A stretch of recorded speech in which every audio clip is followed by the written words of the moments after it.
Damn. Loading is so quick these days. Anyway, welcome everyone. As promised, I'll continue where I left off. So, let's do it.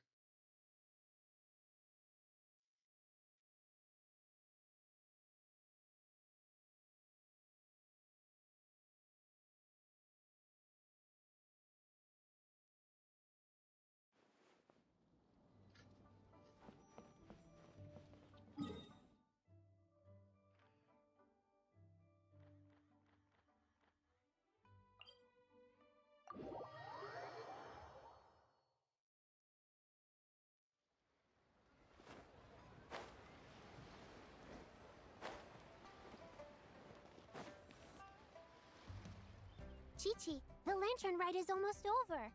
Do you remember how to make a Shao lantern?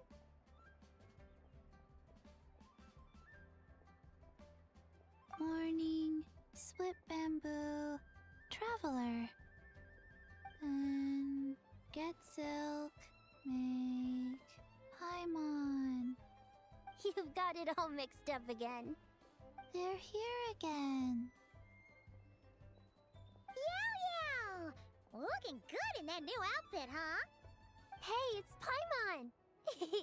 Dr. Baiju gave this to me as a gift. How does it suit me? Thank you. Wow! What happened for Baiju to suddenly give you a brand new outfit, Yao Yao? Dr. Baiju is thanking Yao Yao for teaching me to make Shao lanterns. Chi-Chi and I were just playing together. Dr. Baiju's too kind. Oh, yeah, take a look at this. Dr. Baiju gave me these clothes, but it was Chi-Chi who wove this little basket. Wow, that's beautiful. When did you become so good with your hands, Chi-Chi? I learned to make Shao lanterns, thanks to Yao Yao. I also made a wish. What do I always say? The White Horse Adeptus answers prayers. Come, help this old man make an offering in thanks. Huh? Mr. Liu?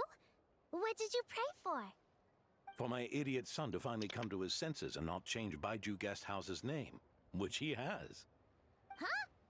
He's keeping the old name?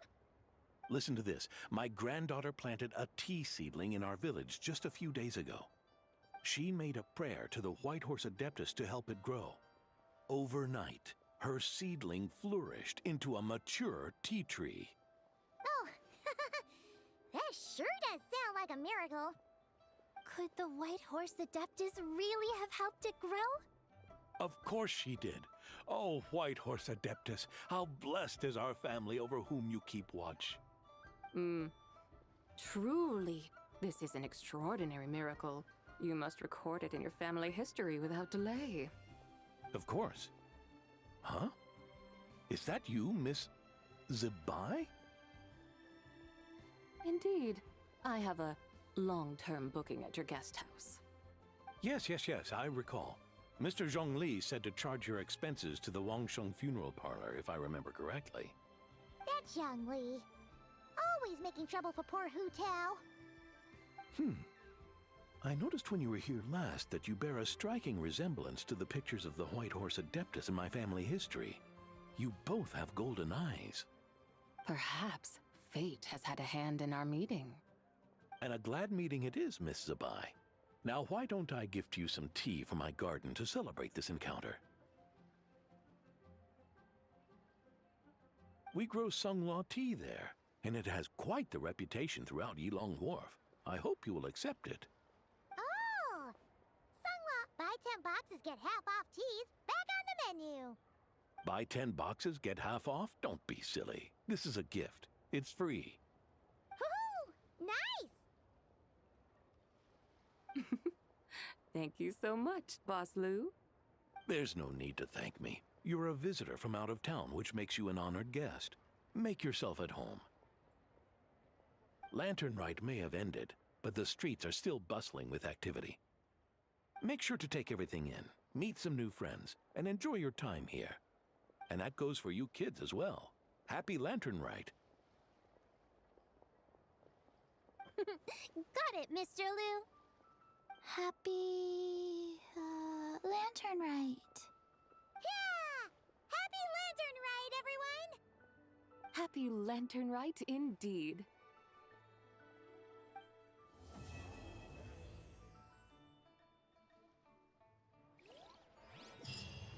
Wow, okay. That quest is done then. So I guess there's only Durin left. I know what present I want from Dad.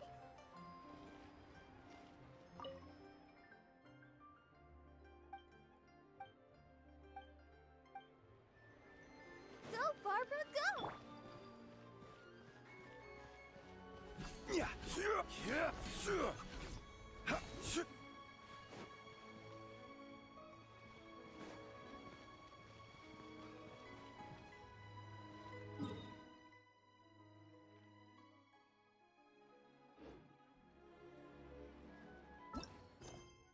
Yep, it's only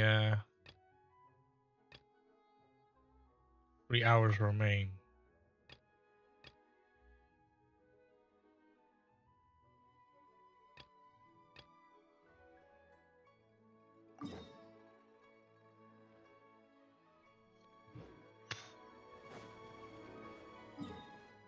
Sorry, I drunk some bubbly fluid, so that's making me burp a little.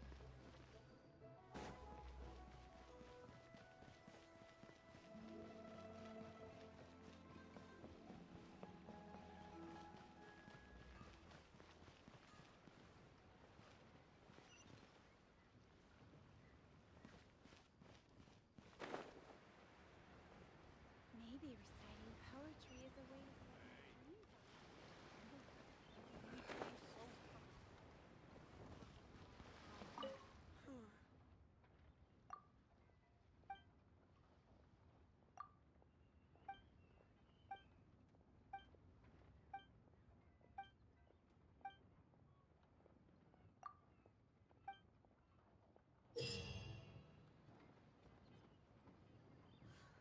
Mm. So lively. So many trophies. Yeah, I don't think I'm gonna be interested in that. I guess that's those type of quests, I guess.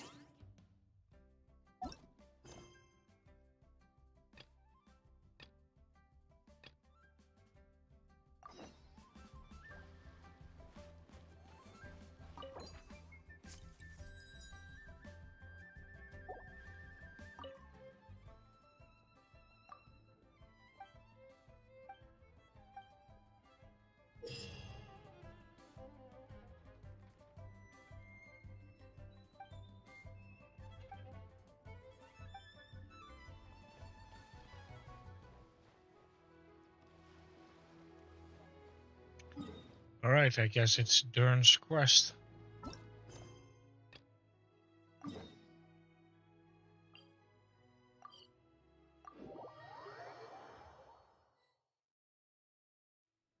So this is the other Durin, huh? If this had been the dragon that ended up being revived in Mondstadt, there's no telling what kind of calamity that people would have had to endure. So, if you think about it like that, Durin's actually a hero.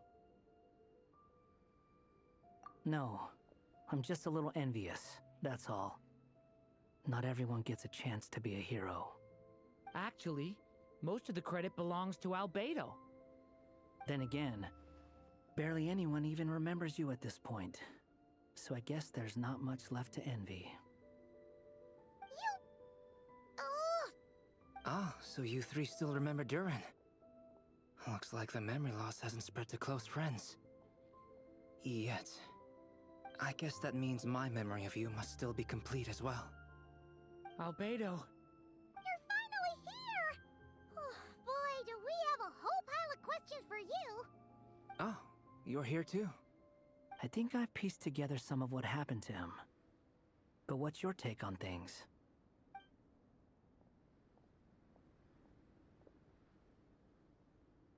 Master Jean filled me in on what happened, and I've got a few theories. But let's get on the same page first.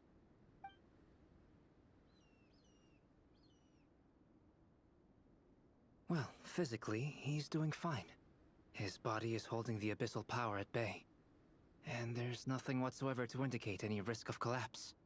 So, from an alchemy point of view, there's nothing wrong with him? The issue isn't so much that the abyssal power within him has gotten out of control. It's that the connection between his will and body is fading. If he ends up losing his conscious will, his body will fall back on its biological instincts.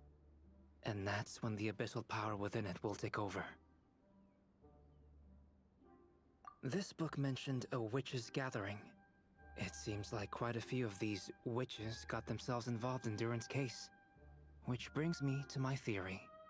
Bringing Fairy Tale Durin into this world to replace the Durin on Dragonspine means using one Durin's fate to overwrite the others. But the power of alchemy alone would not be enough to pull off such a feat. It would have required the combined use of Miss Barbeloff's astrology, my teacher's alchemy, and Aunt Alice's magic. After learning of Miss Barbeloff's prophecy, Durin and I finally came up with a way to settle the Dragonspine Durin problem for good.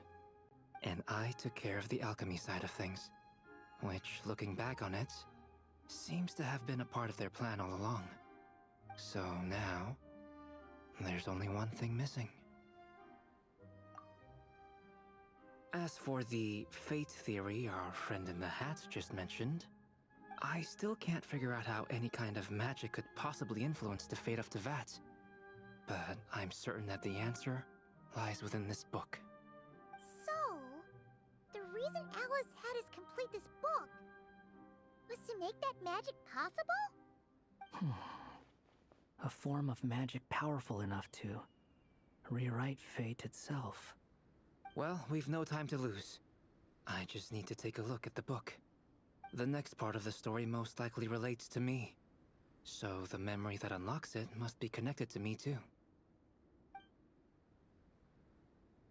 Huh?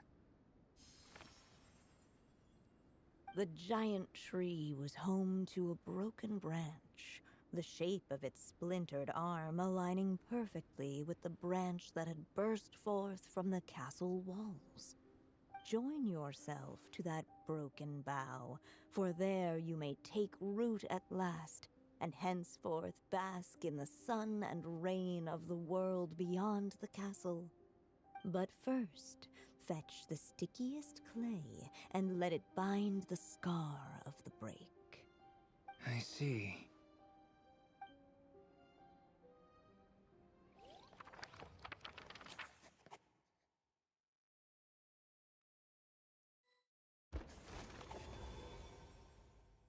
Guided by the breeze, the little dragon arrived at an alchemist's workshop. There he was greeted by a clay figure, a child molded by the sage witch's hands. Though gentle in appearance, he had inherited his mother's cold, sharp wisdom.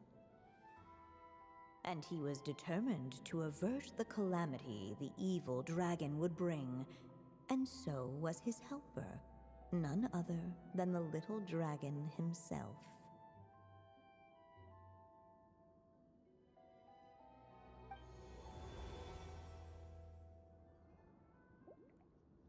What is this place?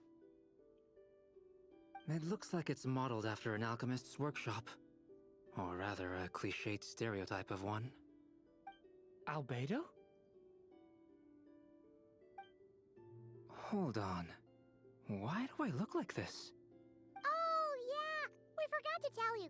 Basically, the characters in the story are reflections of how Durin sees them. At least you're still human-shaped? Well, since Cat Guy has taken on a different appearance too, that must mean the two of us are both characters in the story. But you, Paimon, and Durin haven't changed at all. You must be special figures in some way. I'd like to know more about that too. But seeing as none of them can explain it, let's just concentrate on moving the plot forward.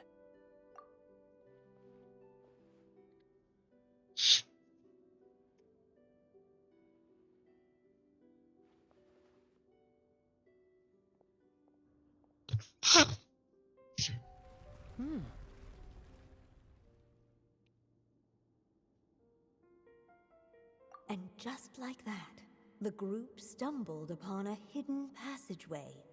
Intricately crafted, it seemed to lead them towards another exciting chapter of the tale. Come on! What are we waiting for? Next chapter, here we come! Ouch!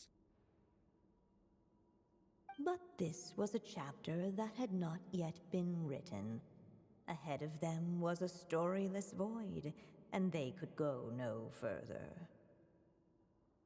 What? Then what's the point of having a path here?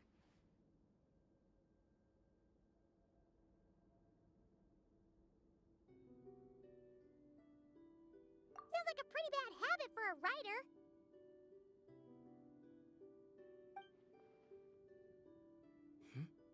Over here. I found something. What the clay figure found was none other than the evil dragon's heart itself. Though the creature had perished long ago, its heart was still there, pulsing away and growing warmer with every beat. And the clay alchemist knew what it meant. That the evil dragon would return one day, just as the prophecy had foretold. Yet, guided by his mother's wisdom, he foresaw another fate. If only the alchemist could bestow this heart upon the little dragon, he might be reborn in the evil dragon's stead. Only then would the evil dragon's heart grow still, and the little one inherit its tale. Sounds like this chapter's about Albedo bringing me to life? If that really was the solution, though, this would have been over the minute I finished the transmutation. So why is Durin still being forgotten? There has to be some other reason. Yeah, I'd like to explore the area a bit more.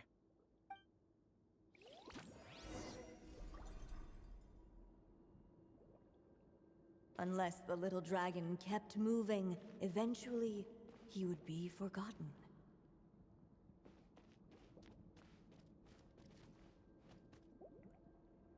Looks like there's a city in here.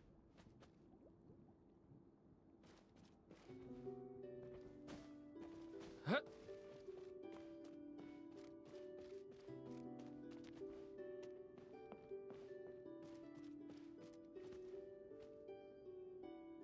Returning to the castle.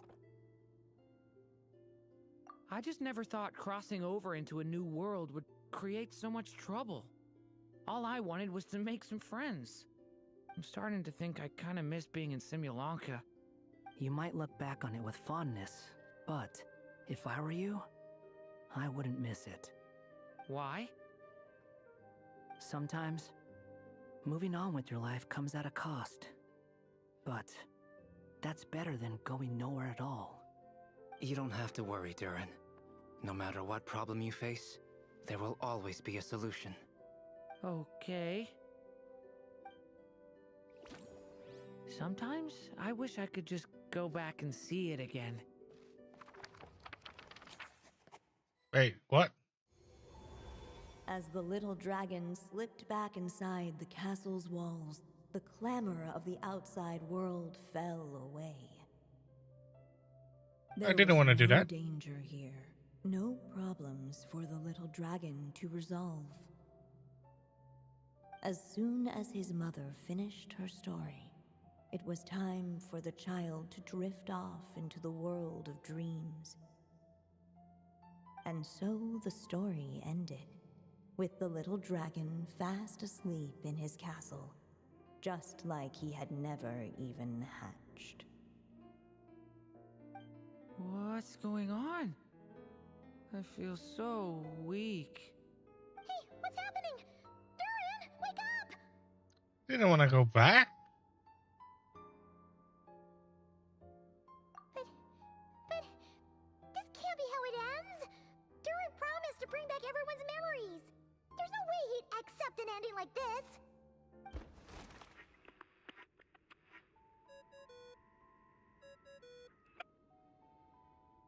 Hello, children. If If you're hearing this recording, it's because you've reached a certain ending. You may have noticed that little Durin's experiences have been written into the pages of this book. Well, you should know that in the same way, its ending will also be written onto him. So be careful, because triggering a bad ending could be somewhat problematic. Let me guess, you're upset that I didn't warn you earlier? Don't worry though, I've thought it all through. I built a very special feature into this book, just for you, the witnesses of this tale. So, go ahead, see if you can turn back the pages. If you're not happy with the ending you've reached, just flip back a few pages and let the tale unfold once more. Pretty incredible, huh? That's the power of magic. I've been duped.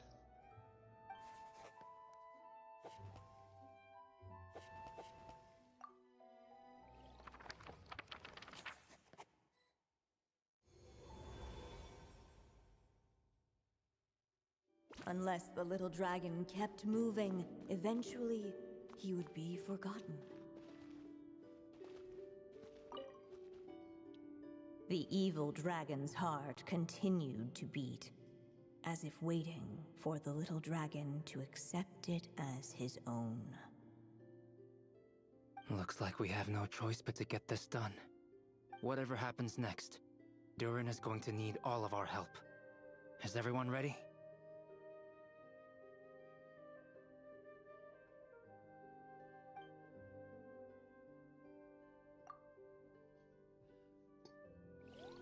What the clay figure found was none other than the evil dragon's heart itself. Though the creature had perished long ago, its heart was still there, pulsing away and growing warmer with every beat. And the clay alchemist knew what it meant. That the evil dragon would return one day, just as the prophecy had foretold. Yet, guided by his mother's wisdom, he foresaw another fate. If only the alchemist could bestow this heart upon the little dragon, he might be reborn in the evil dragon's stead. Only then would the evil dragon's heart grow still, and the little one inherit its tale. At last, the little dragon accepted the evil dragon's heart, and a new life came into being. The evil dragon's heart beat in his chest, and the little dragon's soul guided him forward. Thus did the prophecy hold true, even as fate had been rewritten, and so was the little dragon born anew.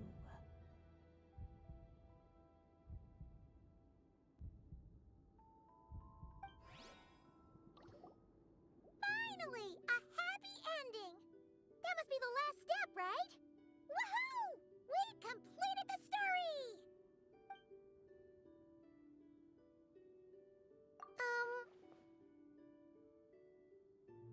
Born anew, the little dragon set off once more, his story far from over. Huh? So, that wasn't the end? What comes next might be the most crucial part of all. The real last step.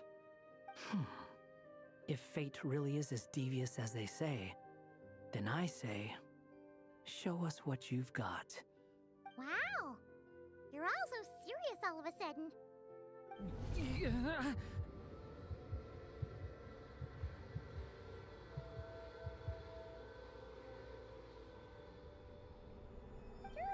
are you alright? The evil dragon's heart was now one with the little dragon, yet the dark power within it still lingered. Would the little dragon dare to hold this power back, or would he simply give in? Hey! What choice does he have? Time is running out. So, will the little dragon dare to hold this power back? Or would he simply give in? What's up with the narrator?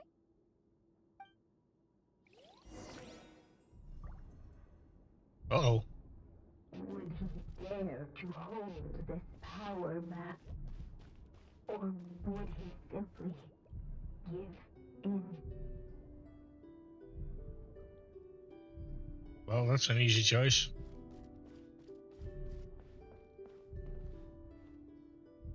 The little dragon and his companions. Blank. Blank again. Huh? What's going on? Are we running out of ink? Once the ink runs out, is that the end of the story? I had a feeling this would happen. What's happening to the others? Now that the story's ink was spent, all that lay ahead were blank pages.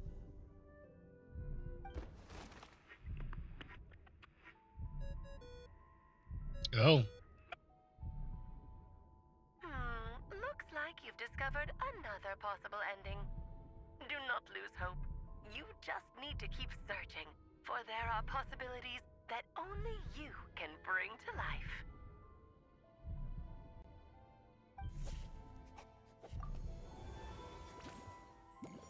Okay. Would he dare to hold this power back? Or would he simply give in? Ahead of them was a storyless void, and they could go no further. I don't want to give in.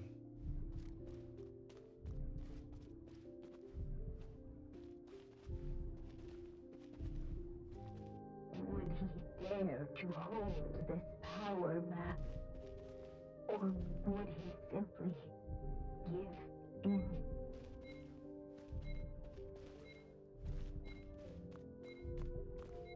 Yeah, I don't know what to do here.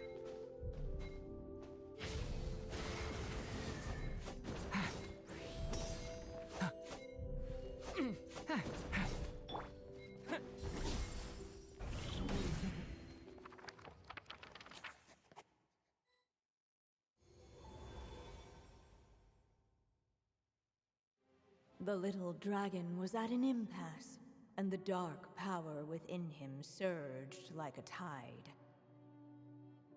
Unchecked, the darkness engulfed everything around it, including the little dragon's soul. The little dragon's story faded into nothingness, and in the world beyond the castle, only the evil dragon's tale endured. Is this me? And so the story ended, with the little dragon fading from sight, leaving nothing but the evil dragon's shadow in his place. Oh no! That means Durin... What do we do now?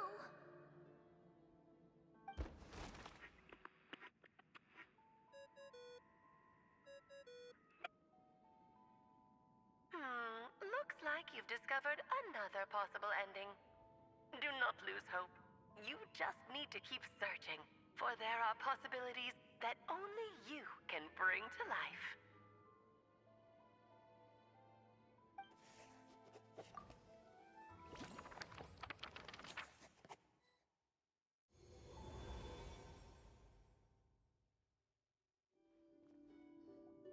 What's going on here? Why isn't the story letting Durin just suppress the abyssal power? It keeps getting stuck.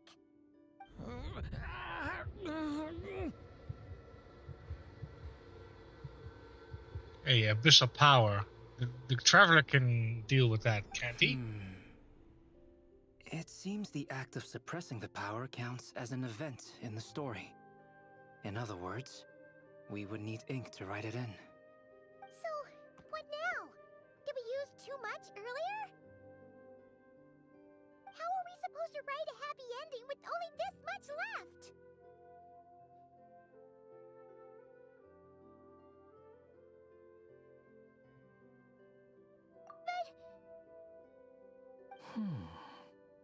Well, this is Durin's story. As long as he's alive and well, why should it end? If there really is such a direct correlation between the story and his fate, I may have a potential hypothesis. Durin was, and still is in essence, a storybook character, written into being by M. From the moment he was born, he has always dwelt within her story. And I suspect that has remained the case, even after his arrival in Tevat. Reviving Durin in the evil dragon's place was an act of grafting this Durin story onto the latter's fate. In essence, that is how his fate was rewritten. But there is a fundamental difference between a being's story and its fate. As Miss Barbeloth reminded us, the fate of every living being in Tevat has been woven into the fabric of time. Its most natural path, therefore, is to proceed along its given track. But Durin's story, on the other hand...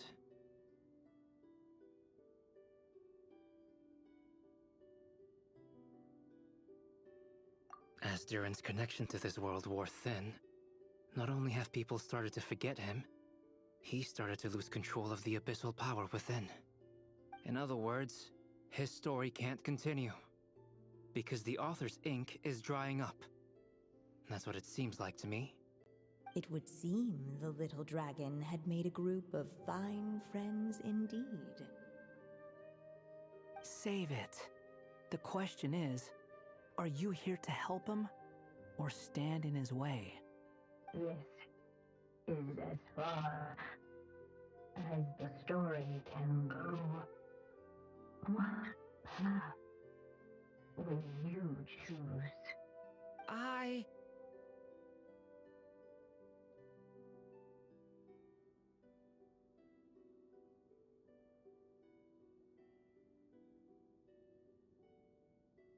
I suppose the final decision is up to me. It's hard to believe I never actually left my mother's story. If that's true, I'd like to go there and see for myself. By there, I take it you mean the blank pages of the unwritten chapter ahead? But we still don't even know how Alice's magic works. If Durin belongs inside the story, then going outside of it to some unwritten part, isn't that too risky? I'm not afraid. I second that. It would seem this is one answer you need to go seize for yourself. So be it. Whatever obstacles stand in your way, we'll tear them down together.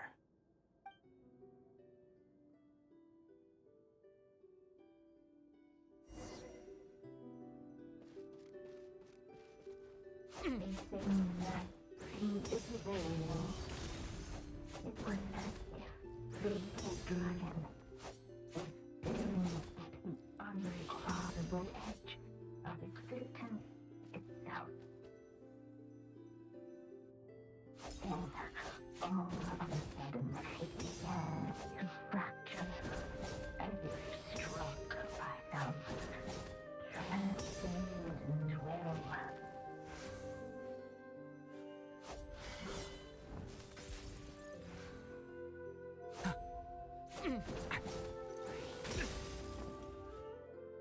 Gotta keep going.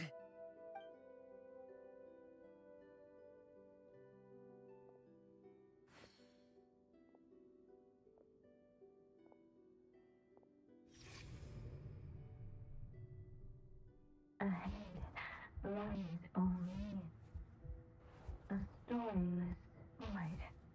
My consciousness is slipping away.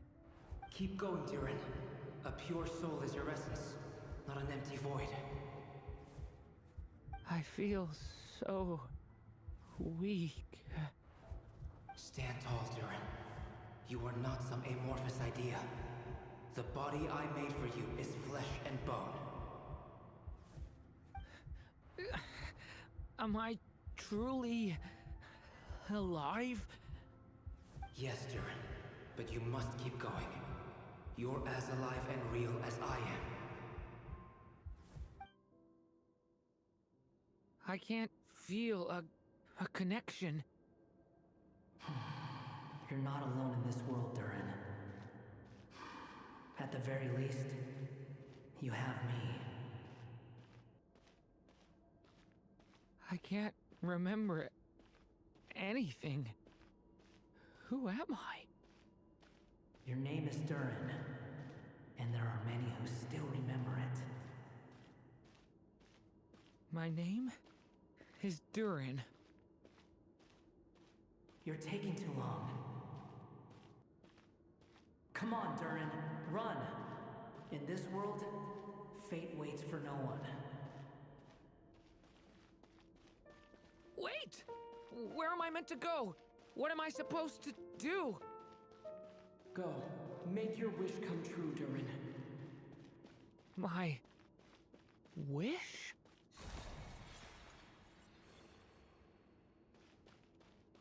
Your story's not over yet!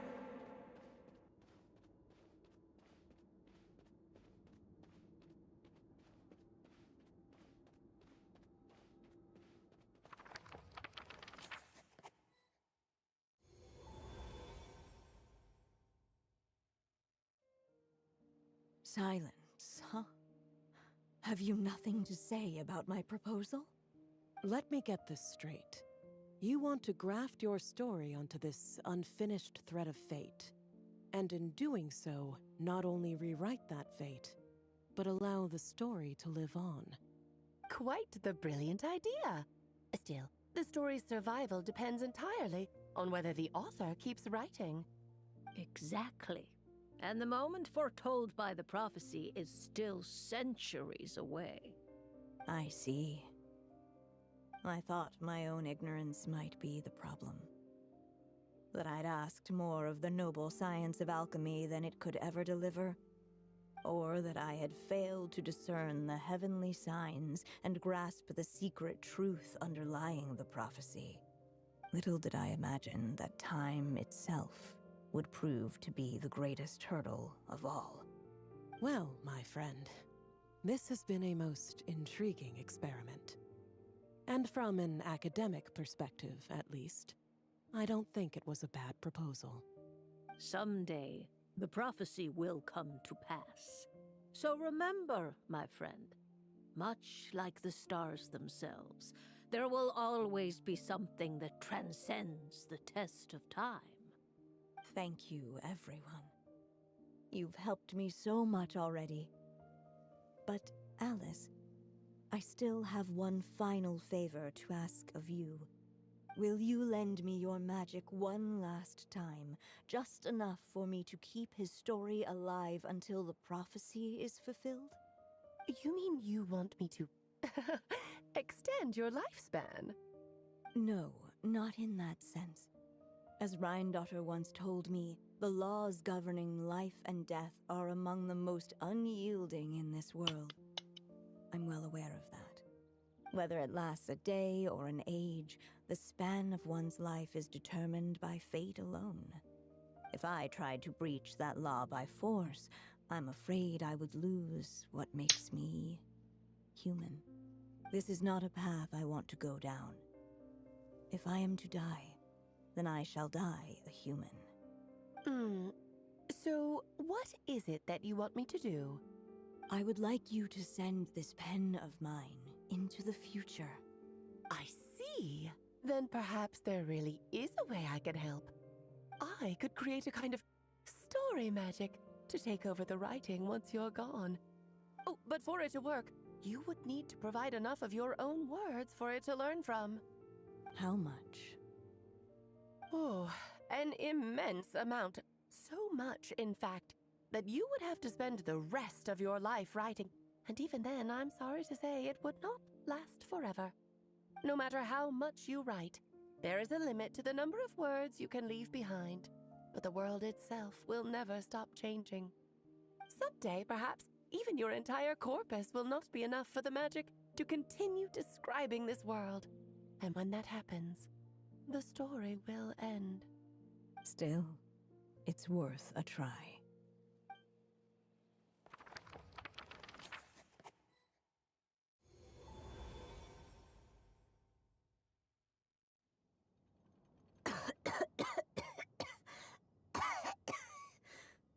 Oh, my dear Anya. Even after all this time, you're still... Look at you. You should be enjoying your old age in peace and quiet, especially now that things are finally returning to normal after that terrible calamity. Once he leaves Simulanka, things will only get more complicated. If his story is to continue, there needs to be more material for the magic to draw upon. I'll just have to skip over some of the less important details. Anya, why do you insist on sending him out of the storybook world? Why must he face his fate in Teyvat? Why not just let him remain within the story?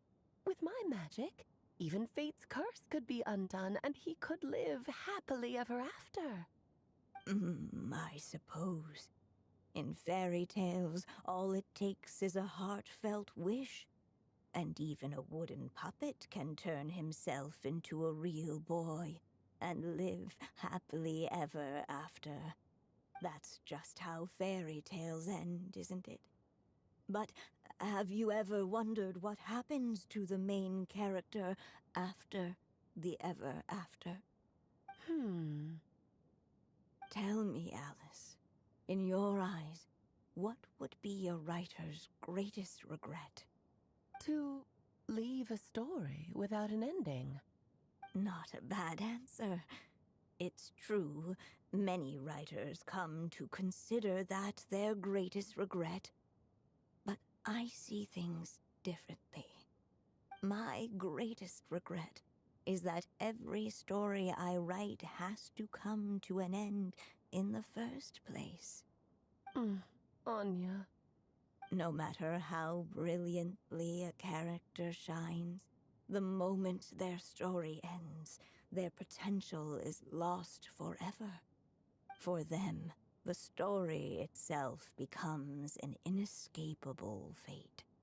But what if, instead, I could place my pen in their hand and let them continue the story themselves? You mean... You said it yourself.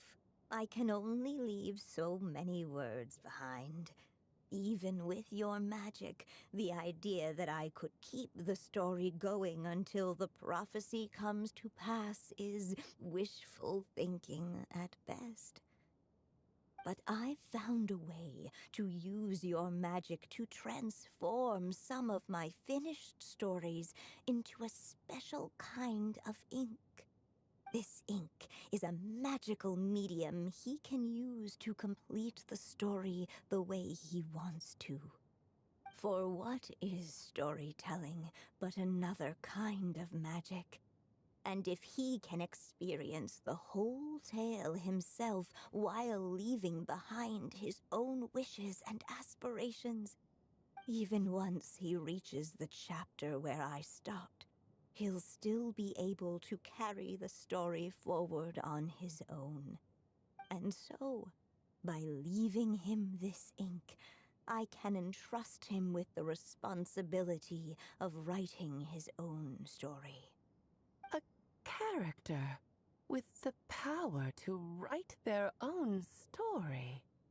That way, he'll finally be free from the cage that is my pen. And like anyone else living in the real world, he can go on to create a life of his own.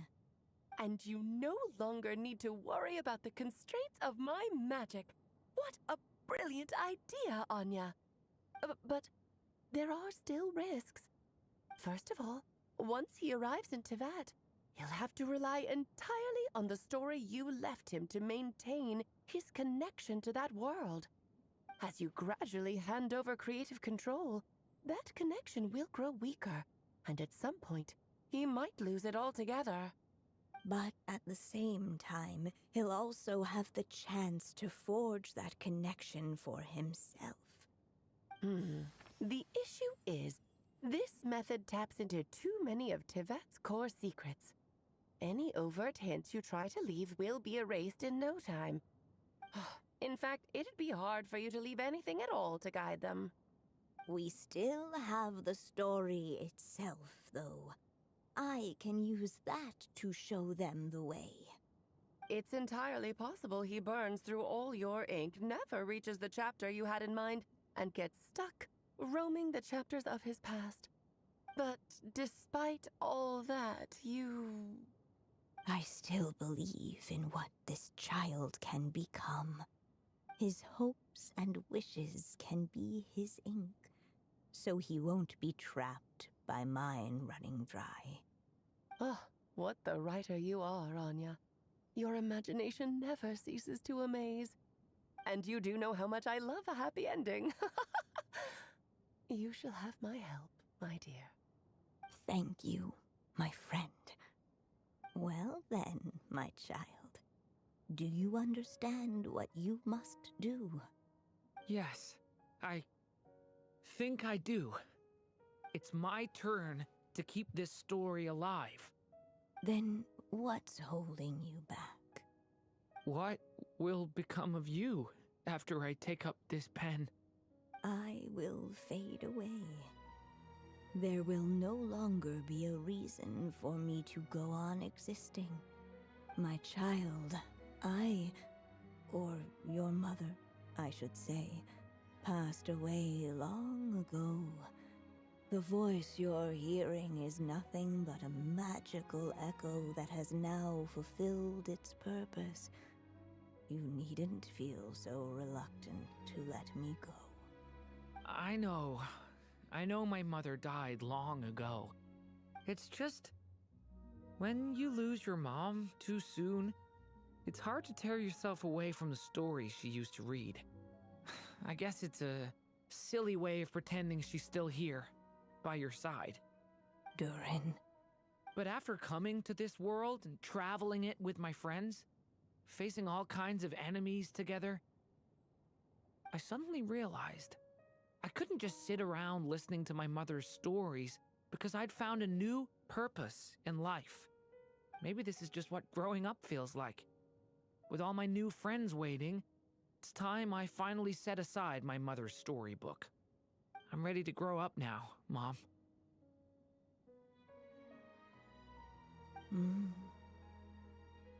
Then take this. A gift I should have given you a long time ago. You've witnessed this story from the very beginning. Made your wishes, offered your blessings, and even wrote your choices into its pages. From here on out, this pen is yours. Now I ask of you, the other pillar of this story, as both its reader and its witness, will you turn the page so the next chapter can begin?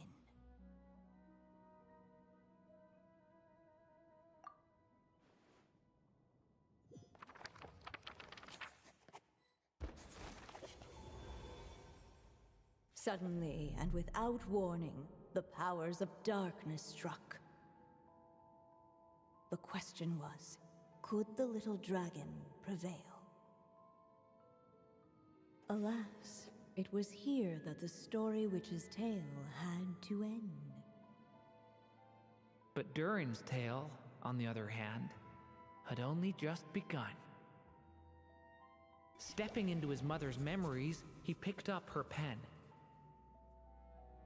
And so the story that was ending began anew. He had made up his mind to challenge the fate that barred the way ahead.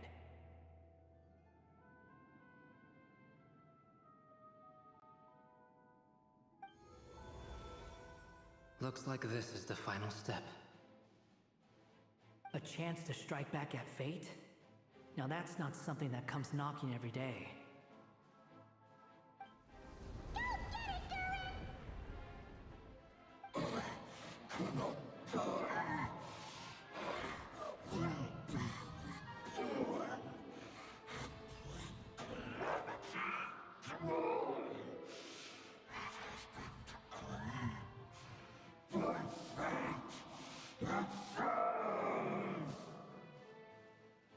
No, that fate no longer defines me.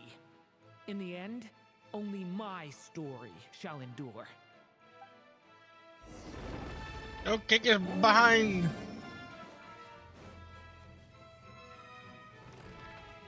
Yeah, come on. Oh, hello. Stay back!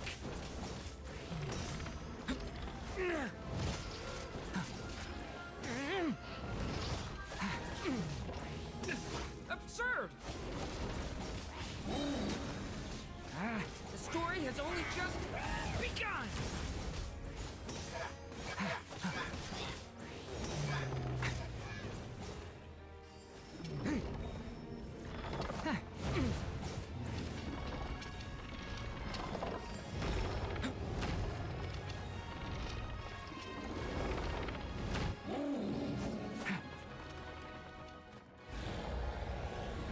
No dodging this one.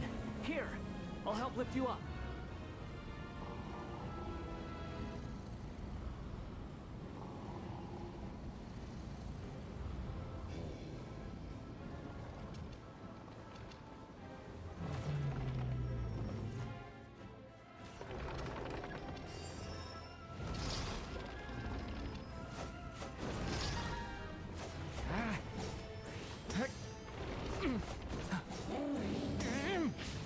Only my story shall endure.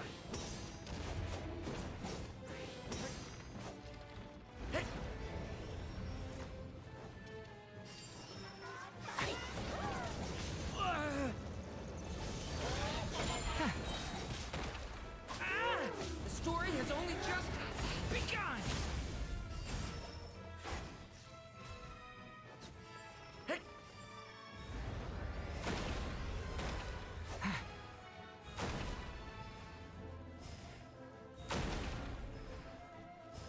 Looks like there's nowhere to hide. Here, I'll cover for you.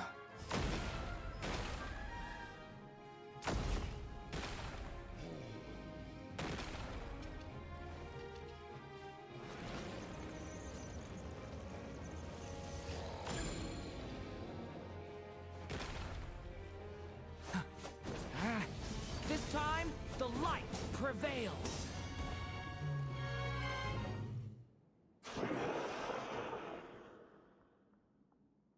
Thank you, Mom. And so it was that Durin defeated the darkness and rewrote his fate.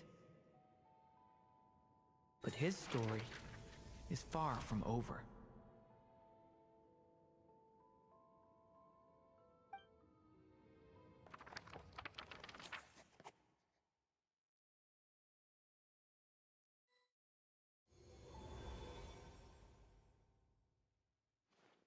Is everyone okay? We're fine, thanks. And hey, we all saw how you fought back there. That was awesome! I have to admit, I do feel like something in me has changed. I owe you all so much.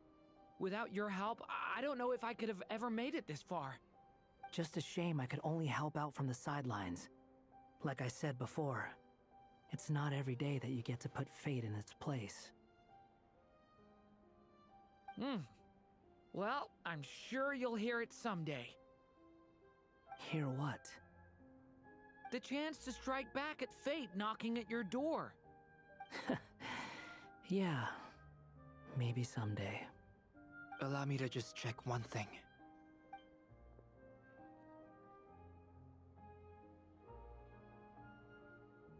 Yes. The abyssal power within you has stabilized again. And those strange symptoms you were experiencing seem to have completely disappeared.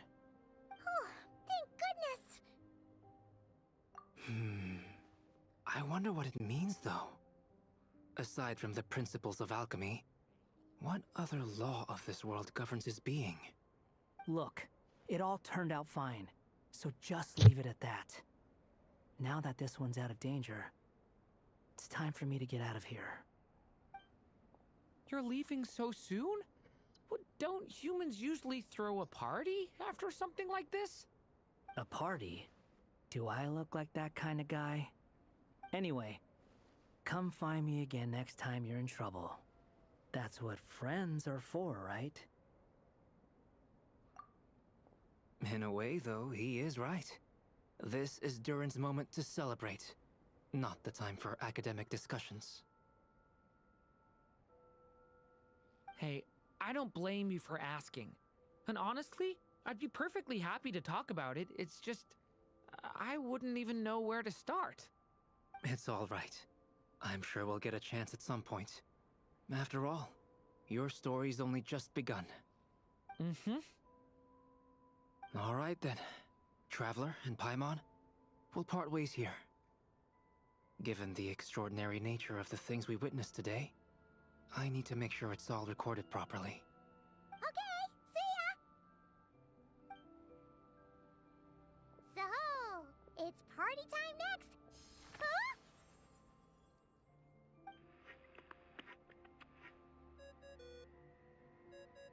Congratulations on completing your mission. Now then, as per our agreement, it's about time you returned that book. She must have known the moment we finished. Just like she said she would. I've heard dressing appropriately is a must for socializing. Oh, you get a new outfit for free, but not the character itself. I wonder when. Chuck.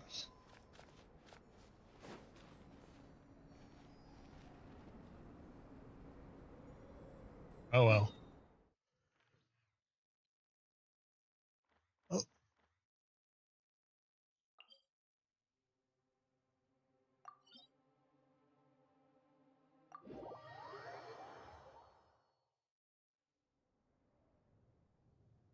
Oh, my writer and witness.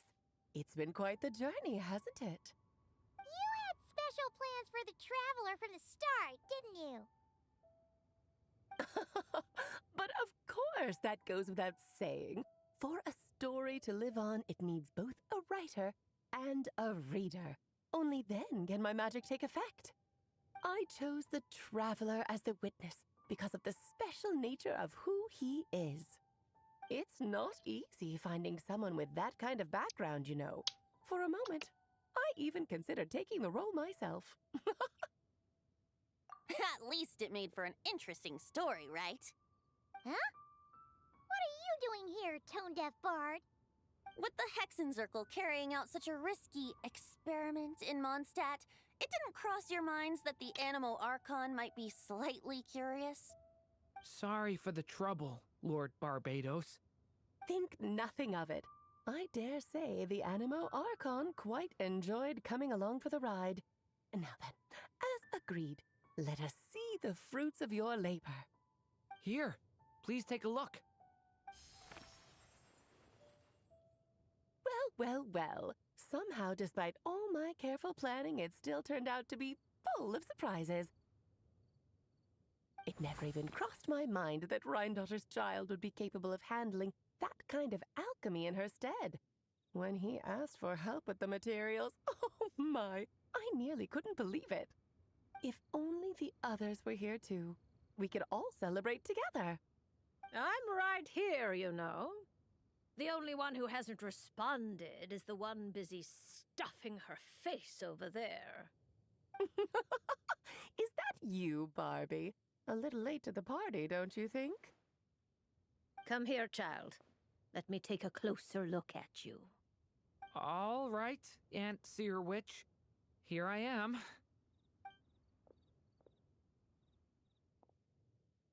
Just as I thought. This child's fate does not appear among the stars. Anya has accomplished what almost no one before her could. What does that mean? Child, all you need to know is that you're very lucky indeed. Oh.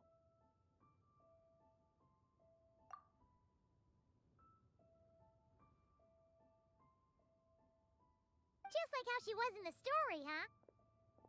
Tell me, little Durin, what will you do next? I, for one, cannot wait to see how your story unfolds. Well, there's so much I want to do. I'm not even sure where to begin. How about settling your most recent regret?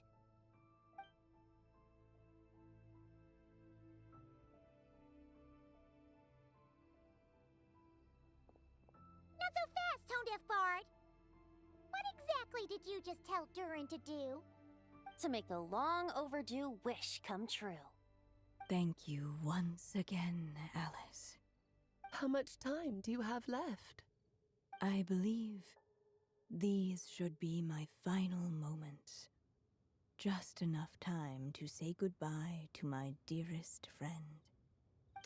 This feels like having to say our final goodbyes all over again.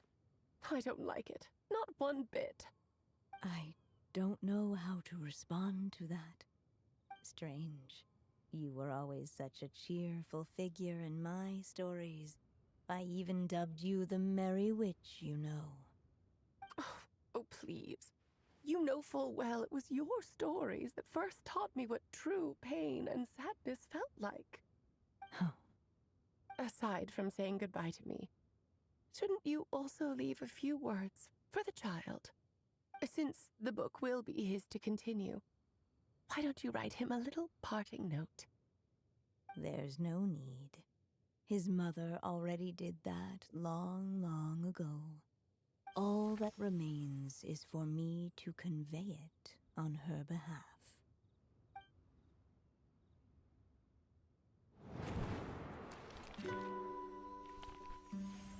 My child, these may be the last words I get to leave you. I've always thought of the characters in my stories as my children, loving each one of them, just like a mother would. But you are the most extraordinary of them all. You alone can defy the fate of this world and write the perfect ending to my story. You alone shall leave these pages for a future I will not see. Still I say to you, fly, my sweet child. Just like a forest breeze yearns for the open sky, head into the unknown and seek an adventure to call your own. If you meet a dragon bright as 1,000 jewels, dance through the air together. You are not alone, for this world has accepted your place in it. Do not lose heart. You still have many wishes left to fulfill.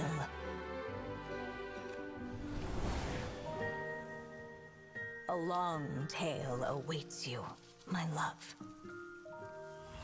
Let songs and flowers be the ink that fills its pages.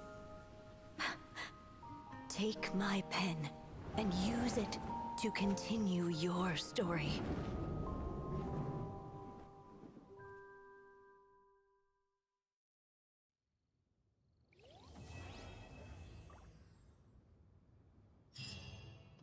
Alright. Well, since Alice is still here, let's have a better look at her model. Because they put quite some effort into it.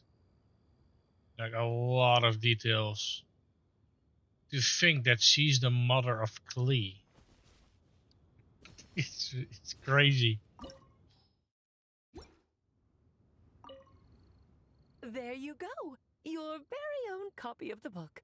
We wouldn't want one of the story's key witnesses to leave empty-handed now, would we? Of course, this copy isn't magical in the same way, but rest assured, all the twists and turns are still there. Like even her heels, look at that. Her shoes, the details. Like even her socks have like little wrinkles in them. The amount of detail that they put in these models is quite crazy.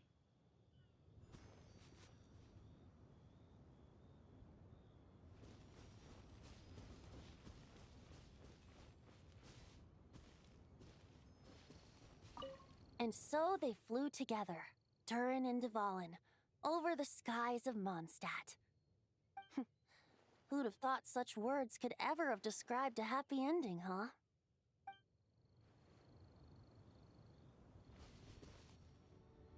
But I don't see them.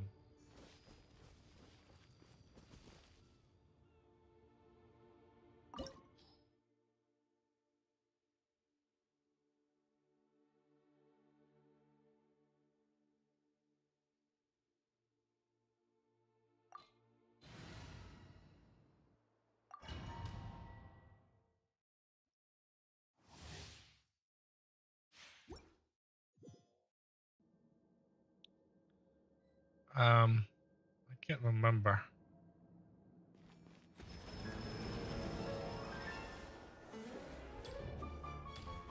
Let's dance. Yeah.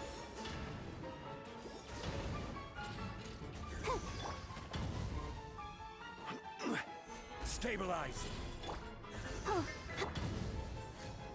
Yeah. Boing, boing, boom. Boom. Boom.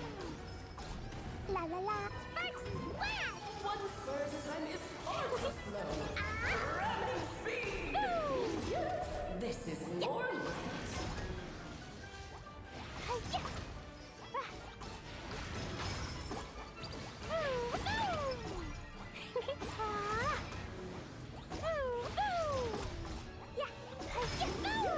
This is more light. Solidify. Order guide you. I'll protect us. Jumpy dumpy go! La la la! Hi-ya! Yeah! Boom! Boom! Ha! Boom! Ah! La la la!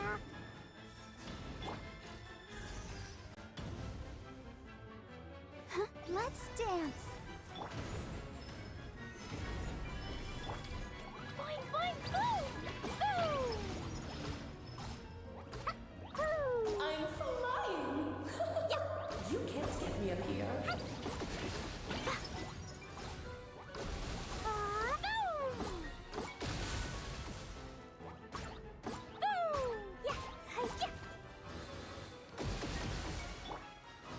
This is long overdue.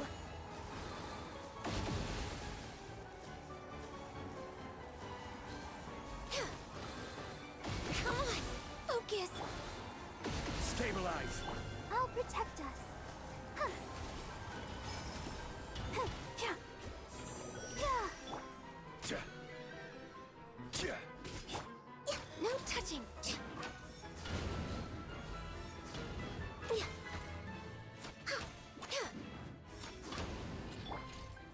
Gather.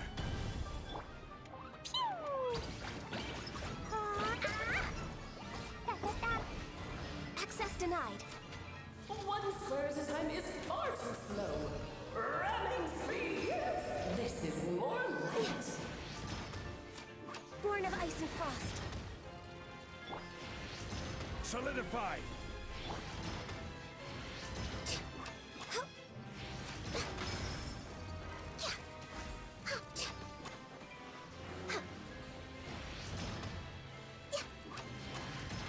Next on the agenda.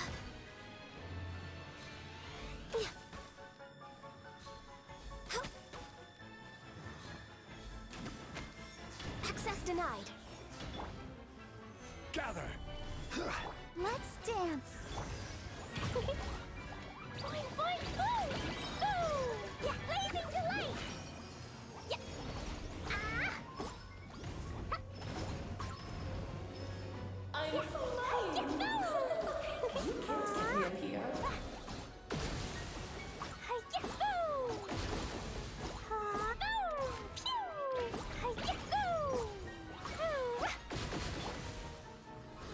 Stabilize! King and Queen should present a united front. Let's have a ball. It'll be fun.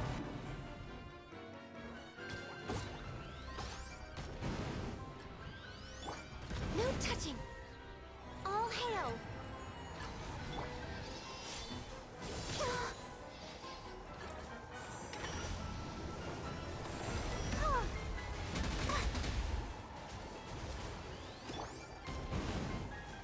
Boing, boing, boom! Access denied. This is order. Let's have a ball. It'll be fun. I'll protect us. Oh,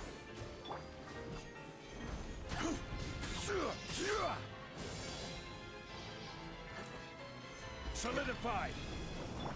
no touching!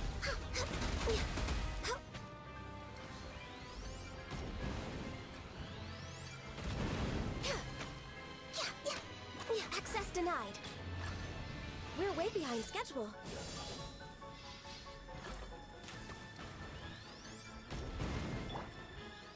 Stabilize! Dumpty Dumpty go! Let's have a ball. It'll be fun. Yeah. Yeah. No touching. Solidify!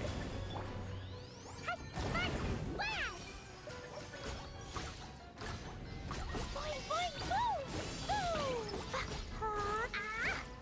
Hi-ya! Woo! Go, Barbara, go! This is long overdue. Gather! Hi?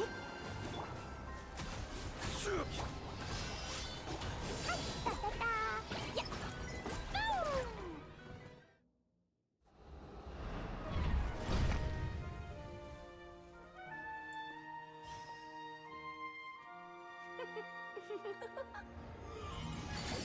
Ugh, it had to be this form?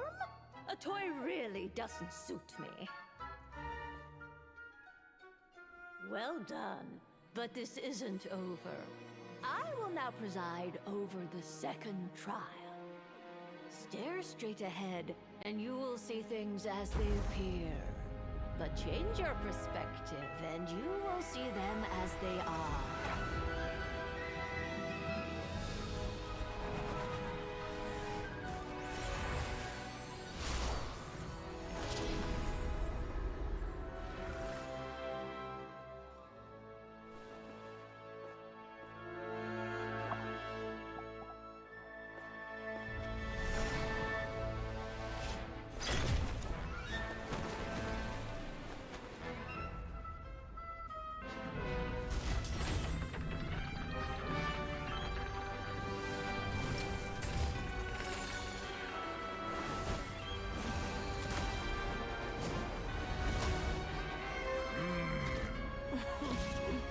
The trial awaits.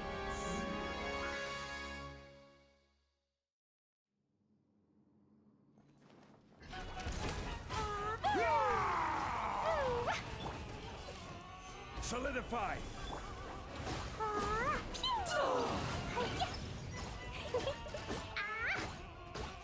Oh, this is all getting rather dreary. This is gonna take way too long. Time to buff up.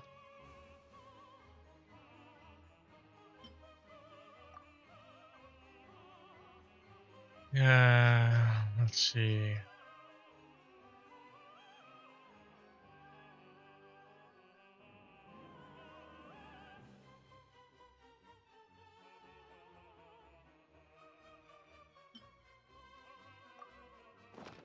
Allow me, my darling!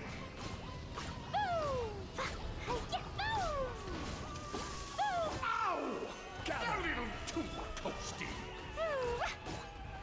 Dumpty, dumpty, will begin. It is time to slay our foes with one almighty This calls for strike! some pomp and ceremony. Solidify, order guide you. Annihilation is nigh! Sister. Whoa!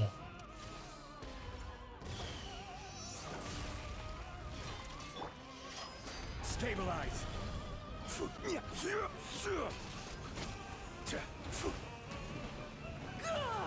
Let's dance. Let us dance, my dearest. Gather. Try to remember the steps this time. Oops. I thought I had it memorized.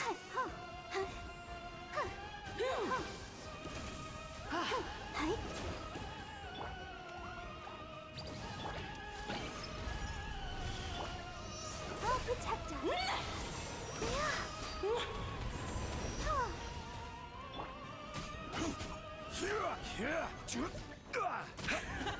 And now, a towering return to form!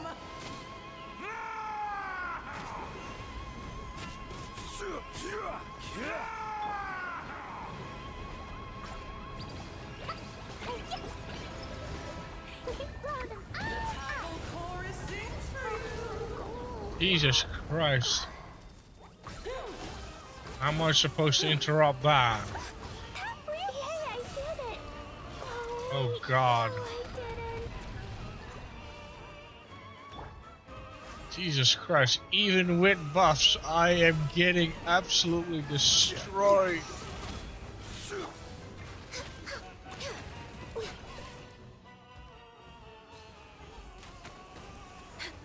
Born of ice and frost. Let us dance, my dearest. Try to remember the steps this time. Oops. I thought I had solidified. It is time to slay our foes with one almighty This calls for some strike! pomp and ceremony. Oh God, I'm so dead. Annihilation is nigh! You shouldn't see me like this. I am so screwed. One blast is quite enough. Access denied.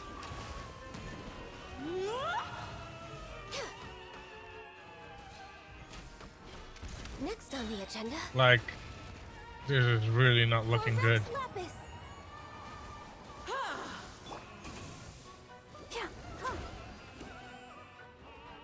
Come on, come on, come on, come on. Power is immense. Just don't get stuck in the barrel.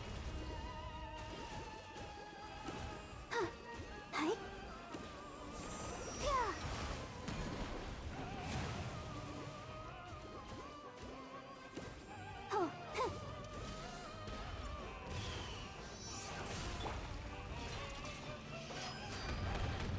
We're Wakeborn of ice and frost. Okay, I'm screwed.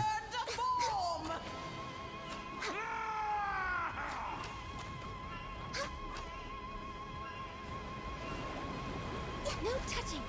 I'm so dead. I'm so dead. I'm so dead. I'm so dead. I'm so dead. I'm so dead. Yep, I'm dead. I'm not gonna make this. Just kill me already.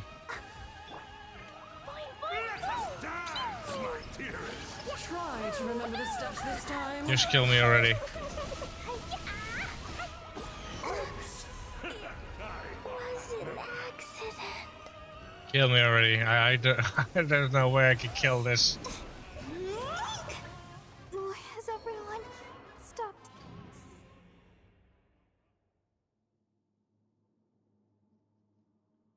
Yeah, definitely abandoned.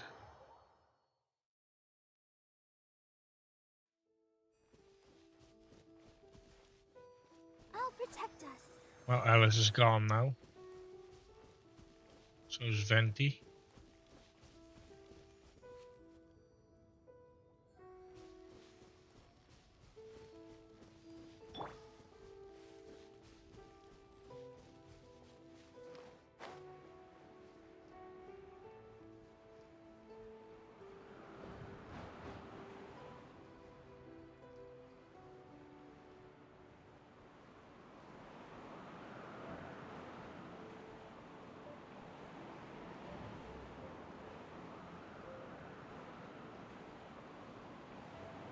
nice view of Mondstadt.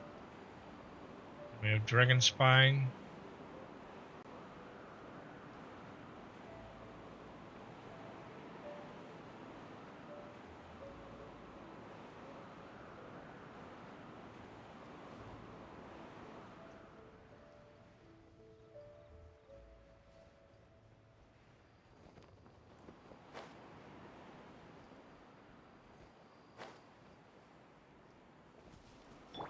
Let the show begin. La la.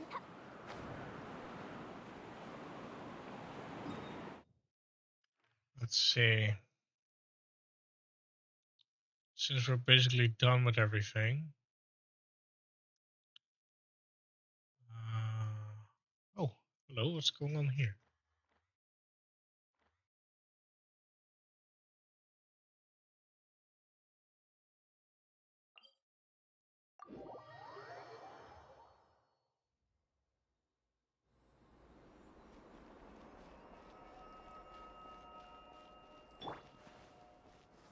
Stabilize!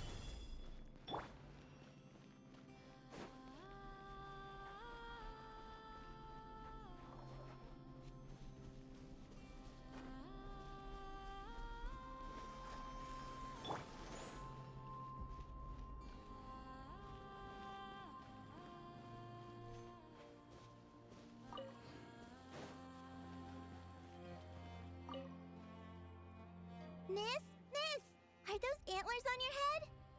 Wow, they look just like deer antlers. I bet they are. Just like us Frost Moon Scions. Yeah, Our Lady Moonchanter, Miss Lauma, also has a pair of really pretty antlers.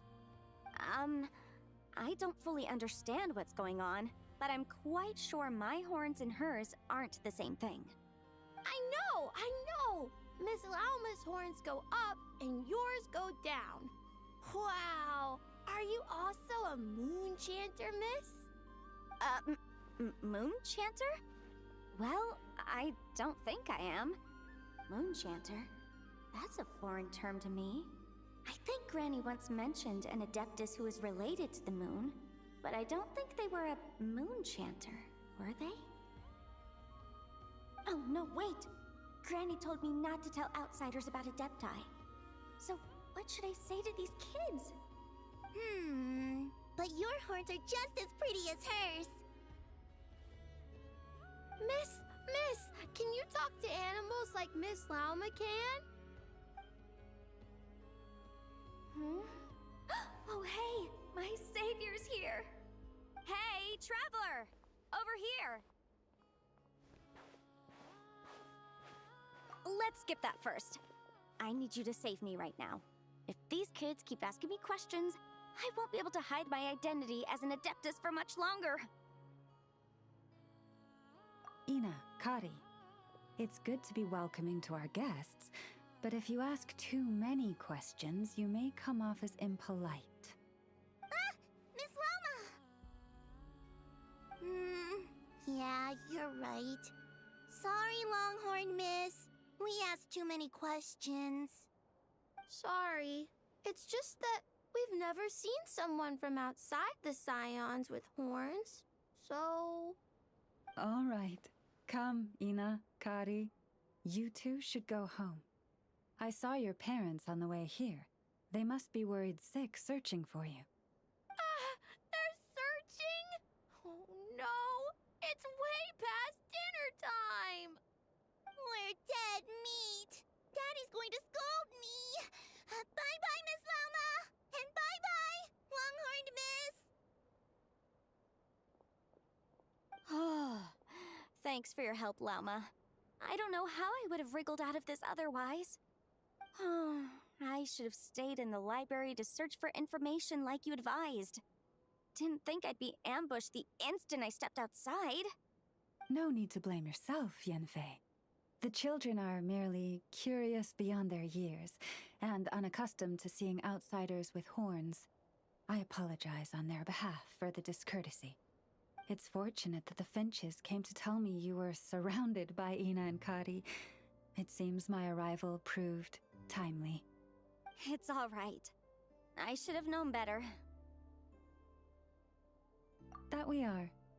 Yenfei came to visit us Frostmoon Scions 2 days ago, saying that she wished to gather some reading materials. Since she came to study, I invited her to stay. Lauma's been a big help. I've gleaned lots of valuable information from the Scion's library. Maybe even stuff that'll give Shinobu a surprise. You're too kind, Yanfei. You were merely browsing our archives and writing down some of our customs. Although, I do not understand these borders of law you mentioned. As long as your time here has proven fruitful, then all is well. The borders of law are essentially... On second thought, it's not the sort of thing where a short explanation will suffice. Once the book's done, we'll just send you a few copies. It should be clear once you read it. It's a universal law book that should be concise, engaging, informative, and easy to understand. We'll cover legal concepts as well as the regulations present in many nations. Is that so? Well, then I look forward to reading your work, Yanfei. I believe the children will be interested too. I promise it'll be interesting. I guess I should head back to the library and continue my transcribing for now. See you both around. I hope our Adeptus finds what she's looking for. She told me everything on her first visit. I must admit, seeing an Adeptus with horns fills me with a sense of familiarity. I listened to her many stories of Liyue's Adepti, and in exchange I granted her access to our library. In that, she has thus far proved most rule-abiding. A praiseworthy virtue, I must say. Is that so? Well, that's wonderful. She did mention a certain white horse Adeptus while telling me of Liyue's legends.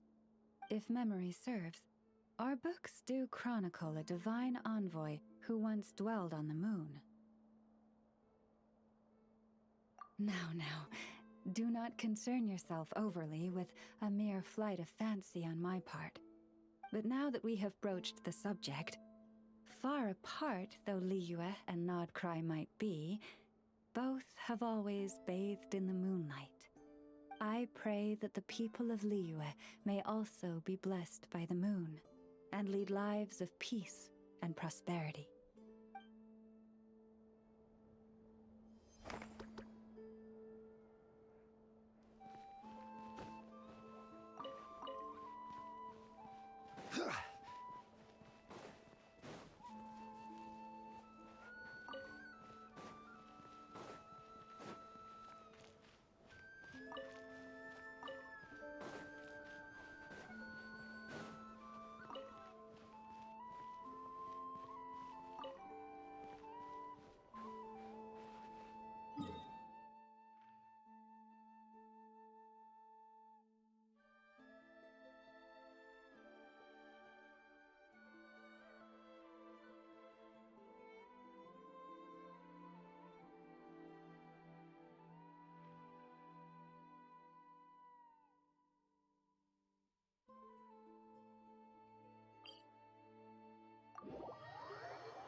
Let's see if Columbina is here.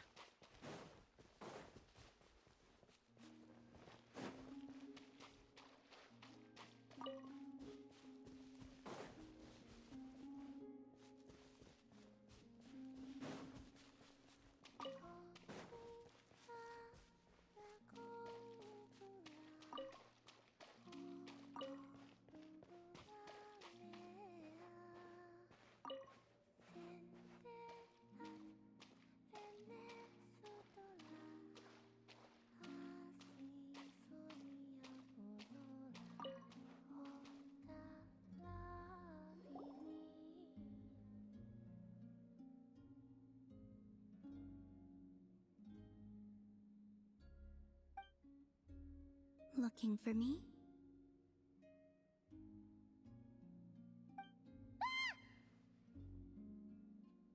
After sensing your arrival, I wanted to see how close I could get to you from behind.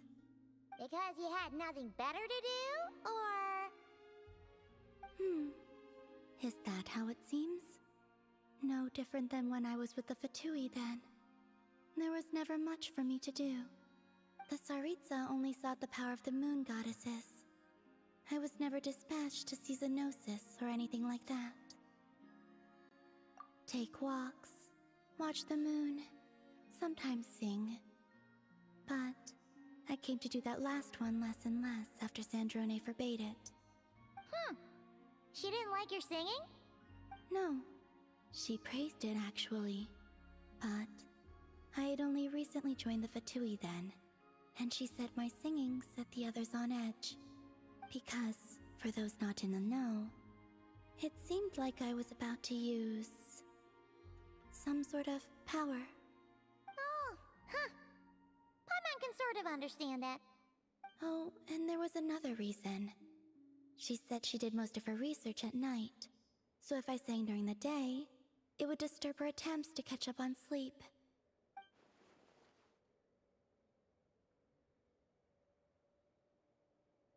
So, I used to just sing outside her door at night instead. But still, she always chased me away. Get along? When we first met, Harlequino did seem eager to get along with me. She often showed up behind me without making a sound, like I did to you earlier. She said it was an attempt to test me, I believe. I too attempted to join in on the game, but she always managed to spot me before I even got close. Eventually, I resorted to using Kuvaki and managed to give her quite a scare from behind. But she never played that game with me again after that. Yeah, Paimon doubts that was a game to the knave at all. What else? Oh, the doctor often asked me to assist in his light realm-related research. I obliged him a few times, but it was so dull. Use Kuvaki to strike this. Use Kuvaki to control that. I stopped going after a while. Yes, even though I've run away from home, I do have some fond memories of it all the same. Harlequino and Sandrone treated me quite well, along with...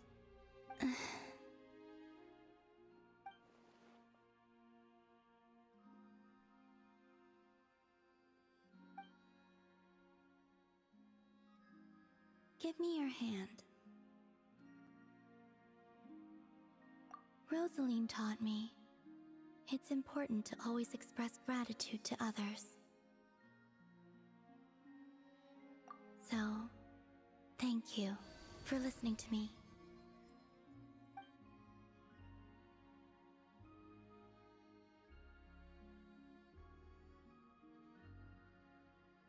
I believe that's enough for today.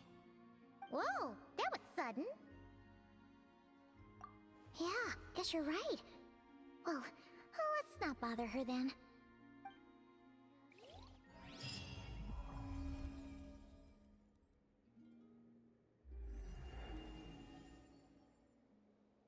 Ooh, I got a new power.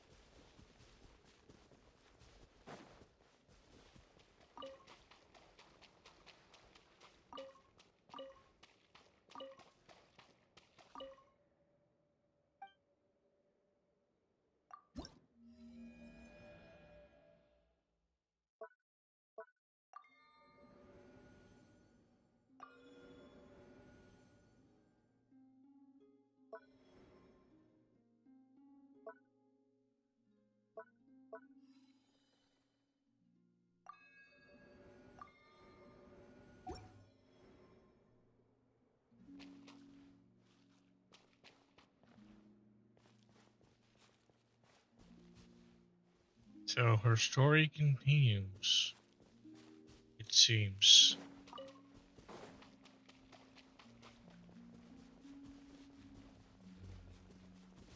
Wait, where's the exit?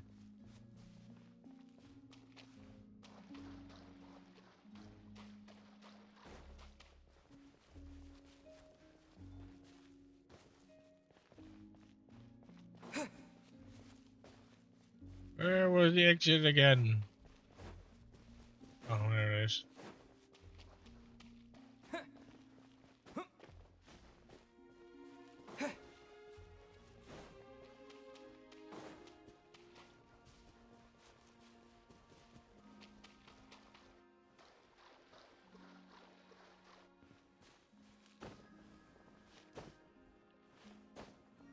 It's completely. Oh wait, it's way up there on the. Yeah, not gonna happen.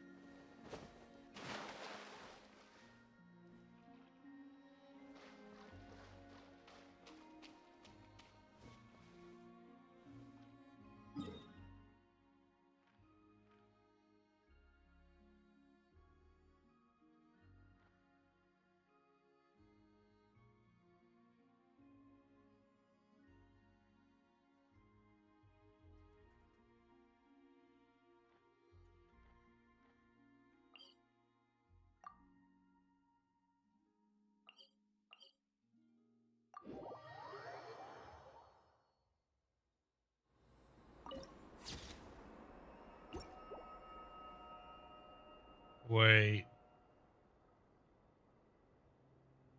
I don't think I've done anything here.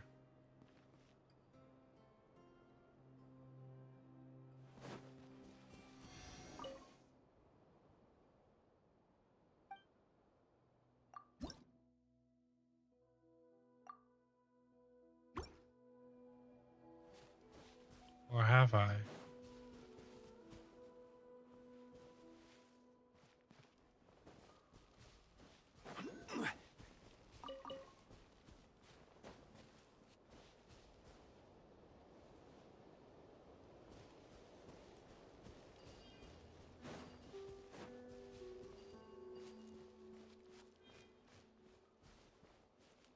I've barely done anything here though.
There's a door here. Suspicious. What's here? Oh, okay. A long, long time ago, there was a young man who ran away from home. After spending the last of his mora, he trod through the cold of winter, shivering in his threadbare clothes. Suddenly, the young man found himself stepping out onto thin air, and he fell through into a strange place. But before he could react, a voice rang out from somewhere in the distance. This is the secret home of Nicola Coco, the great mage everlasting. O destitute one, tell me your heart's greatest wish, and with my guidance, you shall attain it. Whoa!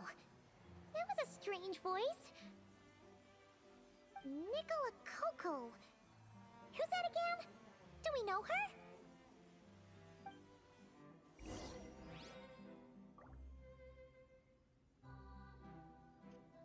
Yeah. Alright. So it definitely wants me to go there, but is there an entrance here?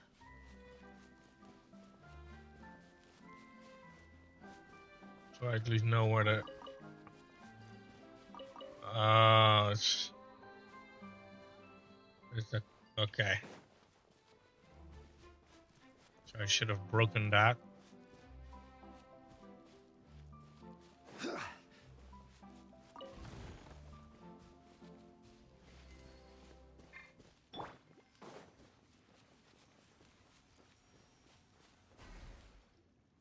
The young man was in awe of the mage's magnificence and beauty.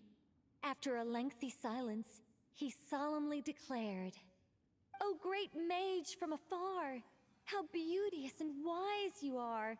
The moment I beheld you, my heart began to flutter. All my heart desires now is to make your wishes mine." The subtlest of smiles appeared on the mage's face as she replied, "Very well, then I shall task you with performing certain deeds on my behalf, such as those that are within your ability.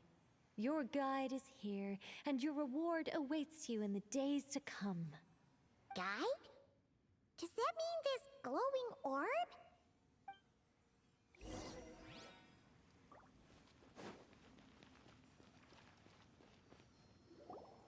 "Secret home," said the young wanderer, with a look of confusion on their face.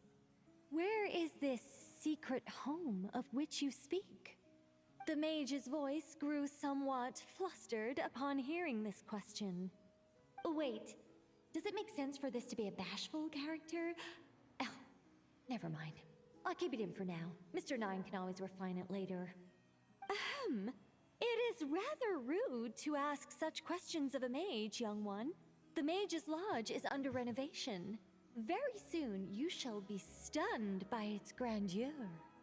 This shall be your trial. Offer up your strength and help this great mage to build her territory. That voice sounds familiar, though. As the young man continued forth, he noticed many exquisite statues dotting the mage's territory. "What are these?" he asked, puzzled. "These are all those who opposed me. They underestimated the power of a mage, and thus were turned to stone." I quite like that. A spur-of-the-moment addition, but dare I say it was a good one. A mage ought to be a powerful and dangerous figure. Danger lends a certain mystique, and without mystique, the world would be a very dim place. But turning people to stone at the drop of a hat? Is that too over the top? And no one wants to be around someone that capricious. Okay, I think I'll dial it back and turn it into more of a vague warning. Upon hearing this, the youngster broke into a cold sweat. But then, the mage's laughter broke the silence. Did you fall for it? I was merely joking. These statues are just my way of capturing a certain moment in time. Anyway, statues. That's what I need your help with. The Mage's Lodge is feeling a little empty, and I should like to fill the space with some more adorable companions.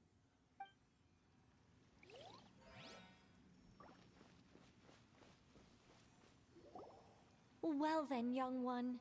Now you have learned of the troubles faced by this mage. Nicola Coco requires your aid to build her sacred territory. The mage poured a cup of tea for her visitor. I knew What it. say you?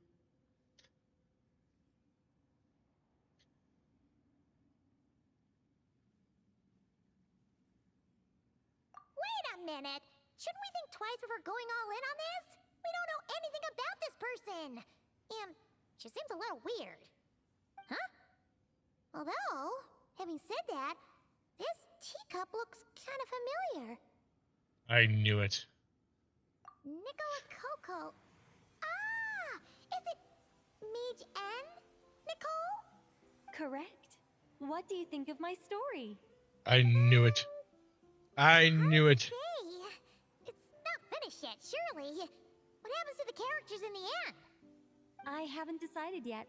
I need to renovate my home first. Perhaps I'll have a burst of inspiration after that. Anyway, if you can hear my voice, I assume that means you're currently in Nodcry. In which case, could I trouble you to gather a few things for me?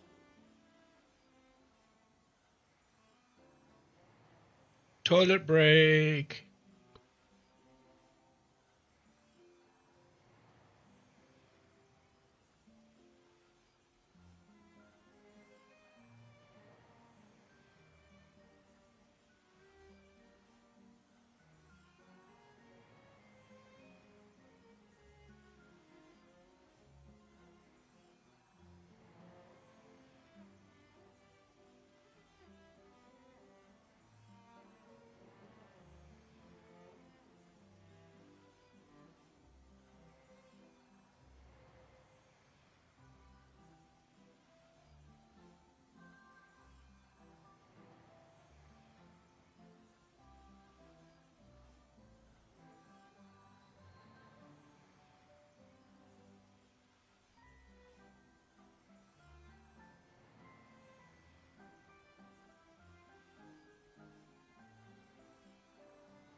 Well, I'd like to build a few more statues to decorate my home, but I'm lacking inspiration at the moment.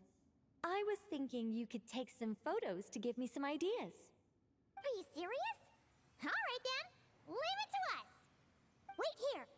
We'll head out and see what we can find. But remember to finish the story once the statues are done.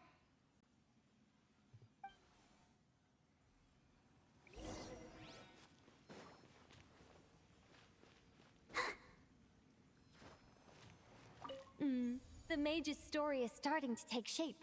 I think I'll delegate this next section to Mr. 9. A great mage is defined above all by her beauty and powerful presence. Perhaps an exaggerated laugh might help her stand out more.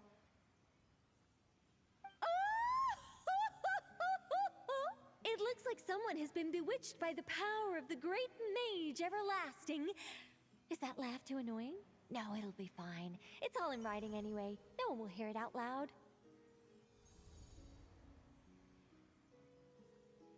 My renovation plan is complete. But where to start? Everyone knows you can't just conjure a house out of thin air. Or could I? Alchemy could work. The only raw materials I need are bricks and wood. Yes, I'll go with that. Far easier than building everything by hand. A mage's home has to look very different from an ordinary house. I'm just not sure what that means in practice. One thing's for certain, though. It has to be an ancient, mysterious, and otherworldly place that will endure for hundreds, even thousands of years. Typical Nicole talks a lot. Yes, that's good. Just what people would expect from a mage. Although in truth, it's not so much me capturing moments in time as moments in time that have captured me. Well, don't just stand there. Go complete the task that the great mage has assigned. And remember, I don't want to see anything dull and dreary. I need photos that are bursting with life, so I can capture the soul and character of the subject. Don't be thinking that carving a statue is just about shapes and proportions. The most important thing is to capture the spirit of the subject in the moment the photograph is taken. All right, got all that?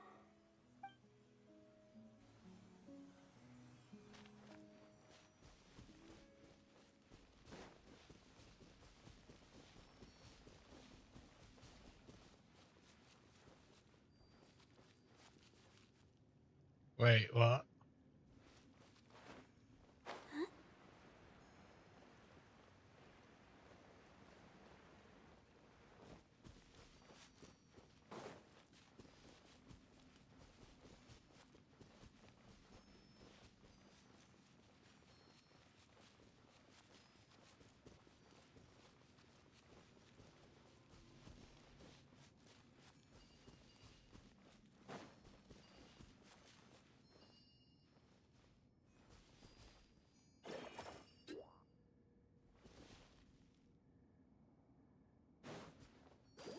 Hi.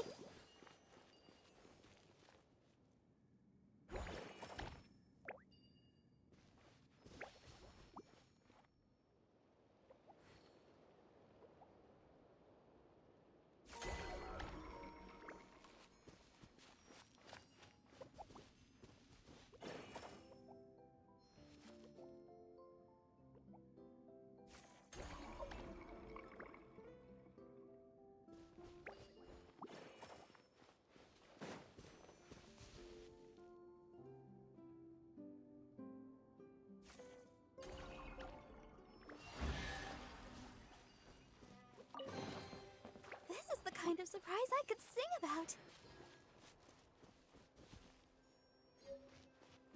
Oh, that's a big, big blobby Bulbasaur.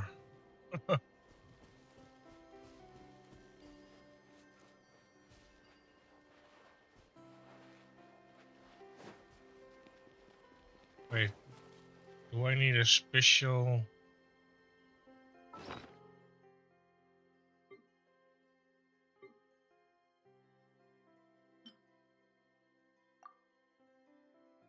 What the hell?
There's so many I haven't done yet.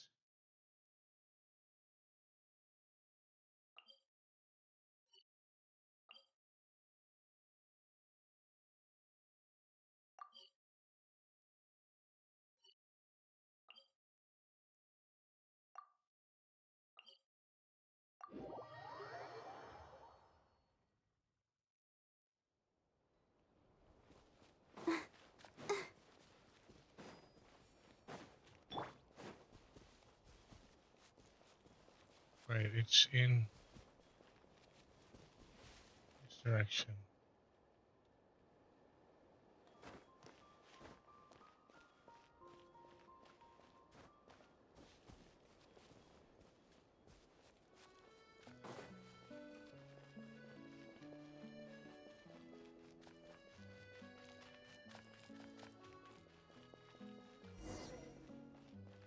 Oh, we have here. Nanina's covering the north, so we'll have Laurent take the east. Right, that's all for now. Hey, Avarka! Huh? Honorary knight? Paimon? What brings you to my camp? Not at all. Any camp of the Knights of Favonius is your camp too. So make yourself at home.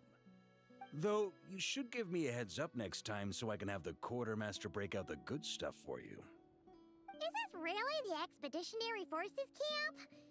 Paimon was expecting it to be a bit more... crowded? Not many from the force are still stationed here. And of those who are, most are out patrolling. Truth be told, it is a bit of a ghost town. We're also gathering all the Abyss-related intel we can. Situation in Nodcry's stable for now, but we must remain vigilant. You never know when the Abyss will come roaring back. Intelligence is the foundation of any campaign. It's not just enemy movements. Terrain or shifts in the weather can mean the difference between victory and defeat. Moving forward, we plan to form a long-term partnership with the Northern Intelligence Network. Turn this temporary camp into an intelligence station. An intelligence station? Whoa! Like the kind in Fontanian spy thrillers? Haha, as if. Name one book with a camp this lightly defended in it.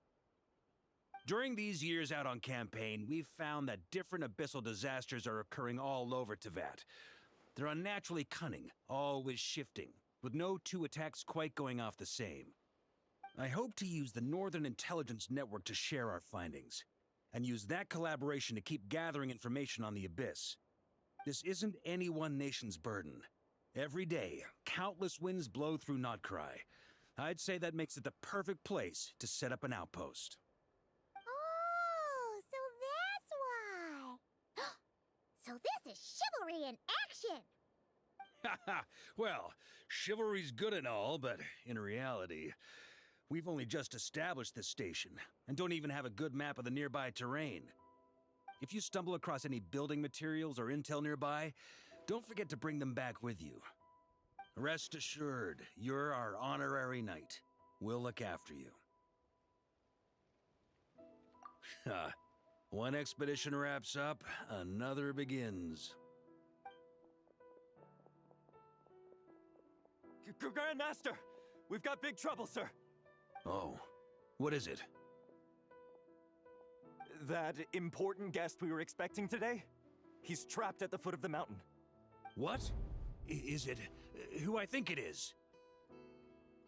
Yes, sir, it's him. Most of our available manpower is tied up in patrols. Who do we reassign? No need. Just point me in the right direction. I'll handle it myself. Honorary Knight, Paimon, till next time.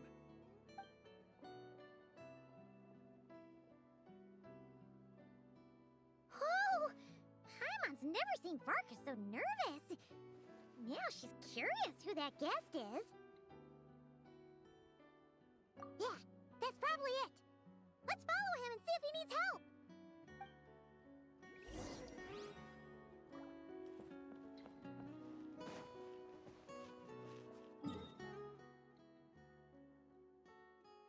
It just doesn't show where. We're way behind schedule.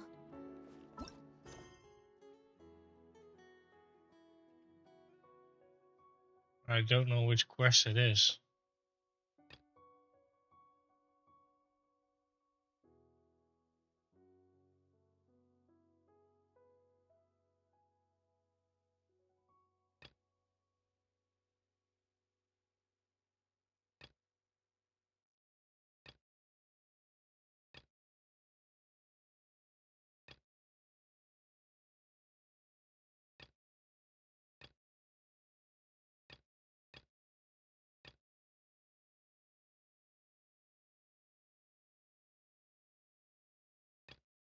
This one seems closer though.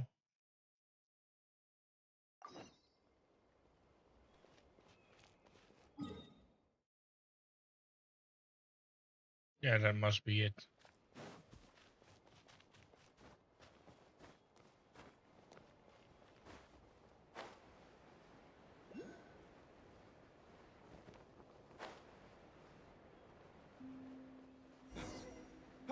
Help! Please help me!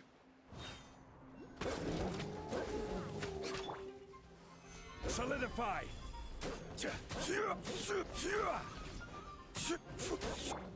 Boing, boing, boom!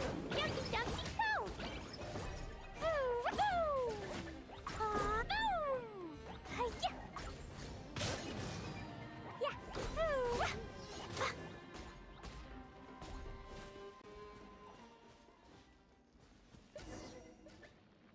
Hey, are you okay? I'm fine. Whew. Good thing you guys showed up so fast. Or I might not have made it by sundown. Praise be! Our essential supplies made it through safe and sound. What kind of supplies are that important?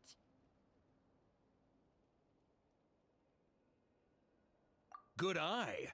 This here is the dandelion wine we specially ordered from Dawn Winery. Pure Mondstadt in a bottle. You have no idea what it took us to get it here all the way from there. Ha! And a fine job you did. You're drinking with us at the feast tonight. Whole camp's been looking forward to toasting you. So, the only reason you were in a hurry was to make sure the drinks got there in time?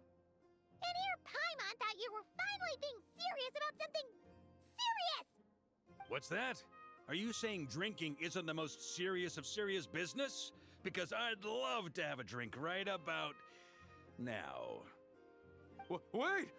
Please, wait a second. Now is not a good time. Yeah! Listen to him! First, you gotta take care of the serious... This is a custom brew. It needs to be kept constantly rolling to prevent settling and keep its flavor. Having sat for so long, I'd say the taste has degraded by at least 10%. 10%? Unacceptable! Nobody touches a drop till it's ready. Okay. You do you, then. We specially commissioned someone to build a mechanism that keeps the barrels rolling. Looks like it broke in the fall, though. So now, I guess we'll have to rely on old-fashioned muscle power. So we just keep whacking the wooden barrels and roll them to their destination? Sounds like some good old Knights of Favonius strength training. Guy teaches force control and precision. Need both, or the barrel won't stay true to the path. It's basic training for many knights. Ha! Keen on basic drills, are we? Well, Laurent and the others won't be back for a while. Right then, all yours. Don't worry about knocking him a bit too far. Just holler and I'll toss him back into place.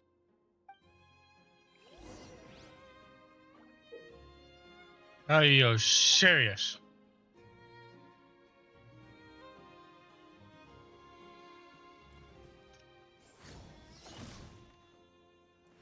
Back when I was training Noelle, she'd blast the barrels to splinters the second she got nervous.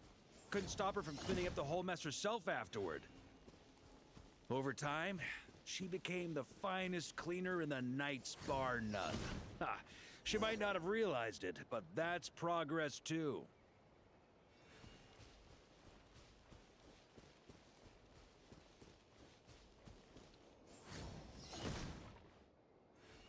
First time I did this training with Razor, it took us an entire day to finish. Know why?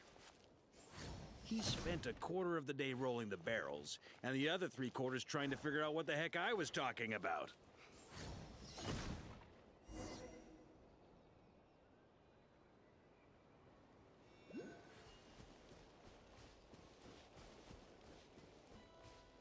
Jean and Albedo once sat me down to have a serious discussion about whether or not the Spark Knight needed to take part in basic training like this.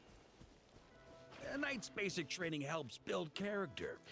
But since the Spark Knight's still so young, I decided to get her opinion. She happily brought her bombs to the training grounds. And so we reached a consensus. Paimon's hands are sore just from watching you. There's gotta be an easier way, right?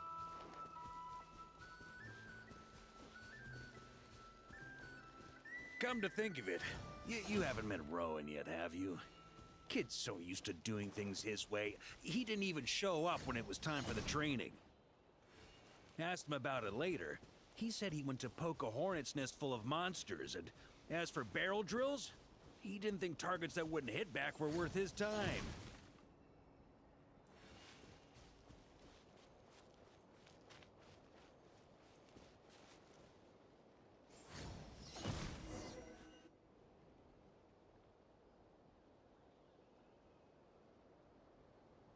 Ah, Grandmaster! Honorary Knight! They're back! They're back! They're back! Everyone, fall in and give them a proper welcome! Wow, we're this popular? Paimon feels like blushing. How the wind carries that scent from afar! Sweet Barbados, it's true. Dandelion wine. Ah, a special brew from Dawn Winery to boot. They're back. All my precious memories, they're all flooding back. Oh. So, the welcome isn't for us, is it? Yes, this is it! This is the taste! Oh, it's just how I remembered it. Amazing! After all these years! Ah, I was starting to think I'd already forgotten the taste of a good Dawn Winery vintage. If the taste hasn't changed, then my home back in Springvale probably hasn't changed either. Right? Thank you, Honorary Knight. That's enough. Put a cork in it, everyone. Barrels stay sealed until everyone's back. Let's finish the party prep in the meantime. Oh, yes, sir. On it, sir. Like I said, drinking is the most serious of serious business.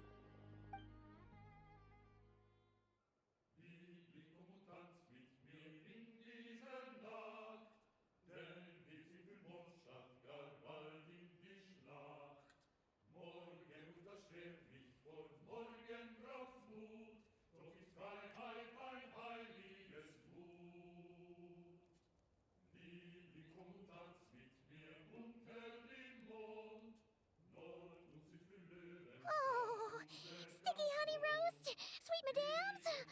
Paimon never thought she'd get to eat such authentic Mondstadt dishes out here. Wait, where's Vorka? Anyone seen him? He's not passed out drunk in a ditch somewhere, is he?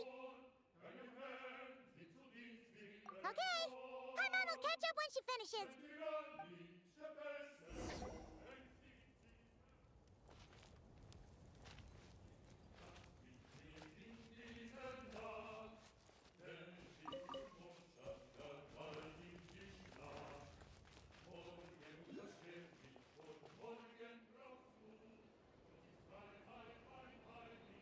So, what's the hero who saved our savior and brought it back to camp doing in a corner like this? Truth is, what I've got in my cup is the most special of special brews. It can only be drunk alone. But since you've caught me, nothing for it. Here, have a cup.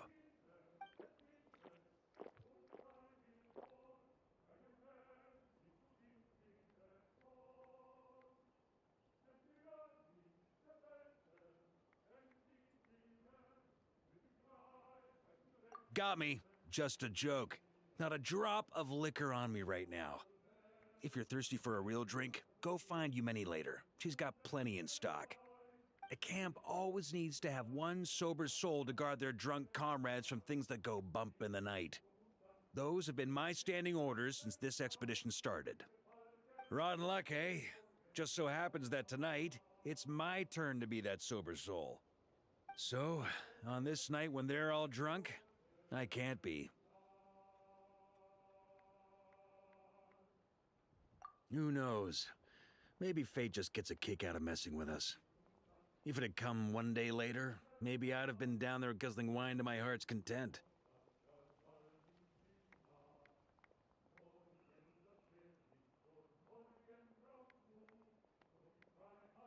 But if it had come but one day later, maybe you'd have passed the camp by, missed the feast, never even had this chance to talk. Nobody can say what choices lead to what outcomes until the time comes.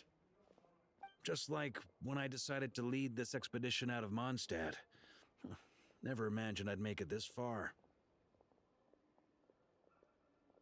That's how it turned out, aye. But when we marched, all I knew was this. An abyssal storm was brewing up north, one that threatened to scour all of Teyvat. It took us some time to mobilize, but where would the enemy appear? What form would they take? That was all a complete mystery to us when we set out. All we could do was gather intel as we marched, preparing for every contingency. Ha! Quick study, aren't you? Alas, the enemy won't sit around twiddling their thumbs while we finish preparing.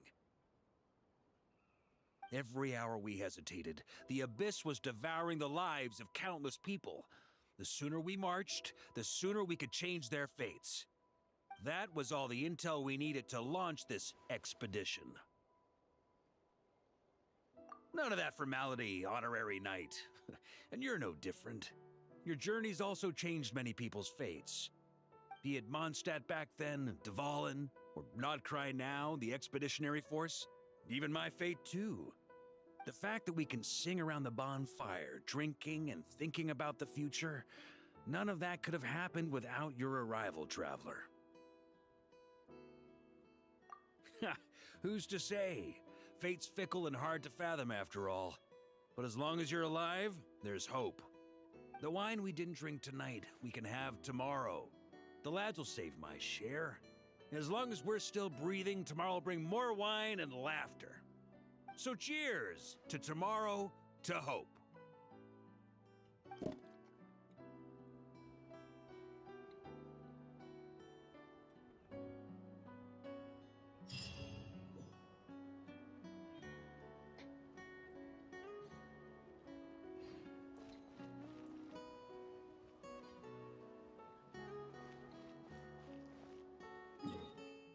Oh, now it's dark.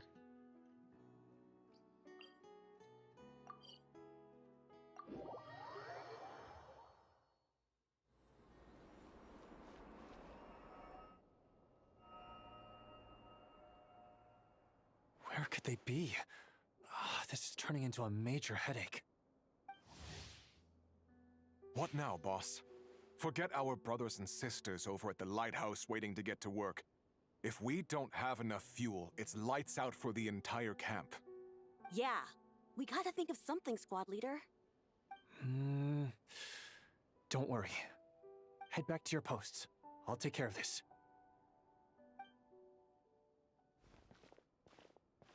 Traveler, Paimon, good to see you. Hey there, Eitlua! Why is everyone gathered here at the entrance? It's fine. Just a minor issue, really. And I'm already on the case. Come on, Eitlua! You're always trying to fix things by yourself on the down low. Just tell us, it couldn't hurt. Or is it because you're too embarrassed to say? Well, hello there. No way. I just don't want everyone in town worrying about things that I can handle on my own. But since you're both part of the investigation squad now, I won't treat you like outsiders. Still, this isn't exactly the place for a chat. Come on in. I'll tell you more inside.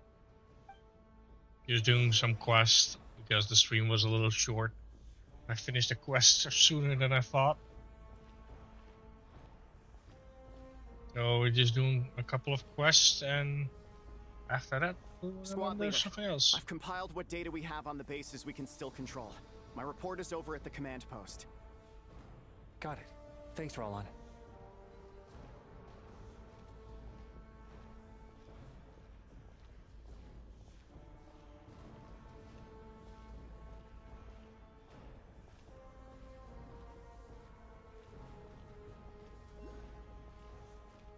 Squad leader, our comrades in the east seem to have butted heads with the Fatui. They say they're going to send someone over. Got it. I'll be over as soon as I can.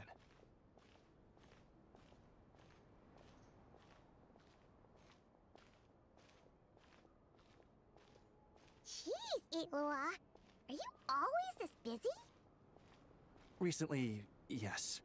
There's just so much work to catch up on.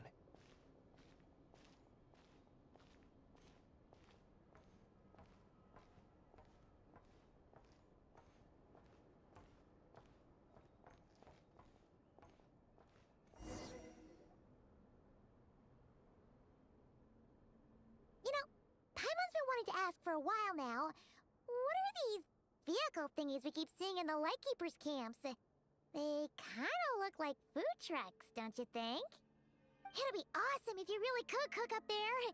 But Paimon has a feeling there's more to these things than meets the eye. What? Yeah, that wasn't what Paimon was getting at. Oh, these?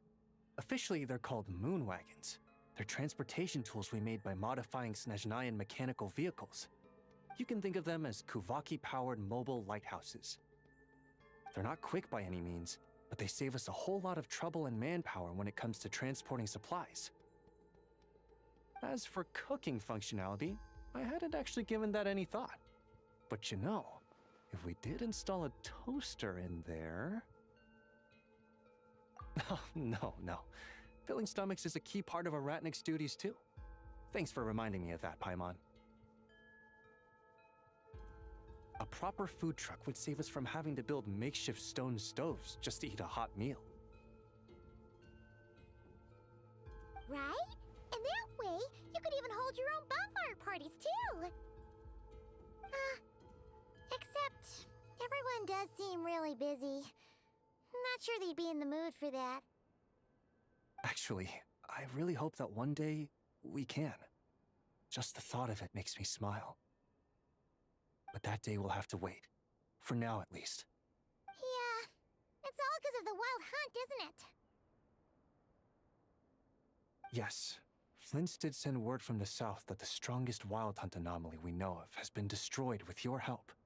But it continues to cause havoc elsewhere, so there's no easing off for us. Not only must we shore up our bases themselves, we also need to ensure that the roads are clear, which entails dispatching Ratniki at regular intervals to patrol vast areas of land. Whew. Just listening to all that is kind of tiring already. You Lightkeepers sure have it tough. And that's just the basics. The real danger lies with those wild hunt outbreaks that suddenly just appear out of nowhere. Such tasks are all handled by Gramps, Flynn's, Olav, and those guys.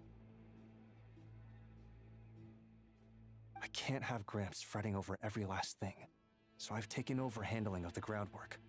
Honestly, compared to our shortage of manpower, supply prep is nothing.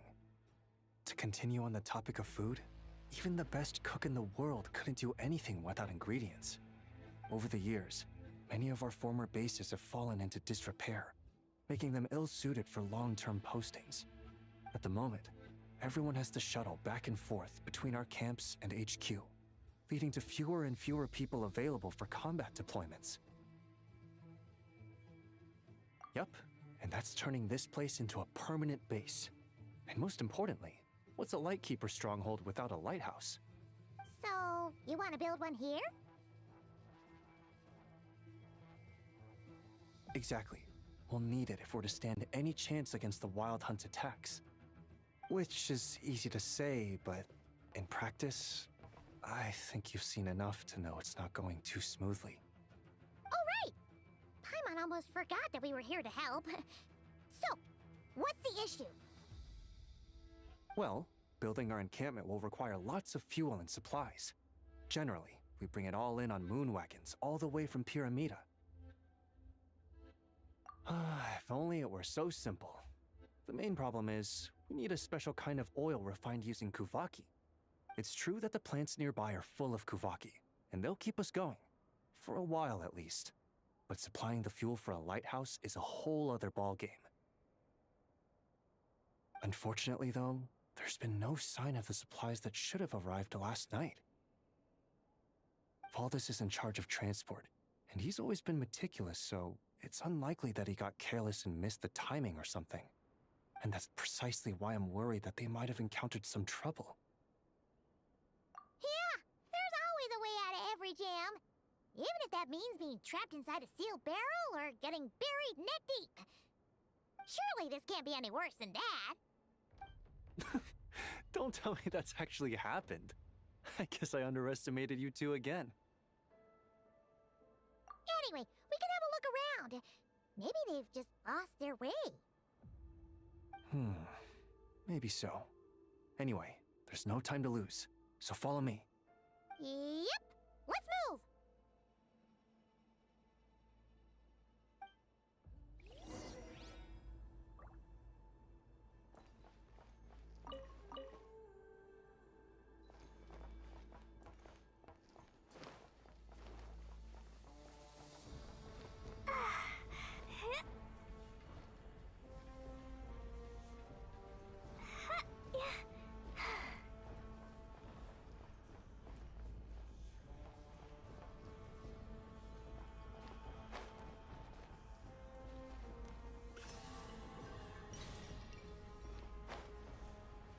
Holy crap, that looks like an eyeball.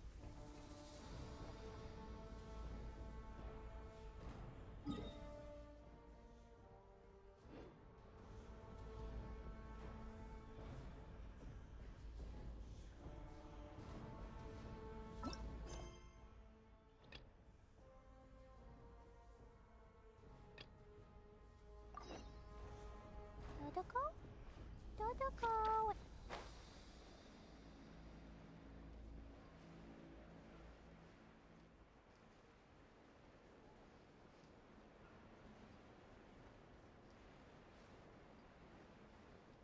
La la la.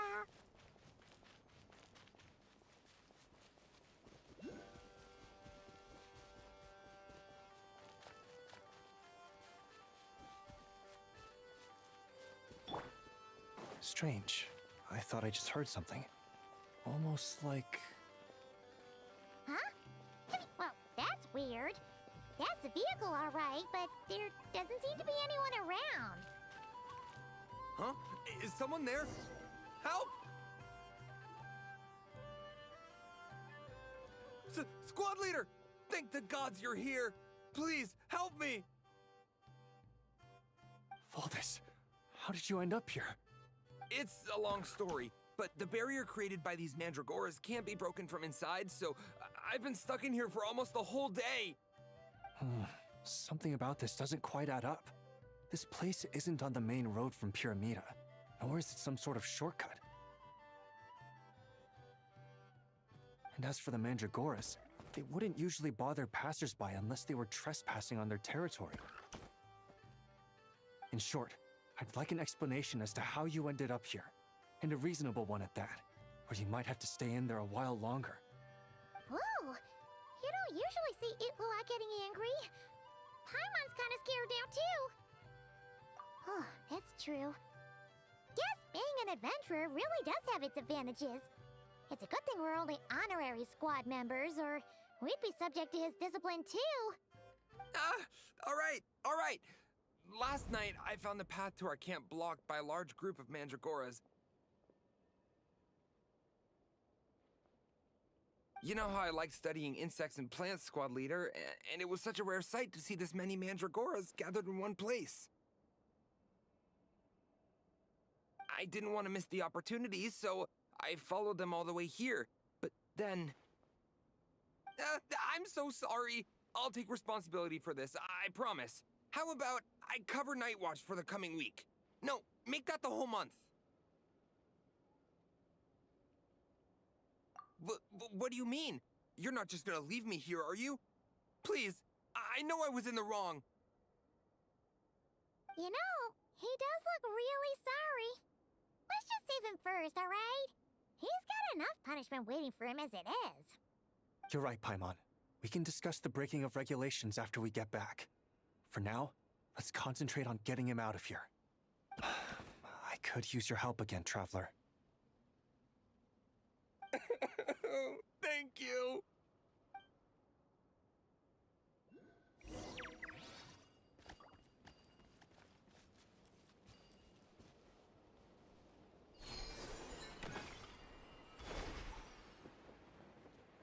Go.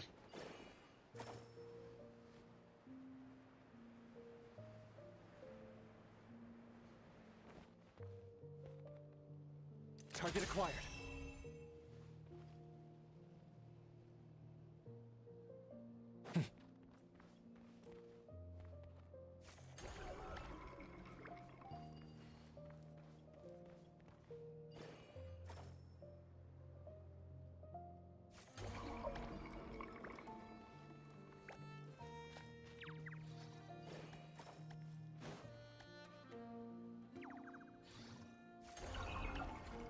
Whoa! Where'd all these monsters pop out from? We let our guard down. Prepare for battle, everyone. Press the advantage. Yep. Huh?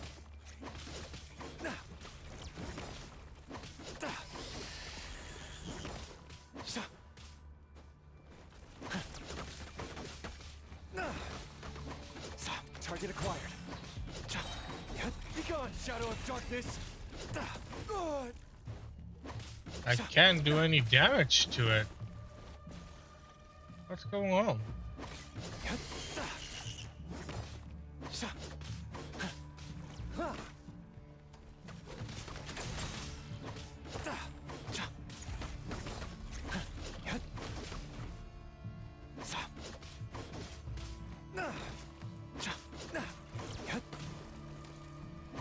Just make sure. Oh crap.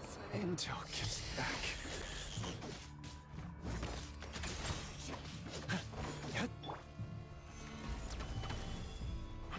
This is order. Let's dance. Pew! Dumpty dumpty go! Yeah, sparks and flash! Ha-hoo! Ha-hoo! Ha-hoo! Ha-hoo! Da-da-da! Born of ice and frost. Stabilize. Light compels you.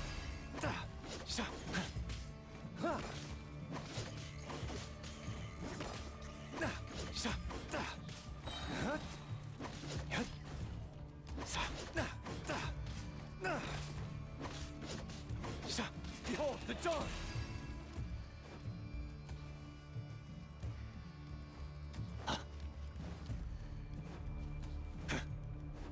Target acquired.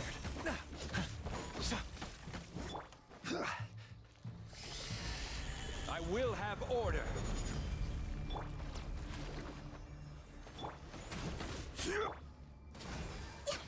Blaze over.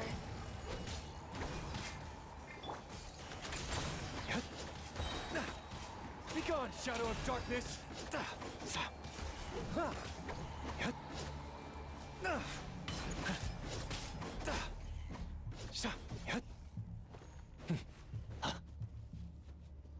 Wait, did they really fall down? Yeah, they did.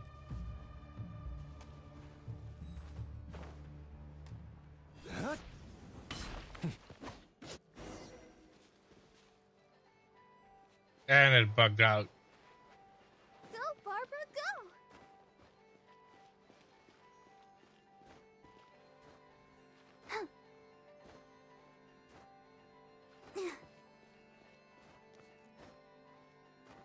I have to redo it.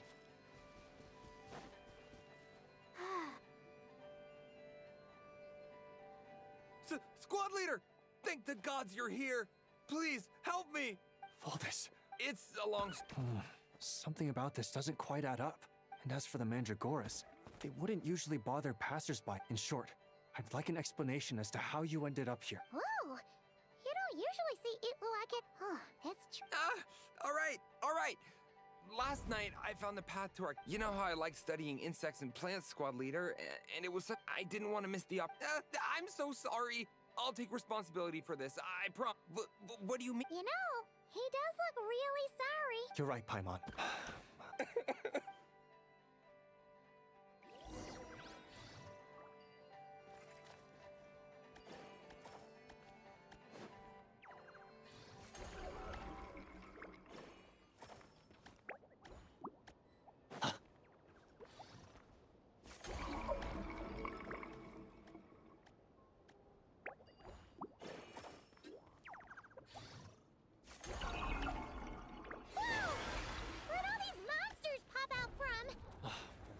countdown. Prepare for battle, everyone. Solidify! Pew! Boing, boing, boom! Boom! Ah! Woo! Woo! Boom! Hi! Boom! Ah! This is order. No touching!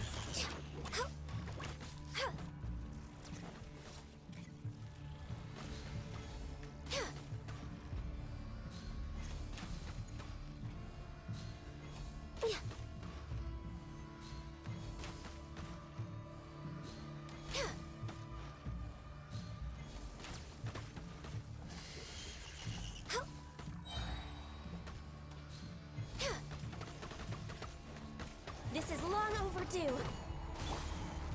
Gather! I'll protect us. Yeah.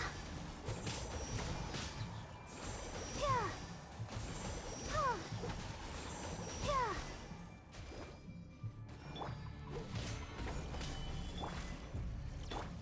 You're in my sights. Light compels you.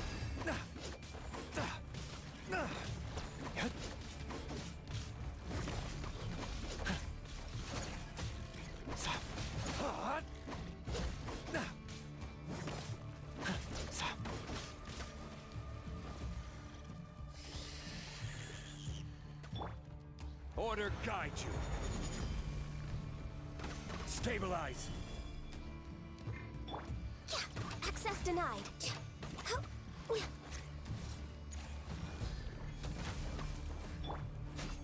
Yeah. Jumpy dumpy go! Blazing delight! Boing boing boom! Boom!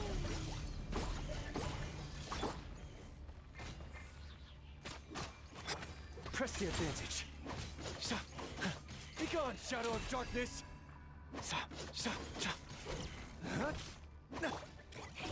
Pew! Hi-ya!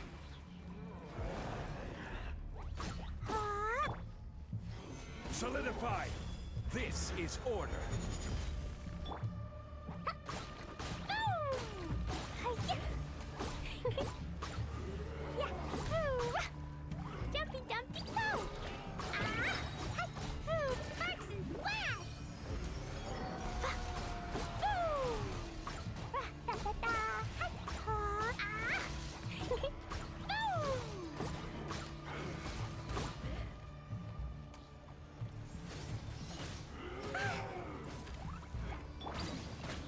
Stabilize! Let's dance. Yeah.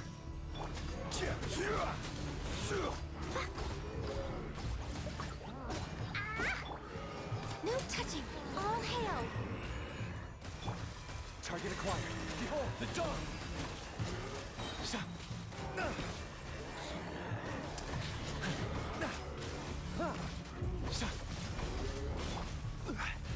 Gather!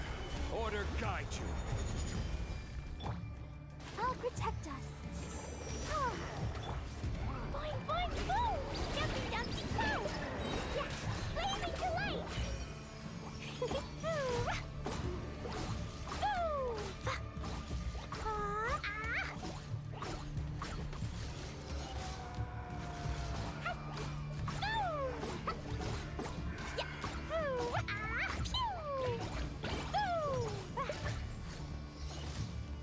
Let the show begin. Stabilize!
going on here?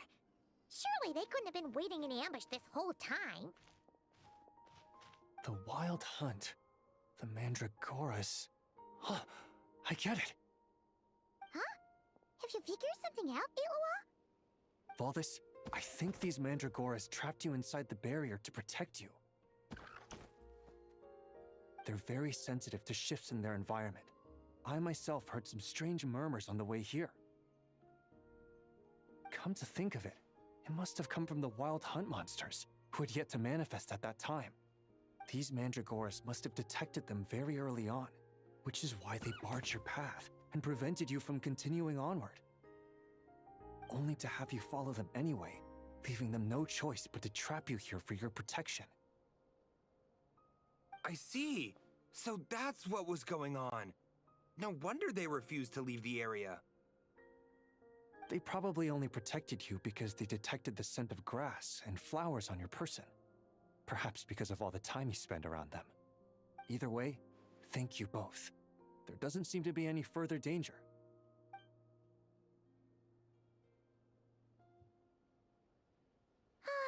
There they go. Adorable little fellas, huh? And they didn't even ask for a reward. Imagine if we had them around to watch our backs. We'd never have to worry about being ambushed while opening treasure chests again. You know, putting it like that, it was kind of understandable that Valdis would want to follow them. Right? Finally, someone understands me. I know, I'm sorry. I'll take whatever's coming to me. All right, now that we've got him out, let's head back. The others are probably starting to worry.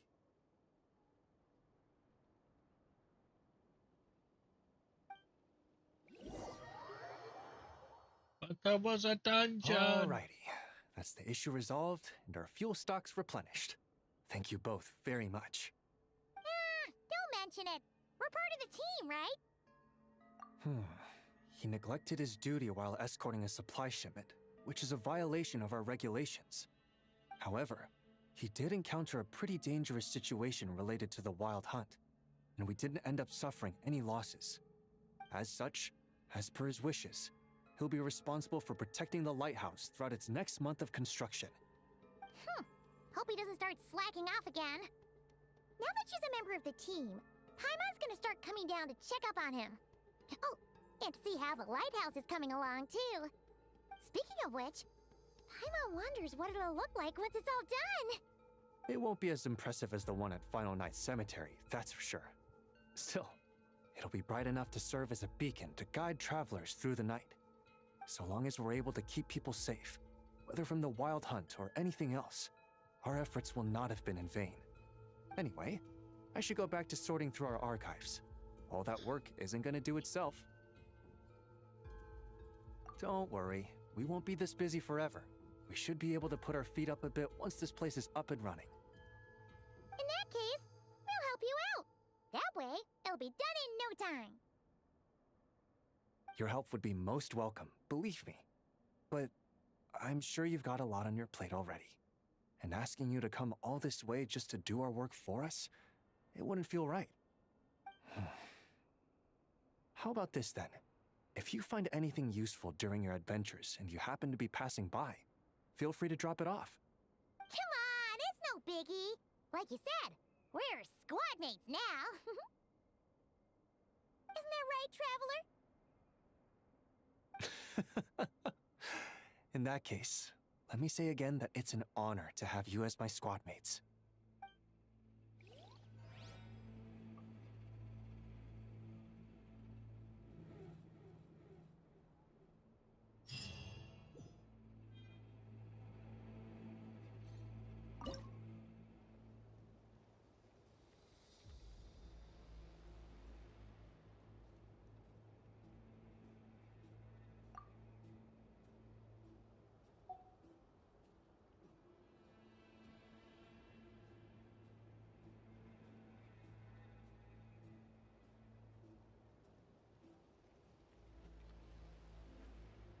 I have plenty.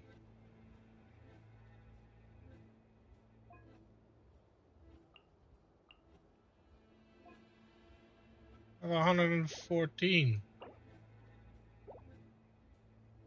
Okay.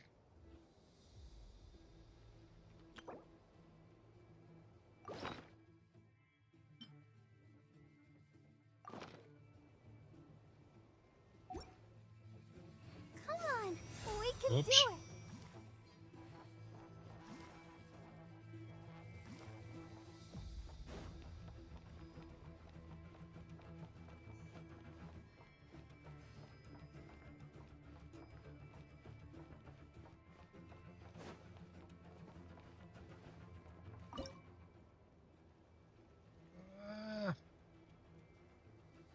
Instruct. I can't.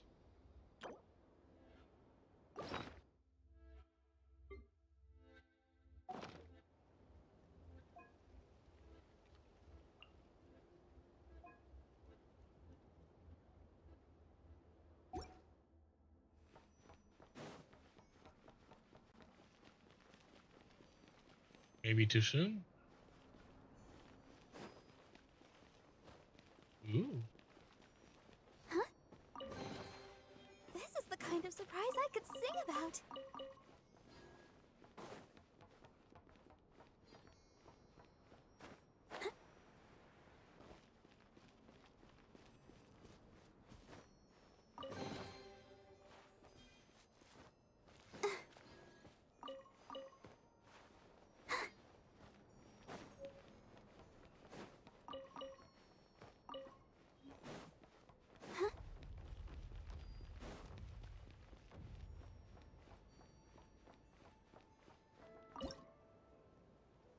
Ah, now I can do it.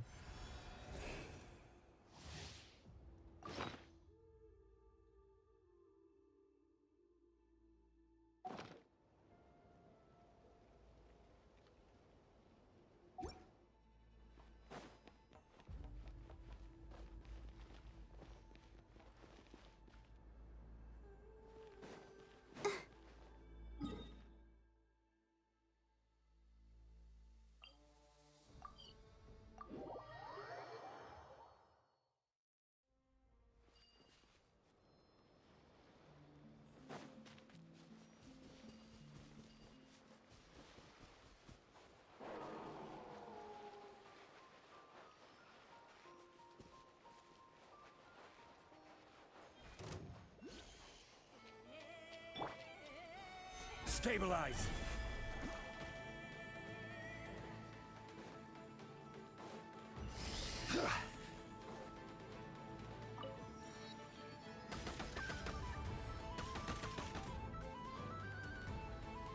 Yeah, I'm basically immune to anything when I'm standing here. Like it should heal me.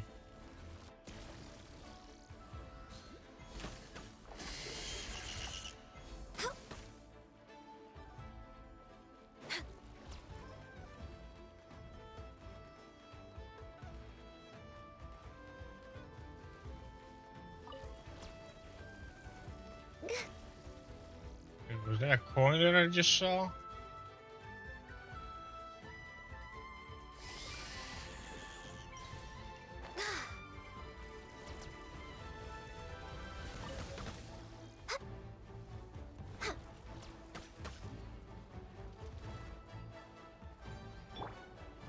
Gather! Let's dance.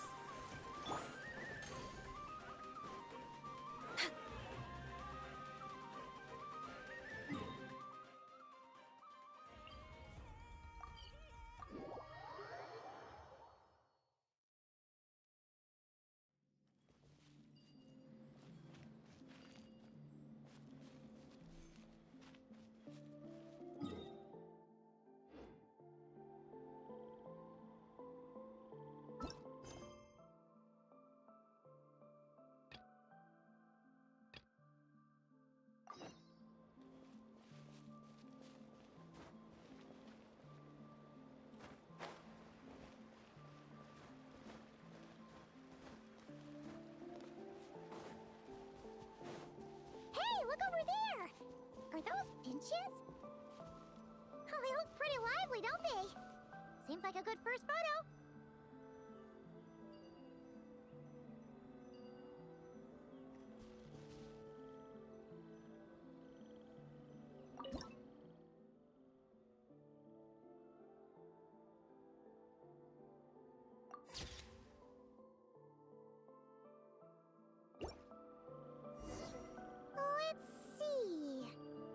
should we go for the next photo? Oh, we saw a squirrel statue earlier, didn't we? Do you think Nicole likes squirrels? Let's snap a few photos to take back.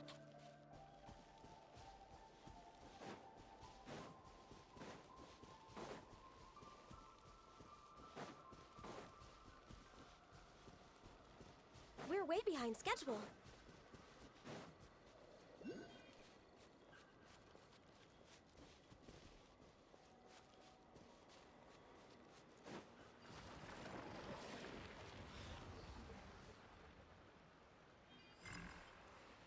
We're way behind schedule.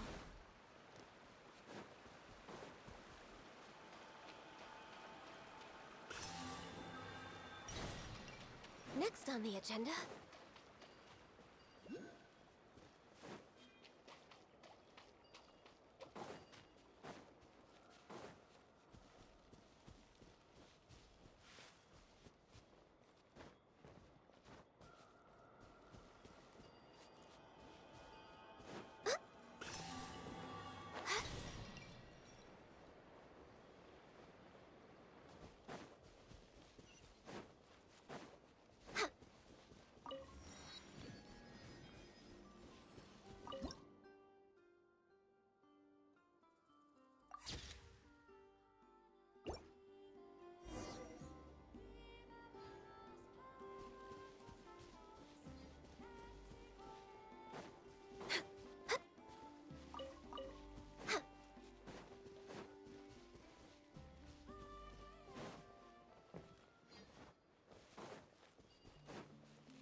Next on the agenda.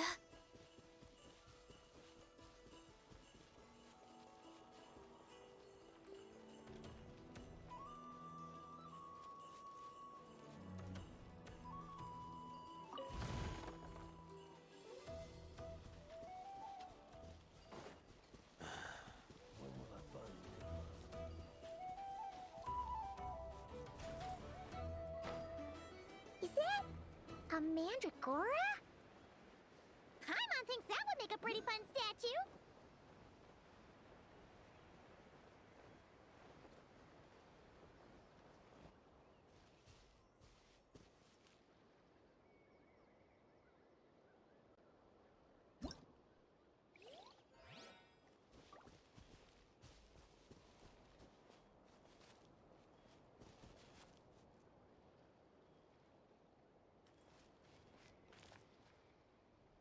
Do I need to hit it? I don't have a thingy.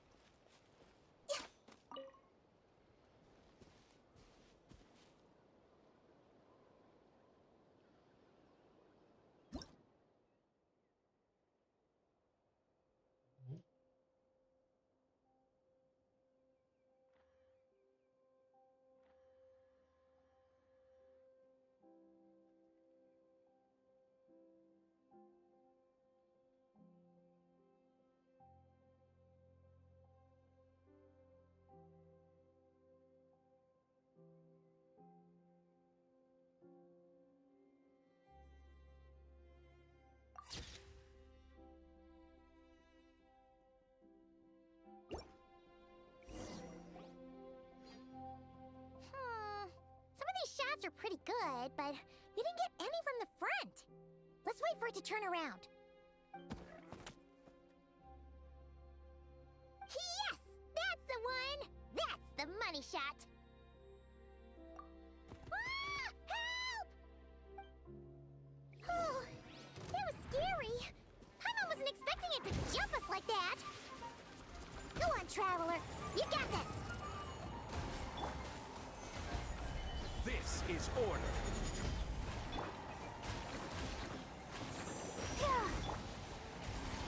Dumpty Dumpty Go! Boing boing boom! Boom! Sparks and blast! La la la! Hi! Yeah! Boom!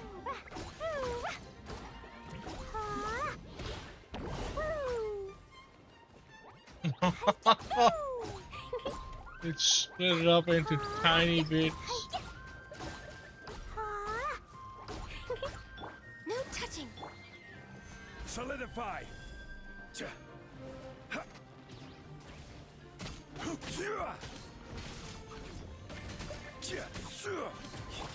Access denied.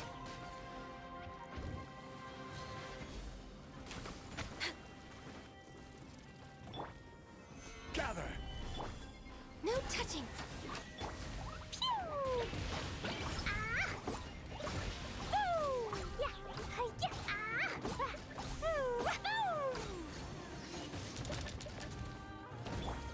Let the show begin. Access denied. Solidify. I will have order.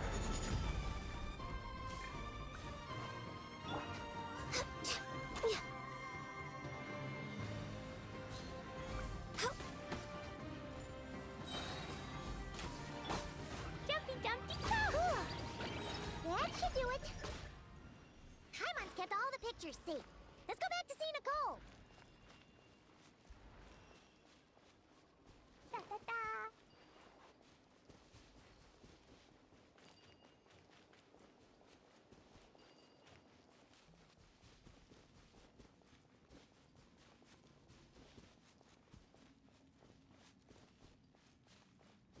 Woo!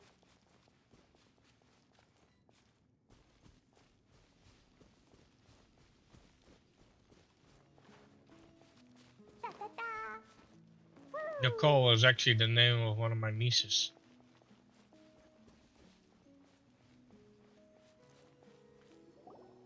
Hey Nicole, we're back. That was quick. You two worked very fast. It's nothing. But how do we get the photos to you? You can hold on to them for now. I'll be there in a couple of days. We can talk more about the statues then. Sure thing. See you in a couple days.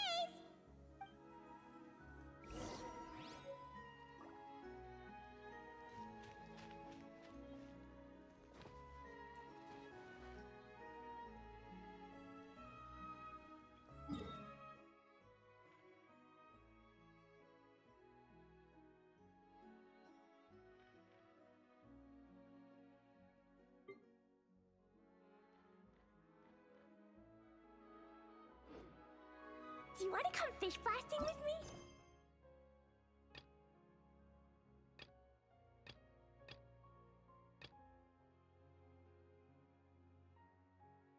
Okay.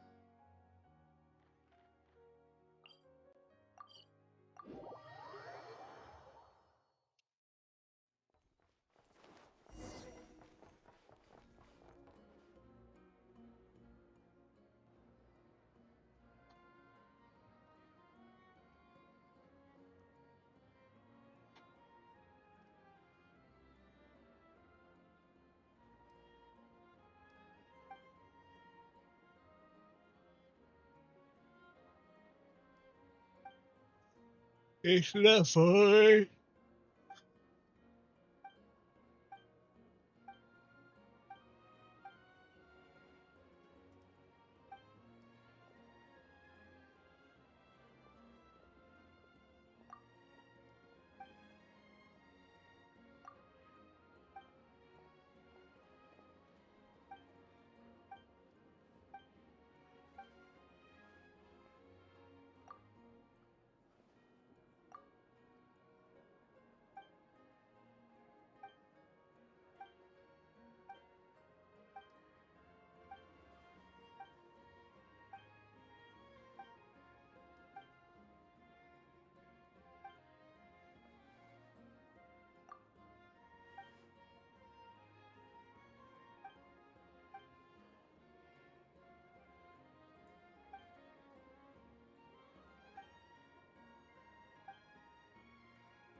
Oh no.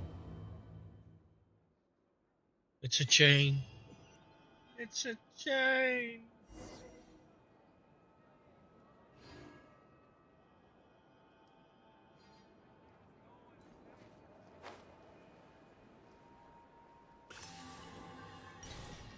Oh well.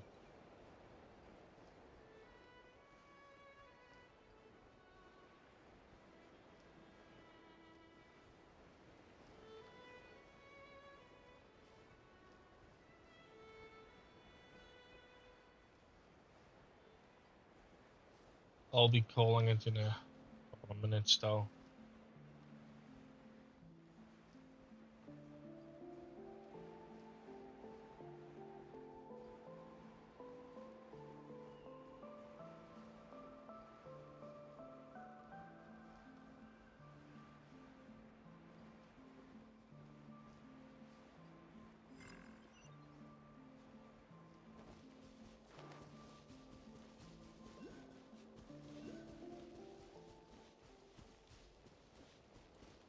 Oh my god, and then would have just teleported here.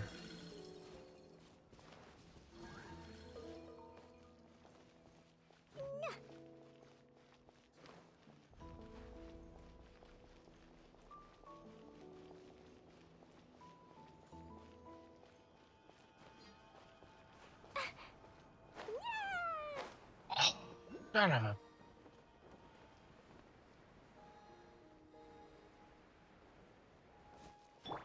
Next on the agenda.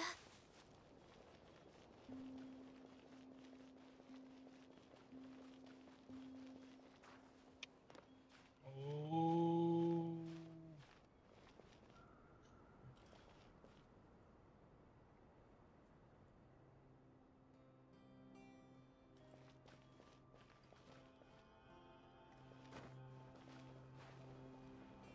Oh.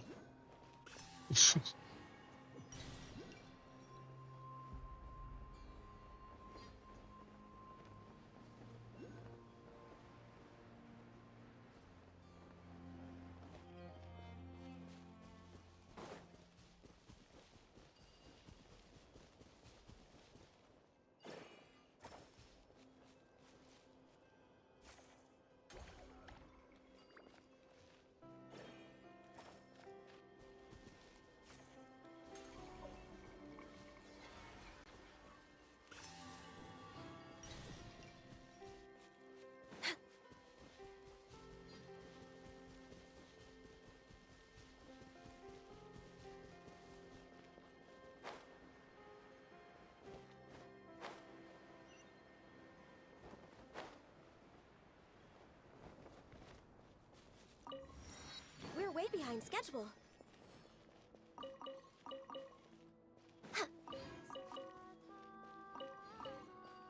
I still don't know what those coins are used for.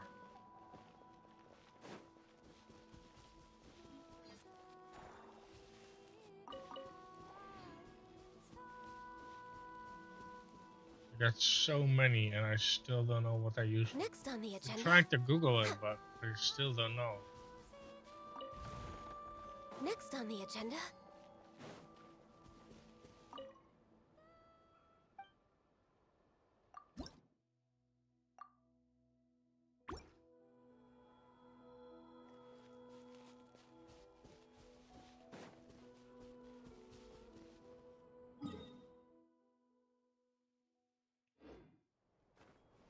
The center of that thing.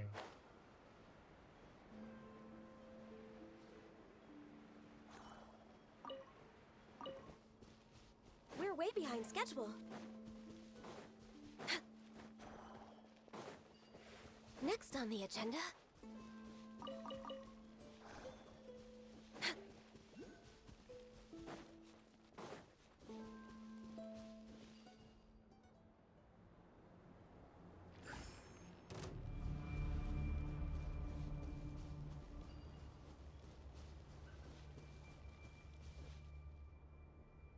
Lovely, the whole area is affected by it. Alright.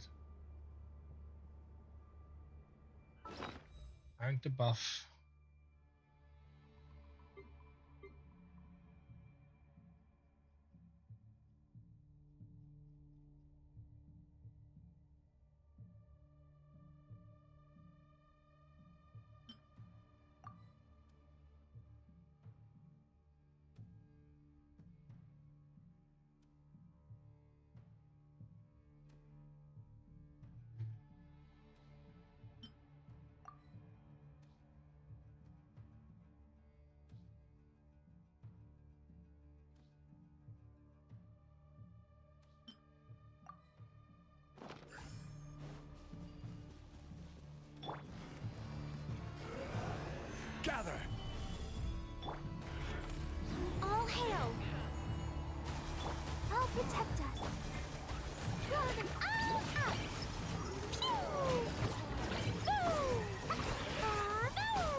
Stabilize.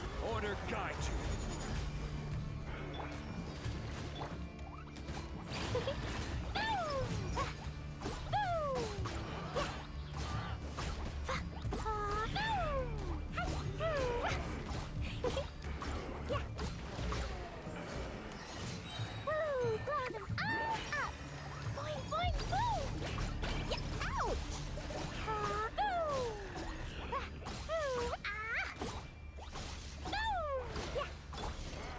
Gather.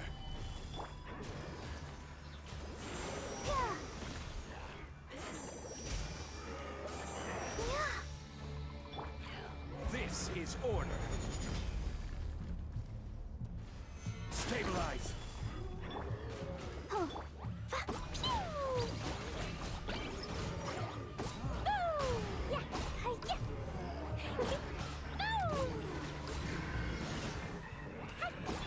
Access denied. Blaze over.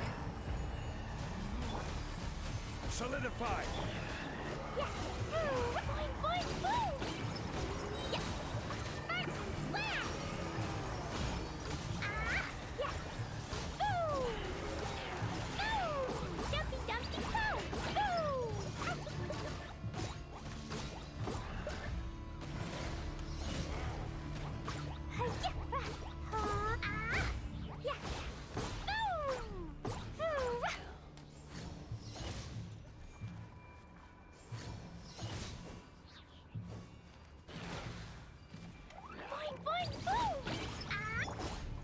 Stabilize. Order guide you.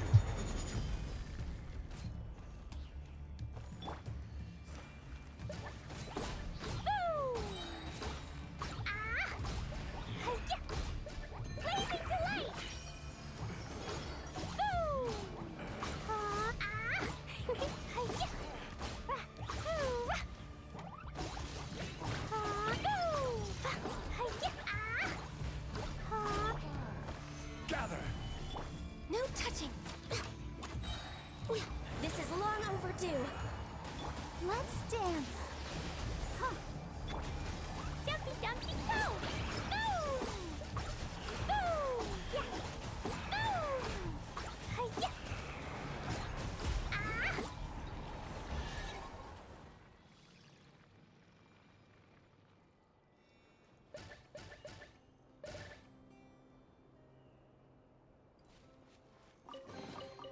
More treasure! More treasure!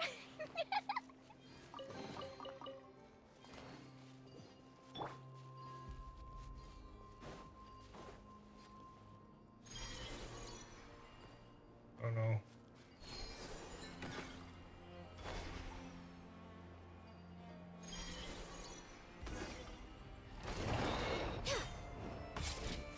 Access denied. I will have order. I'll protect us. Boing, boing, boom! Boom! Sparks and flash! Yeah! Hi-ya!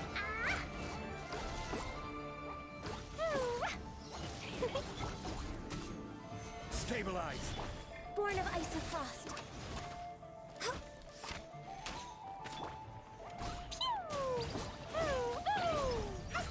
Let the show begin.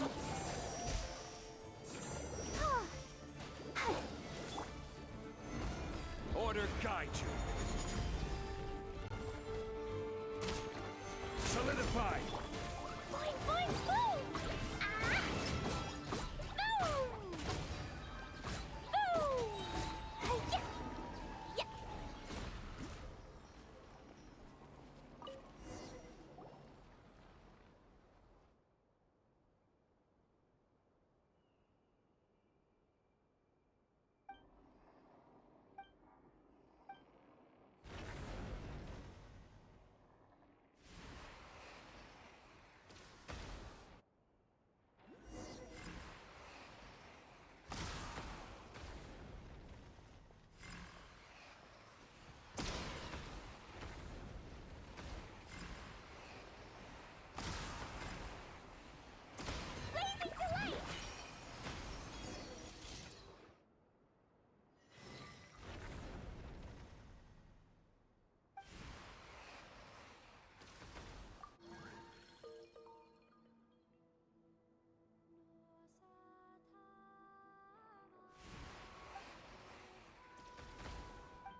Okay, how do I... Protect us.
Oh.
fight.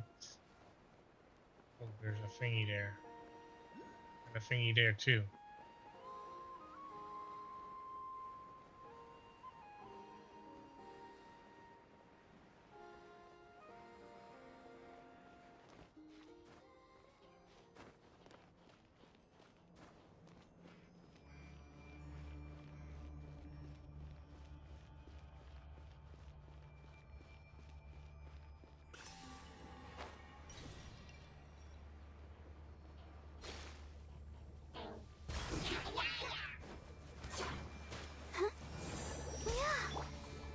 Gather!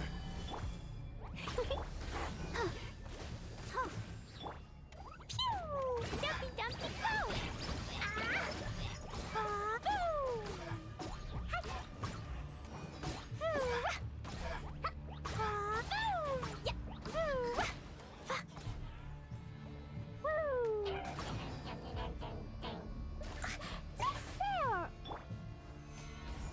I will have order.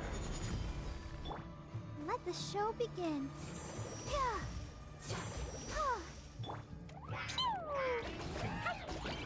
No touching. Glaze over.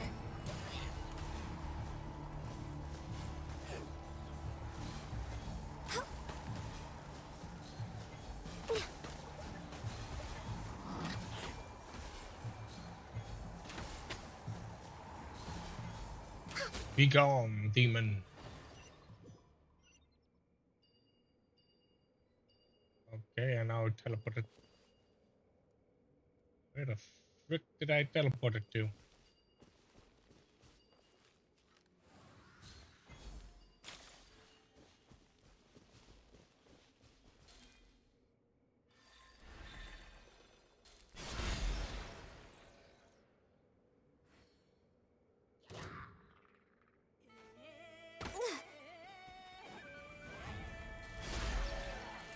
Access denied.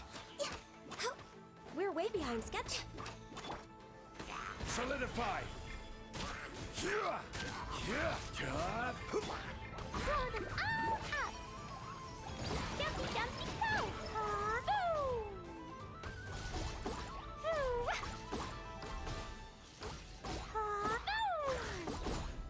Bomb squad!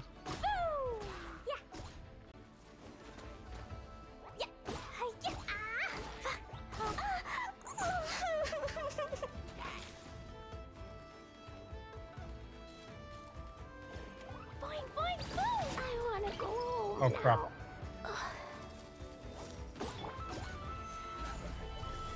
This is order. Go, let's dance! Born of ice and frost. All hail. Next on the...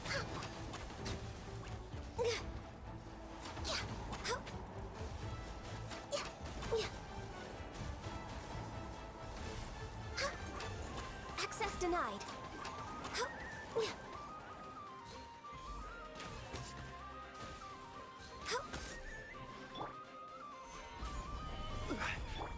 Dumpy Dumpy Go! Boing, boing, boom!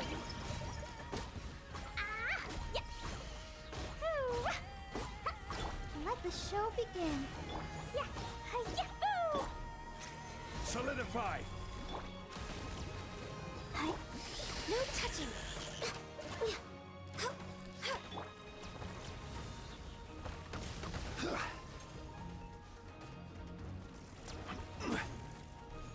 Gather.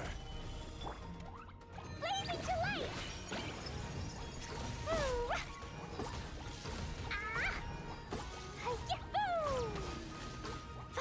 Dumpy Dumpy Go!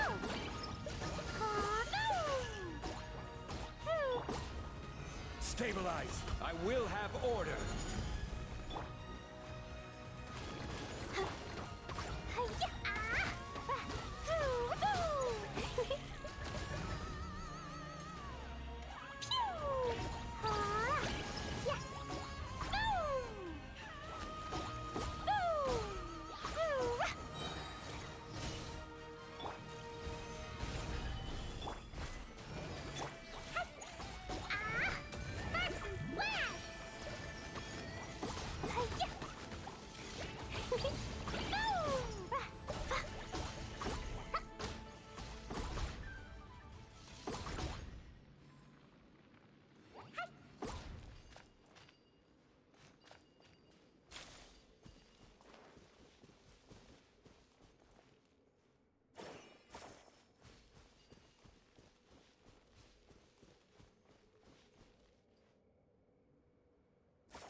guide you.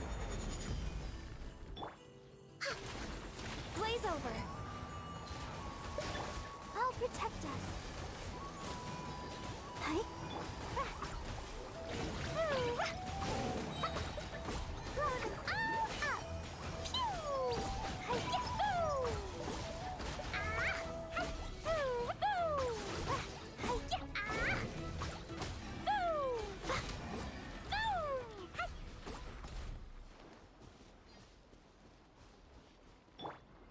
Let the show begin.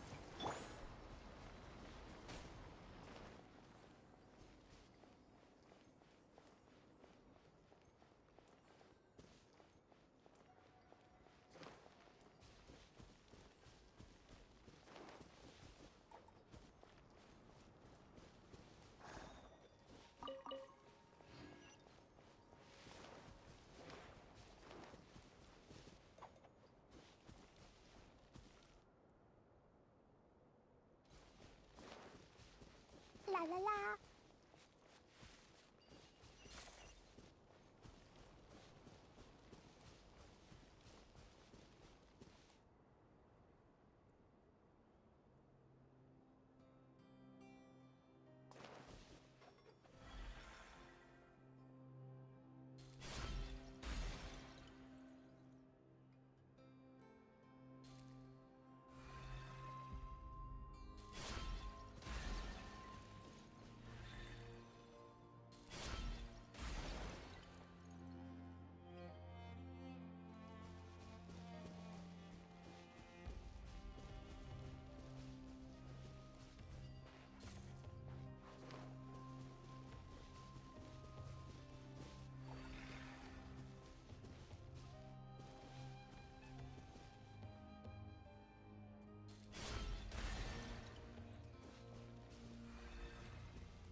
Yay, shiny!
More treasure!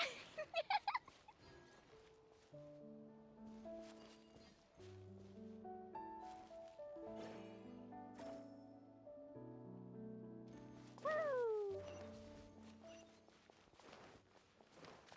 La la la. Woo!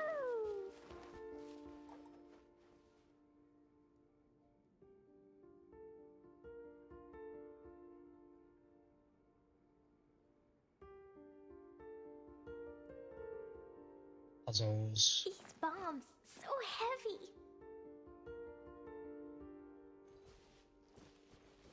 Ugh.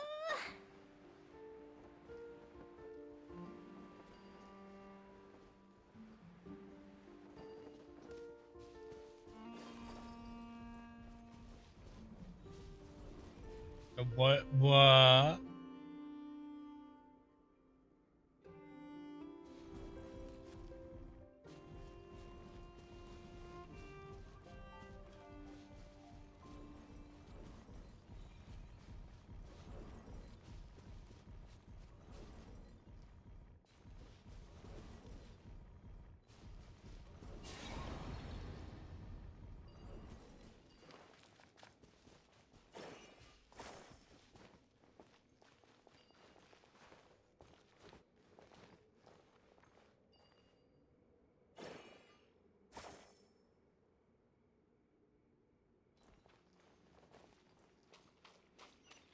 Okay, but where's the main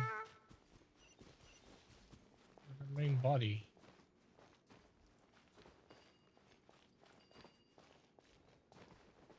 One piece, but where's the...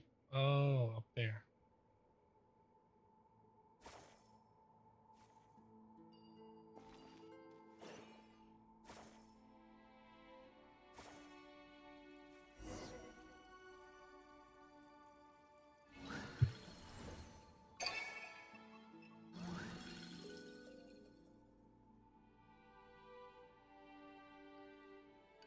Explosion inside city wall. Grounded be thy woe. Explosions can hurt people. Jin can spread fear. Monster be bombed. Clee be doomed. Those are the survival rules that the Knights of Favonius gave me.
Oh, hello. What the hell?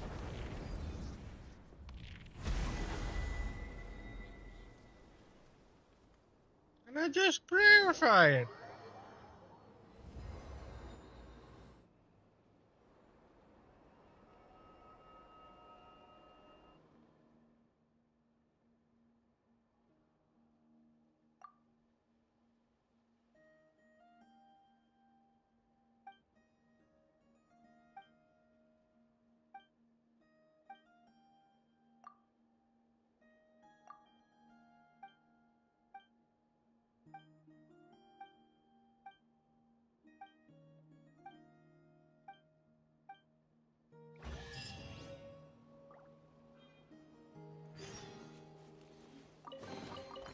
Yay, shiny! Literally just purified it. La la la.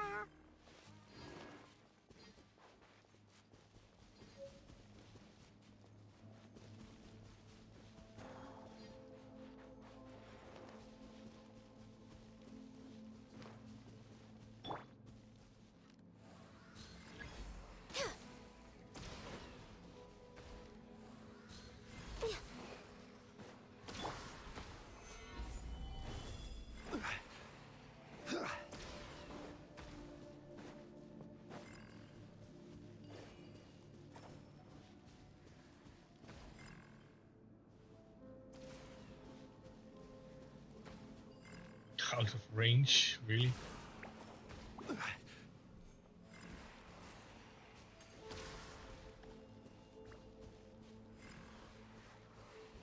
This is order.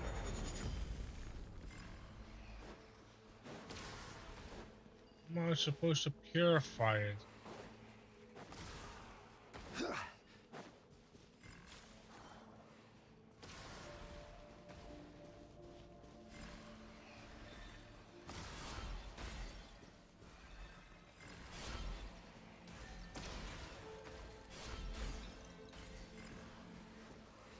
What the hell?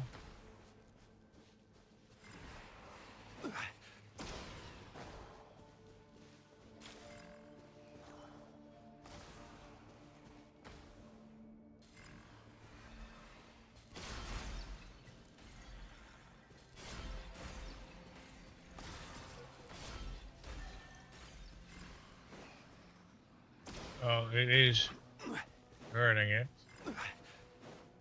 Also slightly.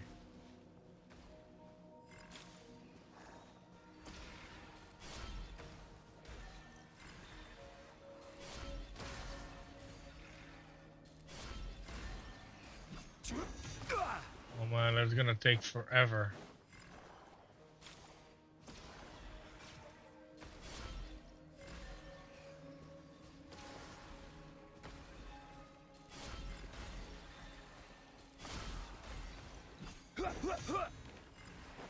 Quake!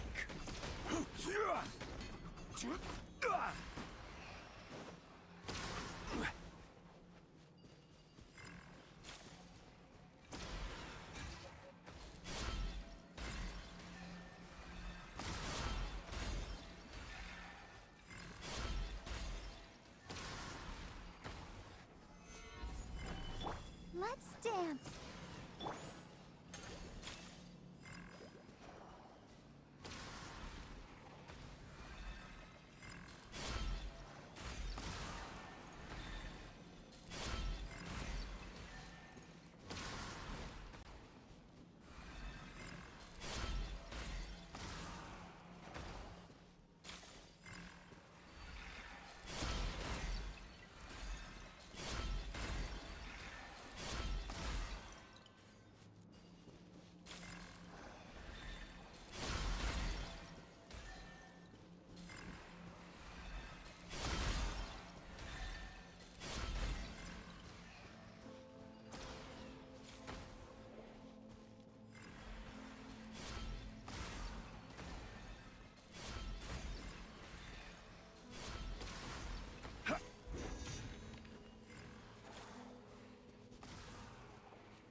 One man's stone is another man's gem.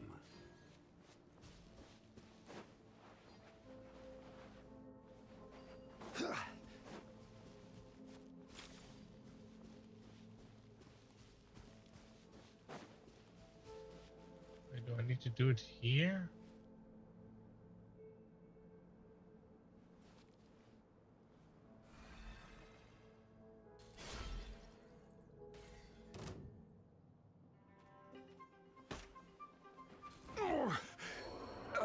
I'm feeling a little off.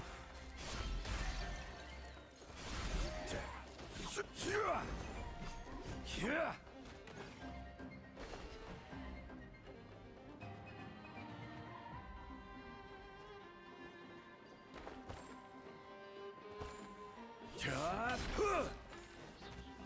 Stabilize. I'll protect us. Oh. Yeah. Boing, boing, boom! Jumpy, dumpy, go!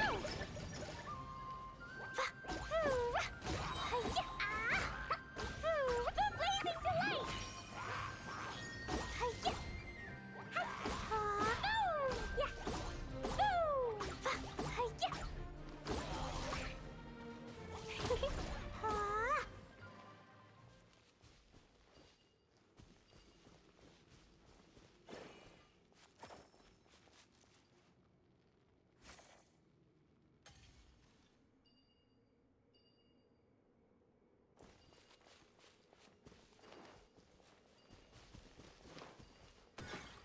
Well, I killed those, but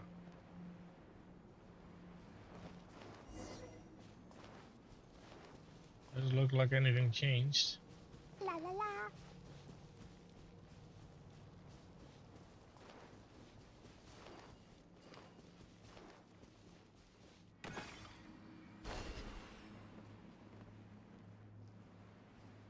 We just hit this, or?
Yeah, whatever. Occupied.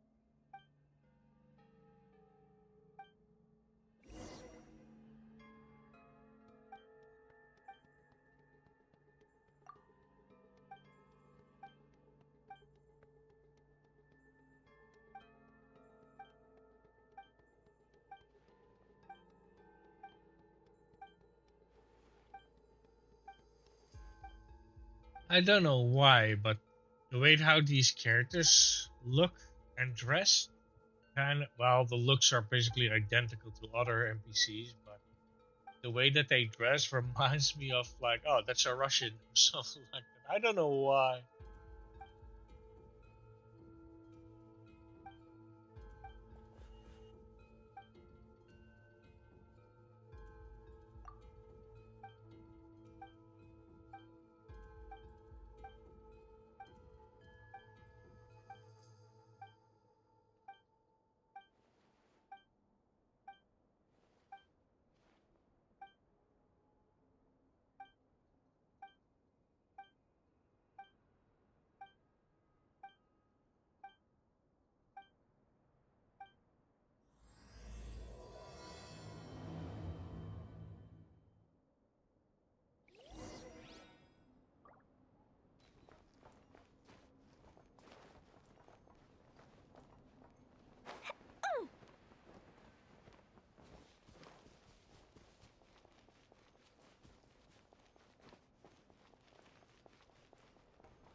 Yeah, it does not let me start.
Press the advantage.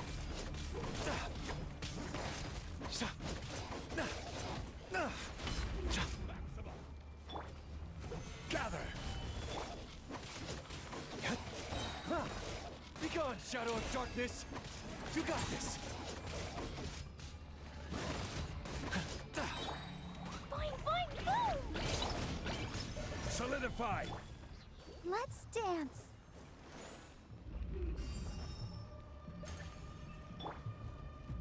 Fire rate maximum.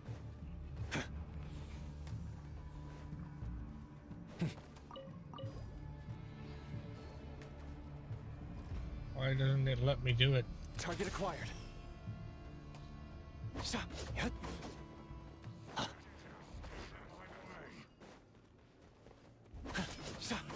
Behold the dawn.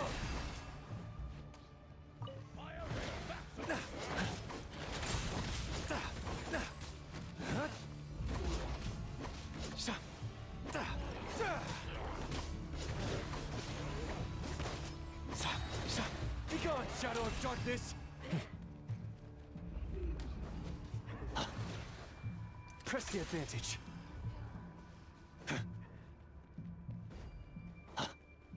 What am I missing? What is working? Need to grab this and then is that a lantern?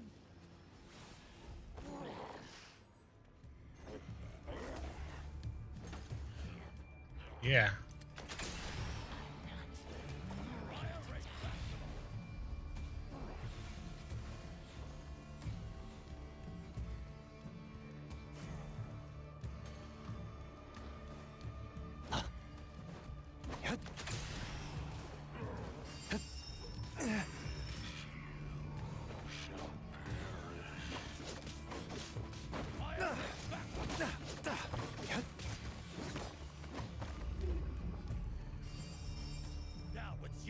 Let the show begin.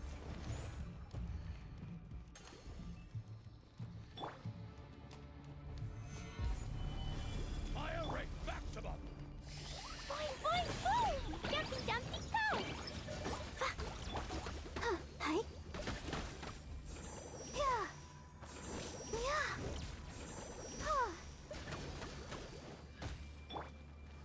Gather.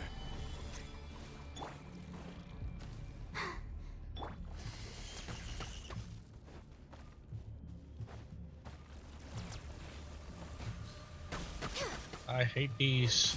All hail. Stabilize.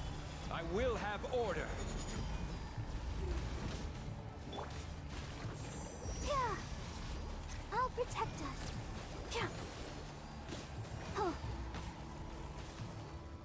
Fire rate maximum. Yeah. Hi. Gather.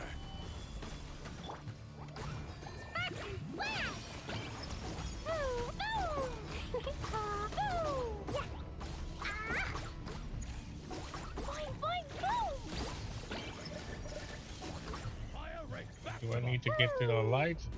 Yeah. So. La la la.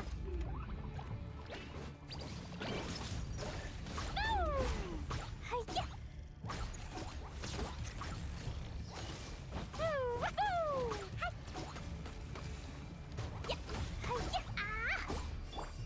Fire rate maximum. Jumpy, dumpty, go!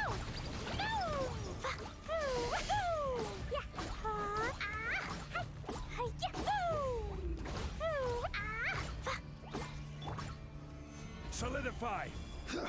Access denied.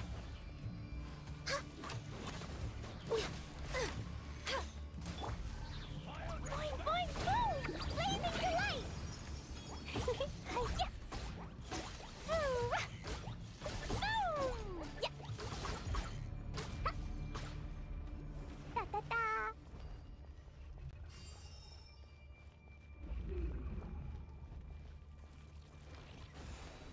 Jumpy, dumpy, go!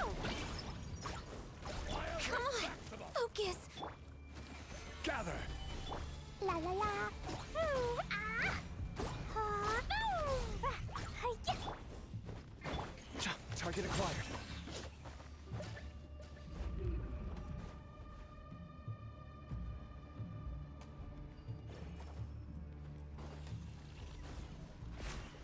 Fire rate maximum!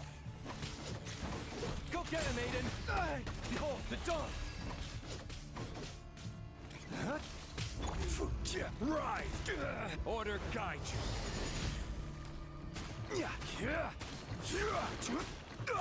Solidify! Let the show begin. Oh. Yeah. Oh. Fire rate maximum! Pew! Boing, boing, boom! Boom! Sparks and flash! Woo! Ah! Boom! Boom! I don't want to go too far because they will reset if I do.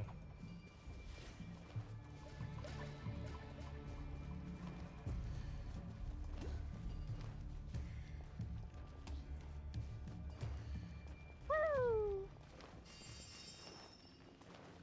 Now it's your turn!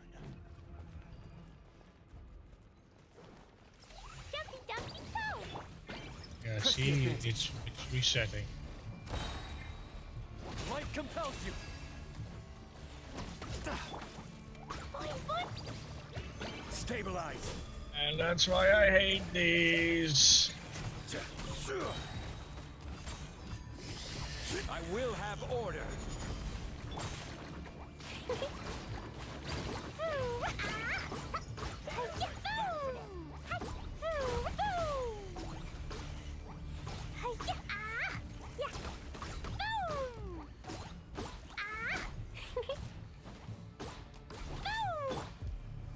Gather!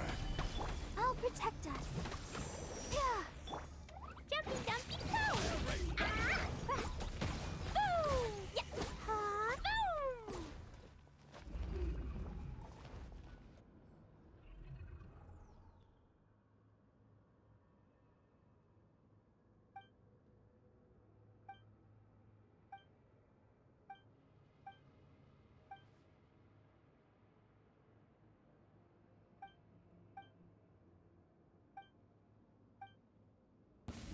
Now it's your turn!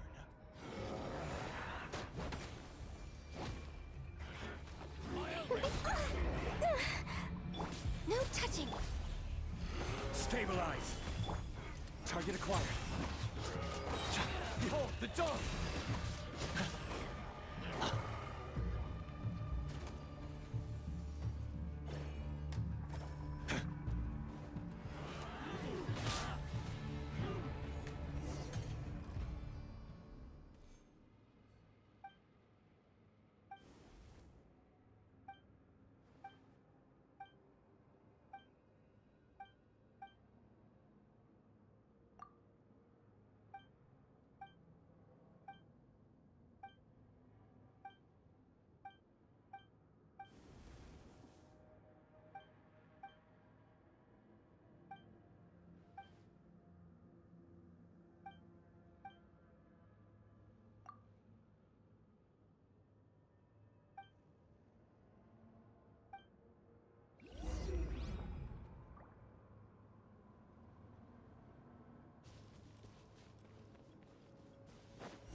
They're in my sights.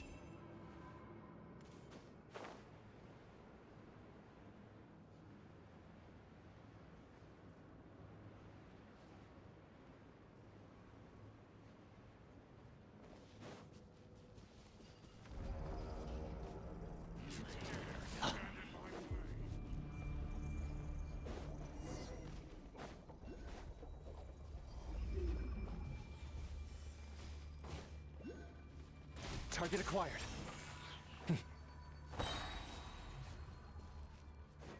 Light compels you. Solidify. Order guide you.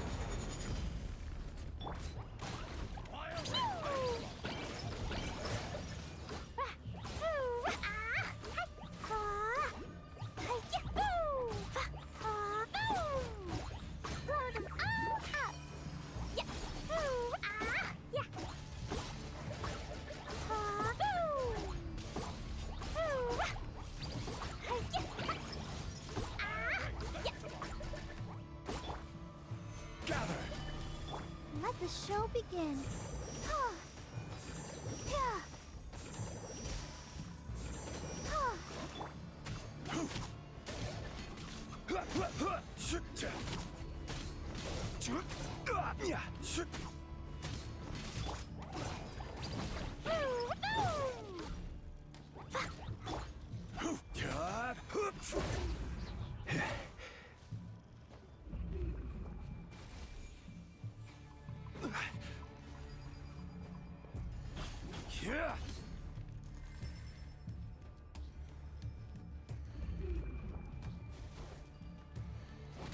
Crumble! I will have order. Stabilize.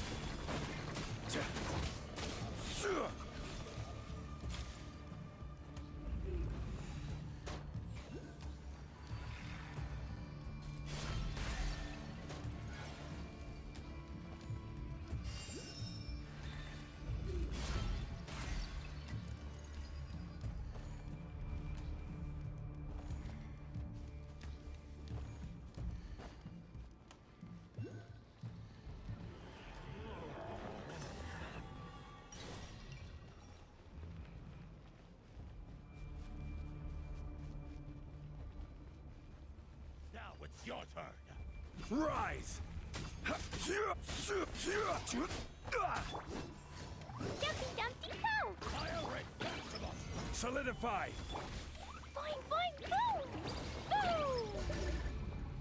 Now it's your turn. This is a never-ending kind of thing.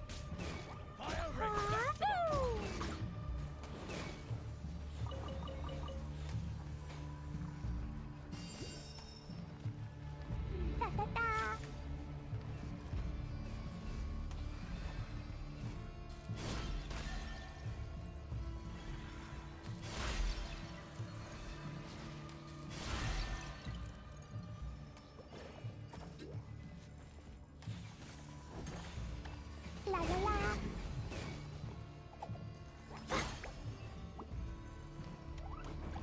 Dumpty Dumpty Go! Gather!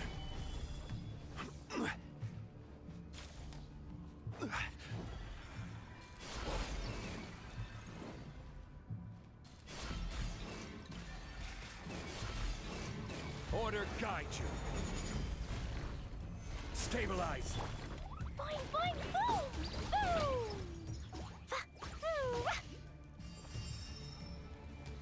Now it's your turn.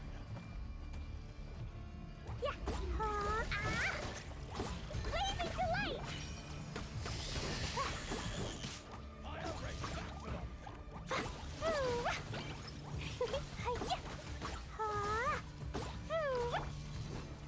Solidify. Born of ice and frost, for Rex Lapis! I'll protect us. Be gone, Shadow of Darkness! Dumpty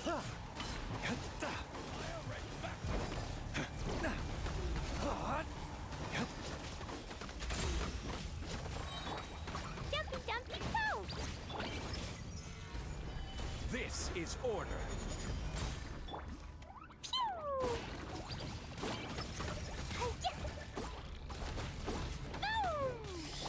Access denied. Fire rate maximum. Yay, I did it! Oh, wait. No, I didn't. Boing, boing, boom! Ah! Woo!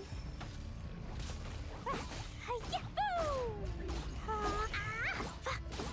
Boom! Hi-ya, boom! Jumpy, jumpy, go! Hi-ya! Boom! Versus wow! Ah! Boom! Hi-ya! Ah! Yeah! Boom! Boing, boing, boom! Ah! Yeah!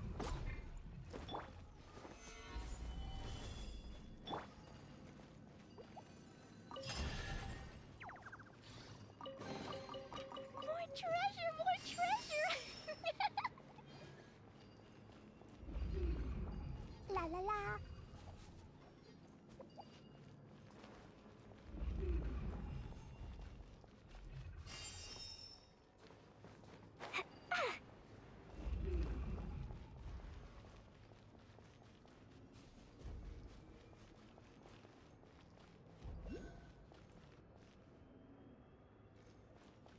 Hmm.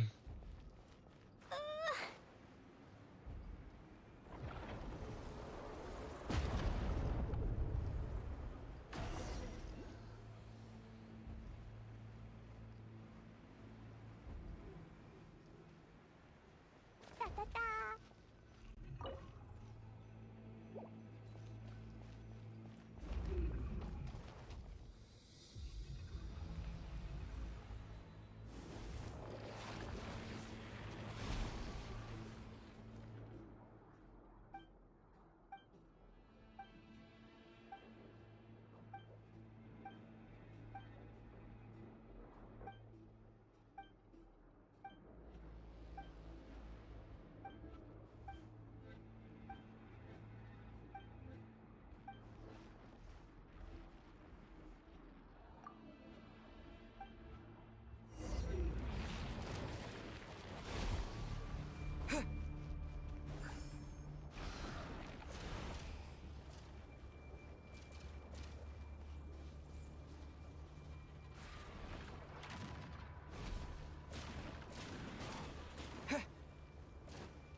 So what am I supposed to do here? I can't really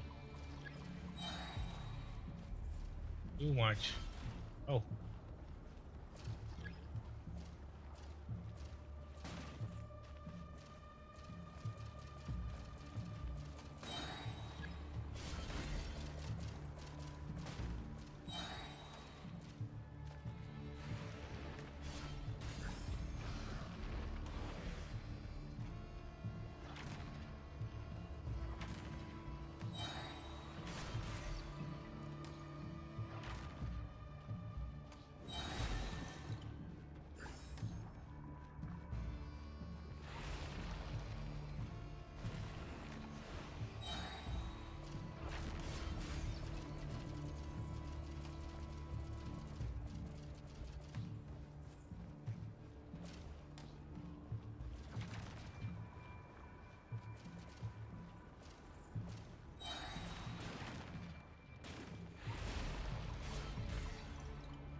Oh, hell no.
He's cooked.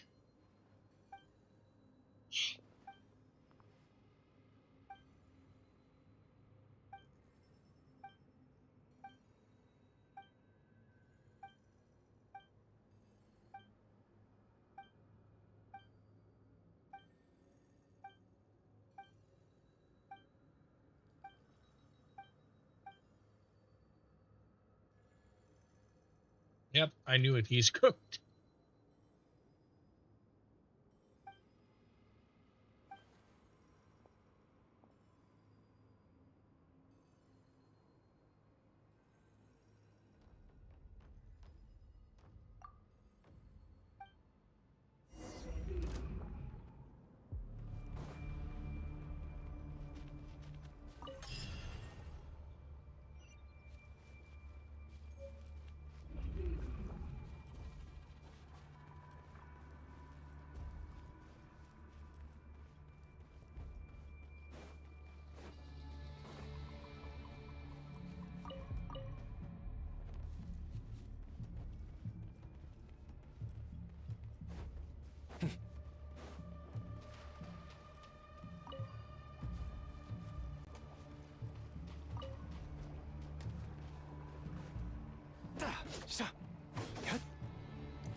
Jumpy, jumpy, go!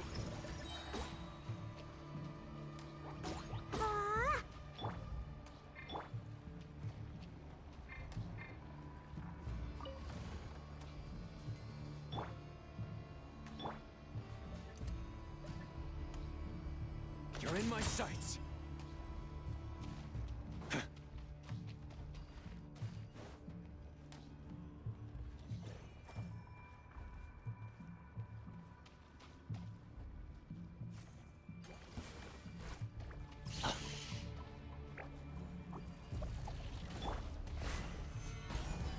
I will have order. Why did it have to be those damn birds? Boing, boing, boom! Pew! Boom! A blazing delight! Hi-ya, boom! Ouch! Woo! Let the show begin. Yeah. Oh. Yeah.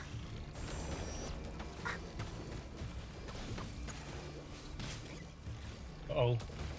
Oh, run. Gather. I need light, I need light, I need light.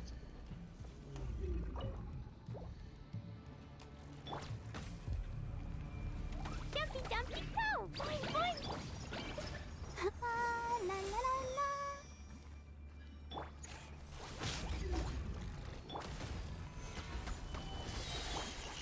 Woo, woo. Hi-ya, I gotcha now.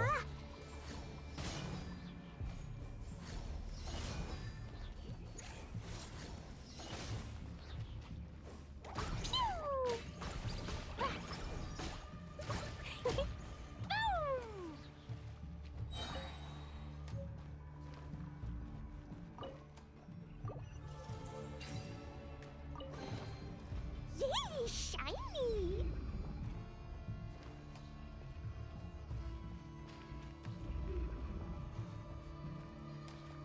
Da da da!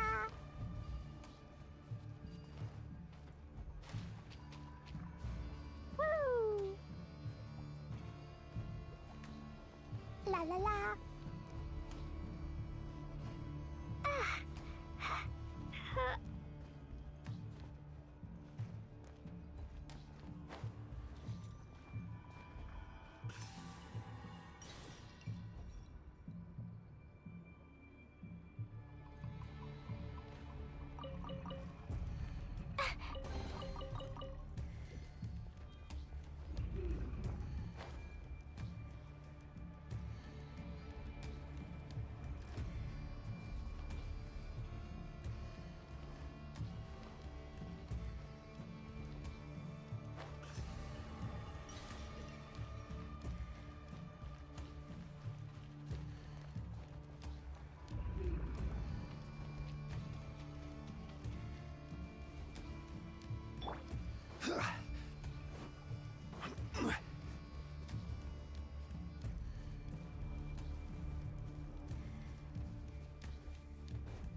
Whoa.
Oh.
Solidify!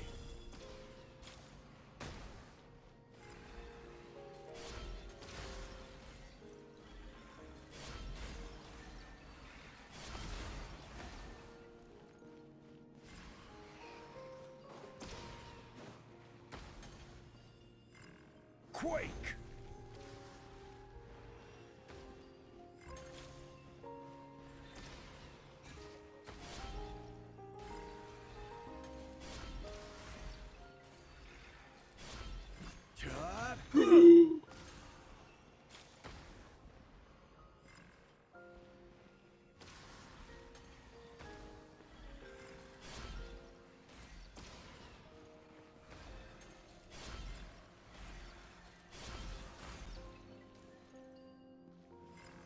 Stabilize!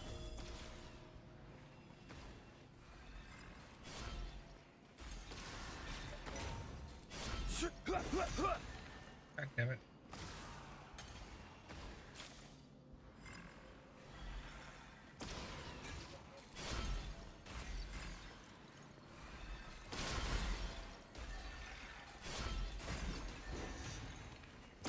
Solidify! Order guide you.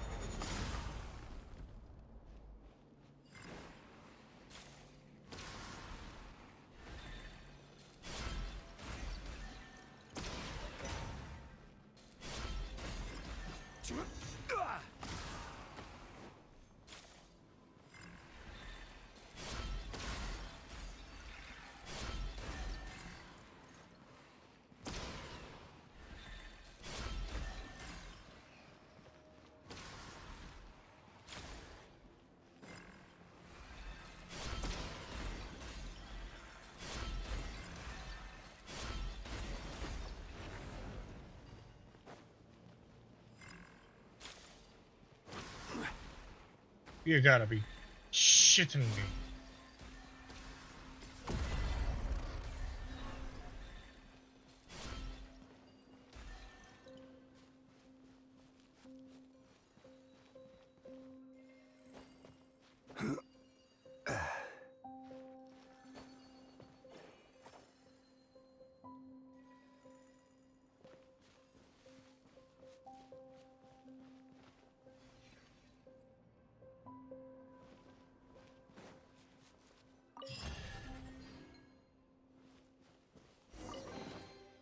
Certainly worth the extra mile.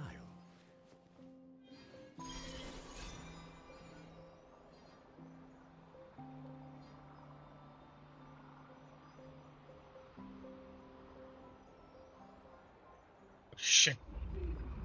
Go back, go back, go back, go back. And oh shit.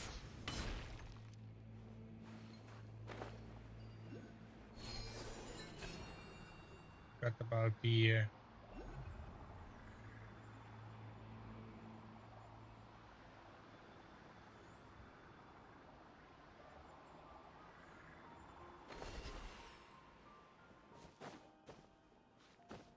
I was gonna forget this.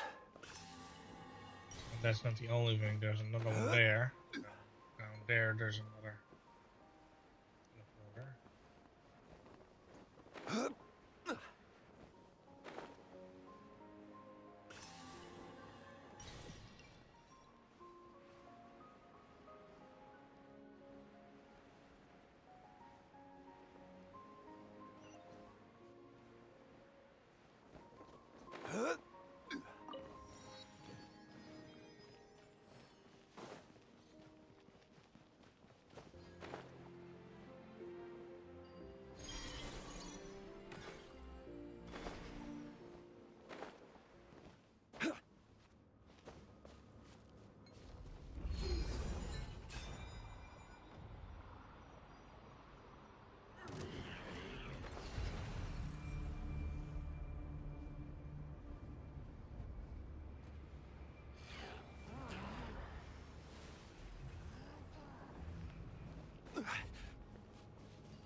Let's dance.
Okay, what do I do?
Like the dagger.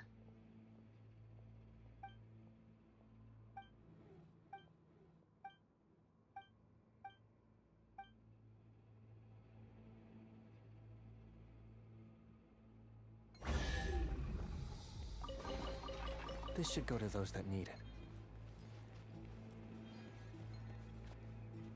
Why not?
Wait, I can't run.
That's a dark hole.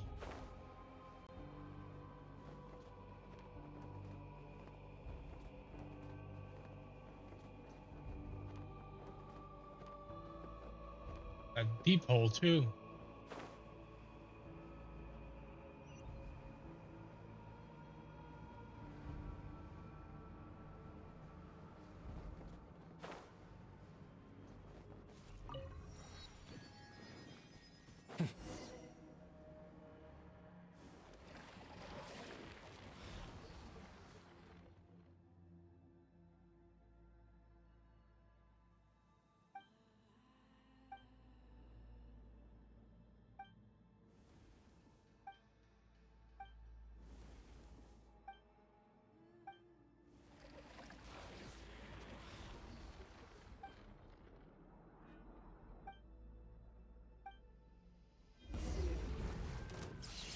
Oh no, I'm so screwed. Not the birds. Light compels you. Target acquired. I'm so dead.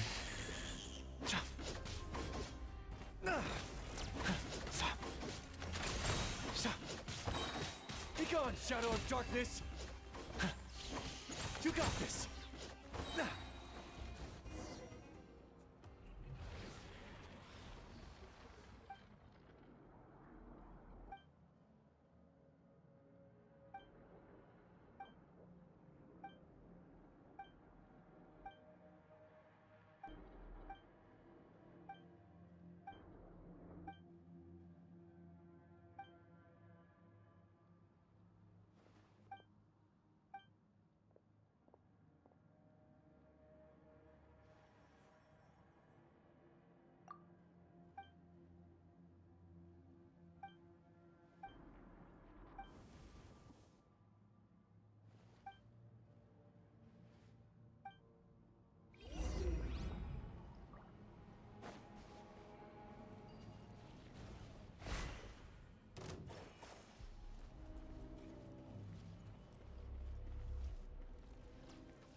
Eh.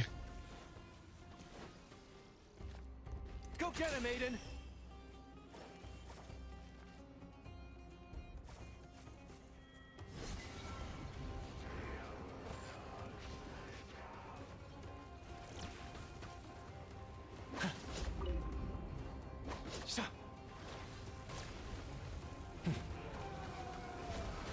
Press the advantage.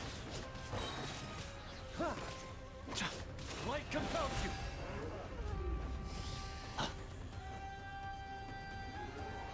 Gotta hold fast.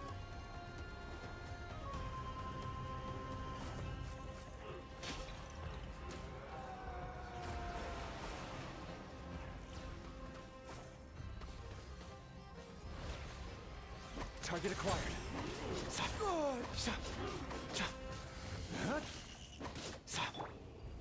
Gather. I will have order.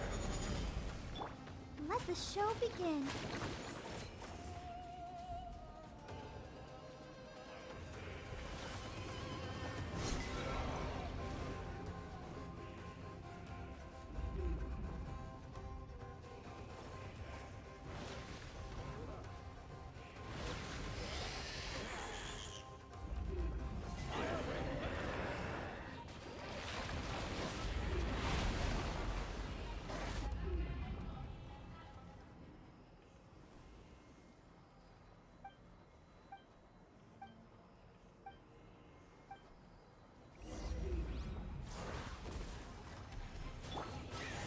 Solidify!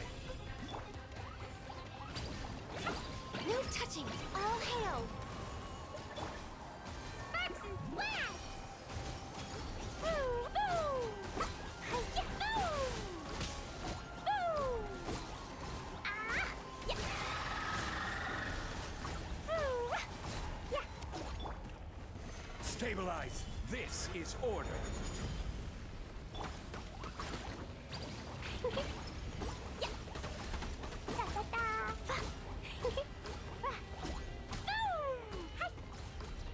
You just can't damage them quick enough.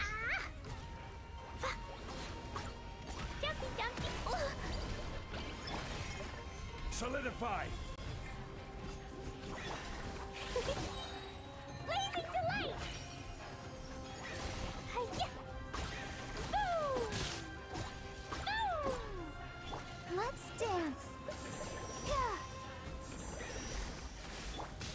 Crumble!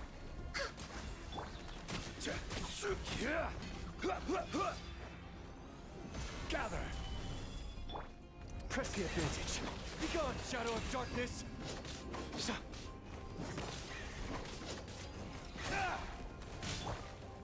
I will have order. For Rex Lapis! I'll protect us. Boing, boing, boom! Dumpy, dumpy, boom! Yeah! Hi-ya! Boom! Ooh! Hi! Boom! Boom! Yeah! Hi-ya! Ah! Boing, boing, boom! Sparks and flash!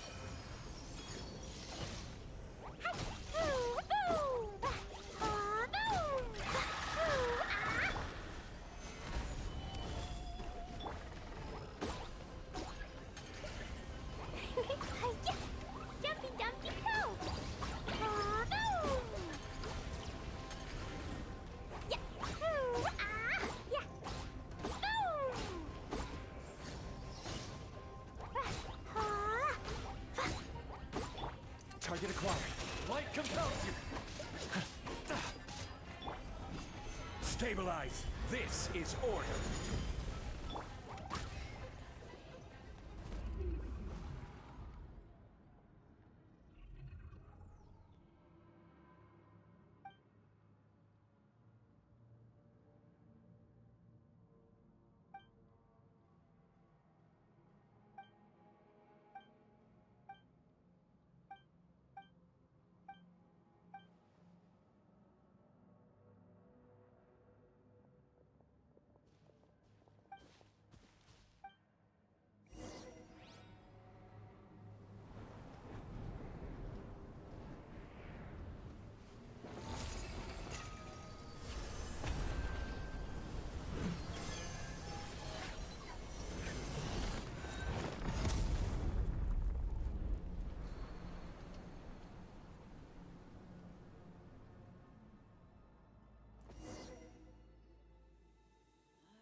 another one.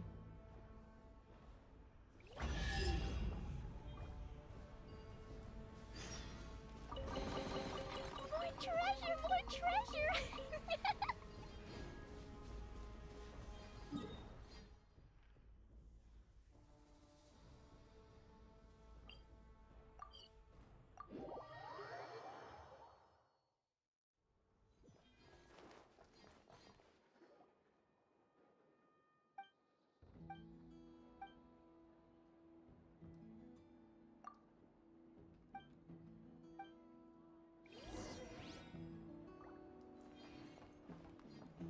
Oh, that's more than enough for me.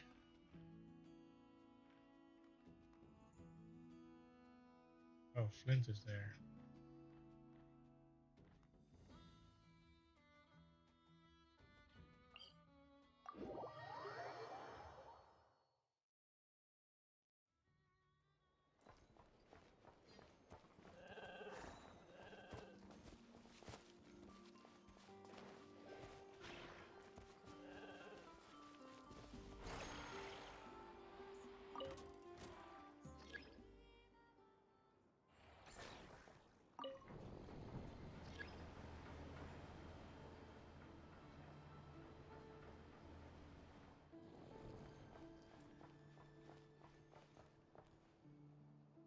Not sure if he's in the chasm.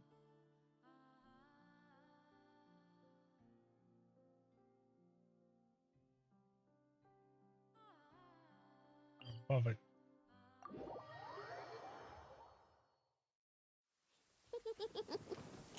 Lucky all my new bombs are waterproof.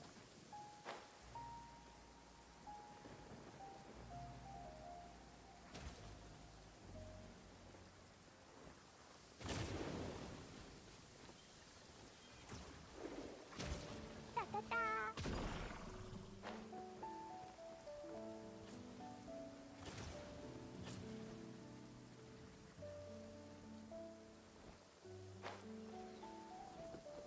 Is that enough? It is. Repairs complete. It was just an old circuit, nothing serious. Such remarkable efficiency, Miss Inefa. If it weren't for you, this streetlight would have had me stumped. If it had proven beyond fixing, I may have had to take my own lantern and hang it in its place. Aino previously proposed a solution. She said she could train the Ratniki so they'd have the basic knowledge to perform simple tasks, like repairing circuits. That way, you wouldn't need to inform Aino every time a streetlight goes out and then wait in the dark until I arrive to repair it. Yes and no. Strictly speaking, maintaining the brightness of the lights has been their traditional role. Before the use of Kuvaki became widespread, the streetlights were powered by regular oil. Back then, people were needed to light and extinguish the flames. Because of how dangerous said streets were at night, the Ratniki took on this role. They already carried lanterns, in any case, and were adept at using them while fighting. But as I'm sure you've already noticed, the current streetlights are powered by Kuvaki, and it's not so easy to light or extinguish them using traditional means. Because of this, whenever a light goes out nowadays, all I can do is stand here helplessly and wait for a professional to come along and solve the problem.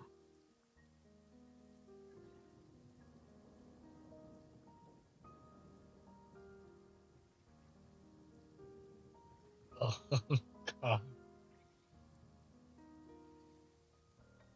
Aino organized an engineering seminar, but all the Ratniki made excuses to leave halfway through.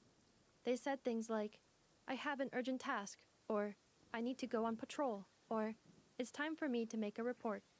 I didn't leave. It is, after all, disrespectful to the host to leave a seminar early. True, but the biscuits you brought were too much of a distraction for Aino. She stopped teaching completely. And then I was so busy trying to stop her from eating that I could not take over the seminar.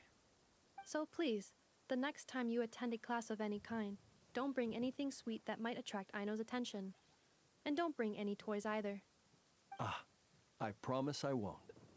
Please say it in full. The last time you promised not to bring anything sweet, you brought a toy, and Aino was completely unable to continue. I promise I won't bring anything sweet, any toys, or anything else that might unduly divert Miss Aino's attention. That's better. I'll notify you when she next holds an engineering class. For now, I have to pick some laka berries for her. Goodbye. Traveler, do you know of anything else besides sweet treats, toys, and small fluffy animals that might keep Miss Aino quiet for a while? Half an hour shall suffice. Oh, since you feel that way too, it seems I have no choice but to submit myself to her baptism of erudition. I only hope I don't drown in the ocean of knowledge she wishes to impart.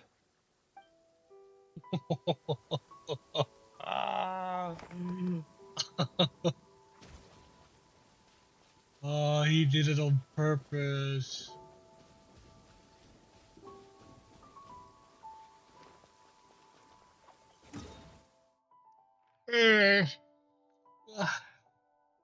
See, what else do we have?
Yeah, lower? La la la. This is more than a fair price already. Prices like these are outrageous. Quiet days like this. Woo!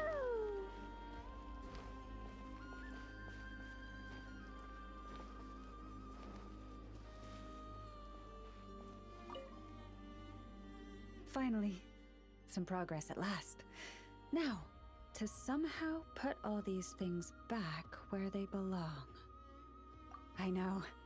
There's petrified seeds of an ancient tree, fossilized animal bones, colorful stones, more deposit boxes that people buried for safekeeping, wish boxes, letters with photos enclosed.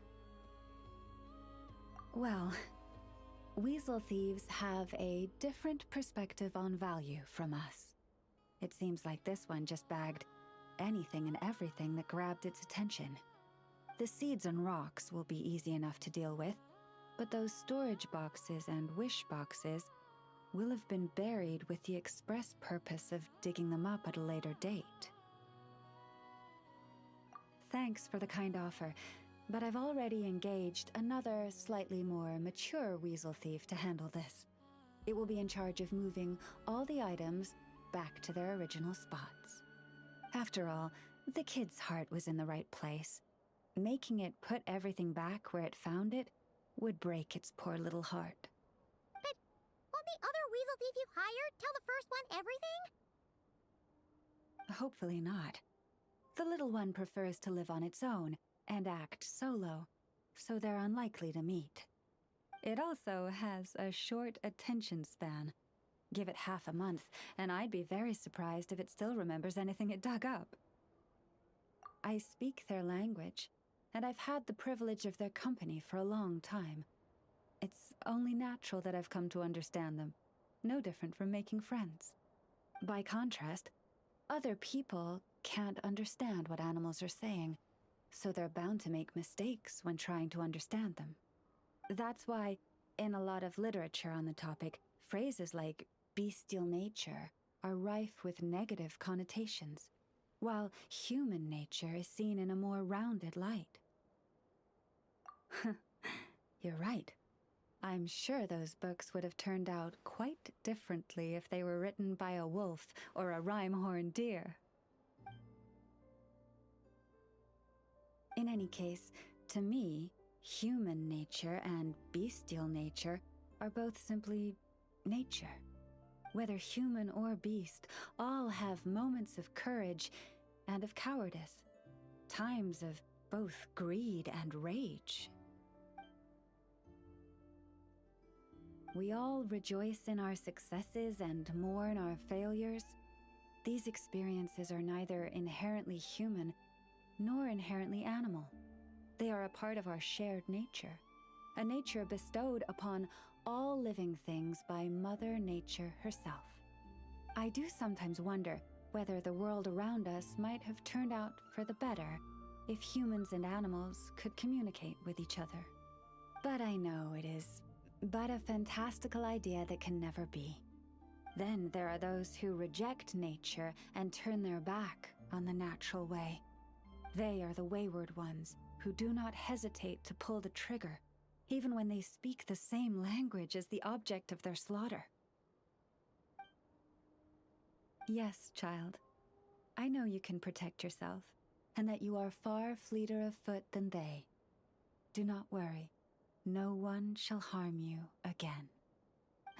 Ah, how time flies. I should get back to sorting through that pile of treasure.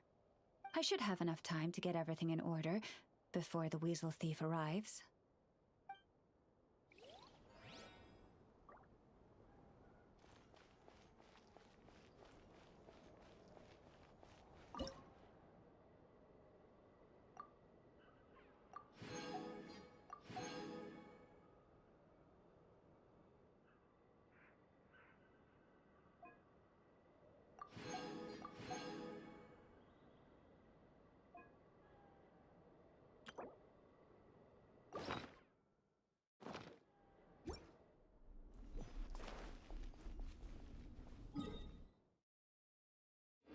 Oh, there's a flag.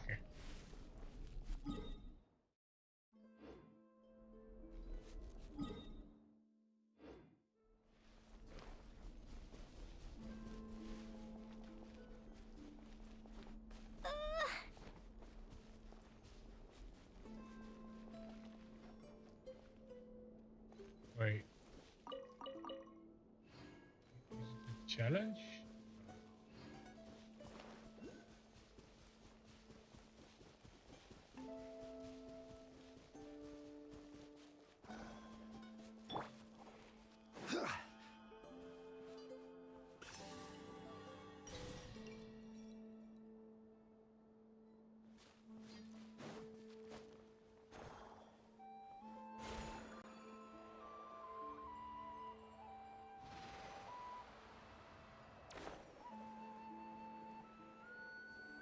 I see so many treasures, but I don't know where they all are.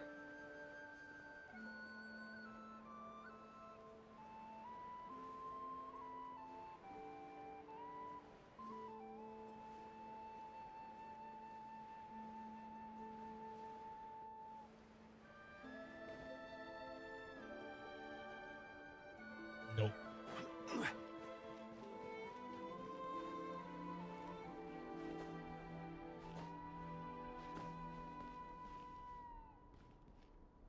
Wait, those deer. Didn't they have the power to recharge ults?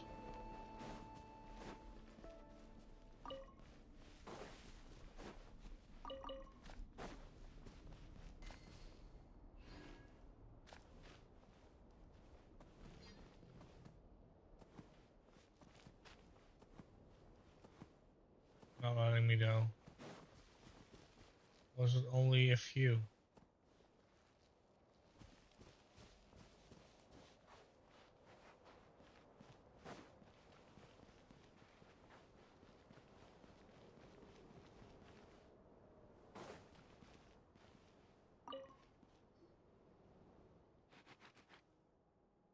Oh, look! that weasel thief again, and it's right next to Lauma.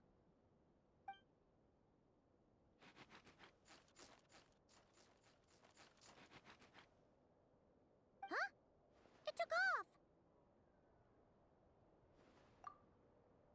Come here. Our little friend asked me to pass this Mora on to you. Huh? Why would a weasel thief give him its Mora? As I said, it greatly admires your treasure hunting abilities and wishes to join you in unearthing every treasure chest in this world. Consider this its deposit. When Mora is involved, a weasel thief never lies. Keep it safe. This coin represents an agreement between you and the weasel thieves. Or at least, this weasel thief. I wouldn't worry. I know I said it's an agreement, but I believe it just wants to make friends with you. It didn't know what kind of gift you'd like, so it chose to give you its favorite thing. Please do. If you're interested in taking up the offer, leave some dried lacca berries by your pillow when you get home. It's very fond of those. Not too many, of course. It might struggle to burrow its way home if it eats too much.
One man's stone is another man's gem.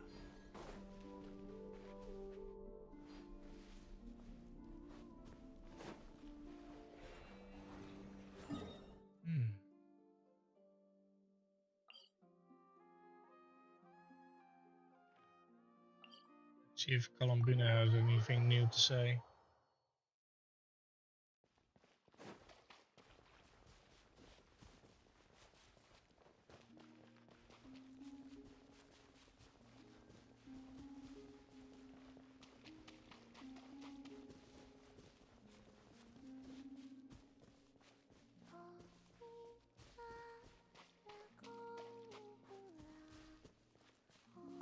Shh. They're asleep.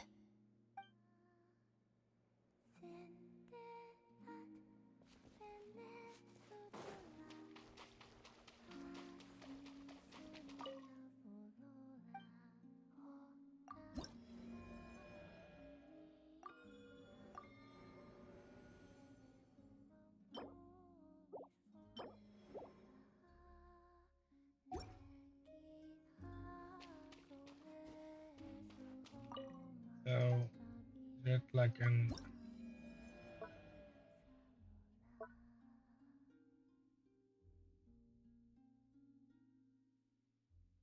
See if just that series of quests change.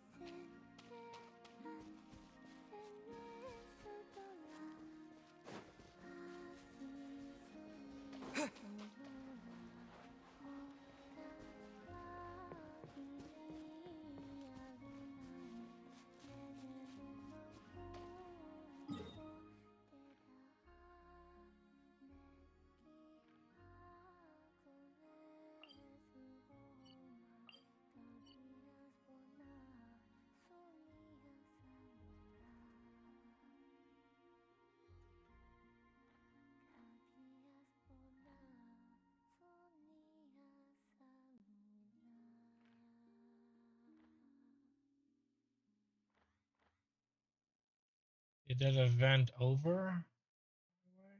I think it is. I don't see it anymore.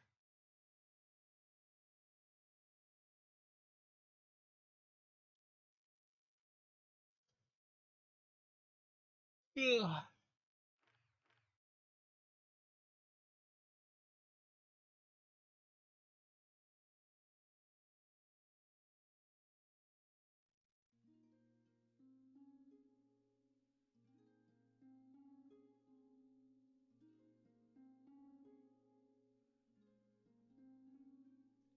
Well, at least that's it for me. At least for today. I'll teleport here and then call it. Because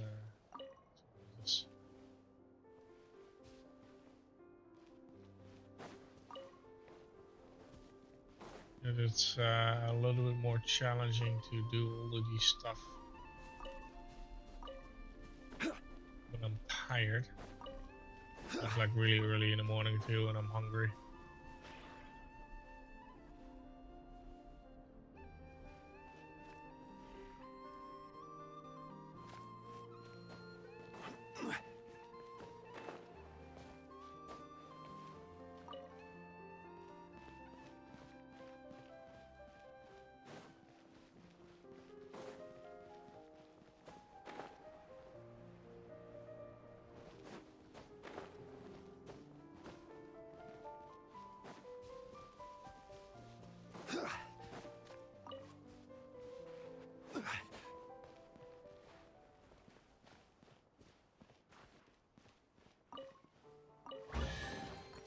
Certainly worth the extra mile. I don't really wanna fight that.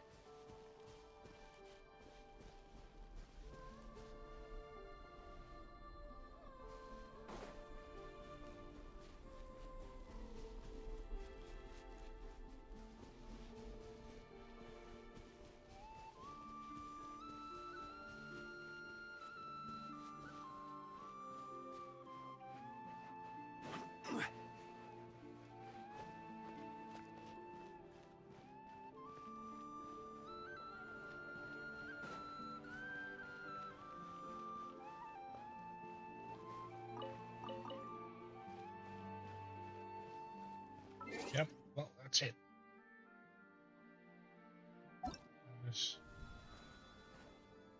Oh, I got new outfits. Yes.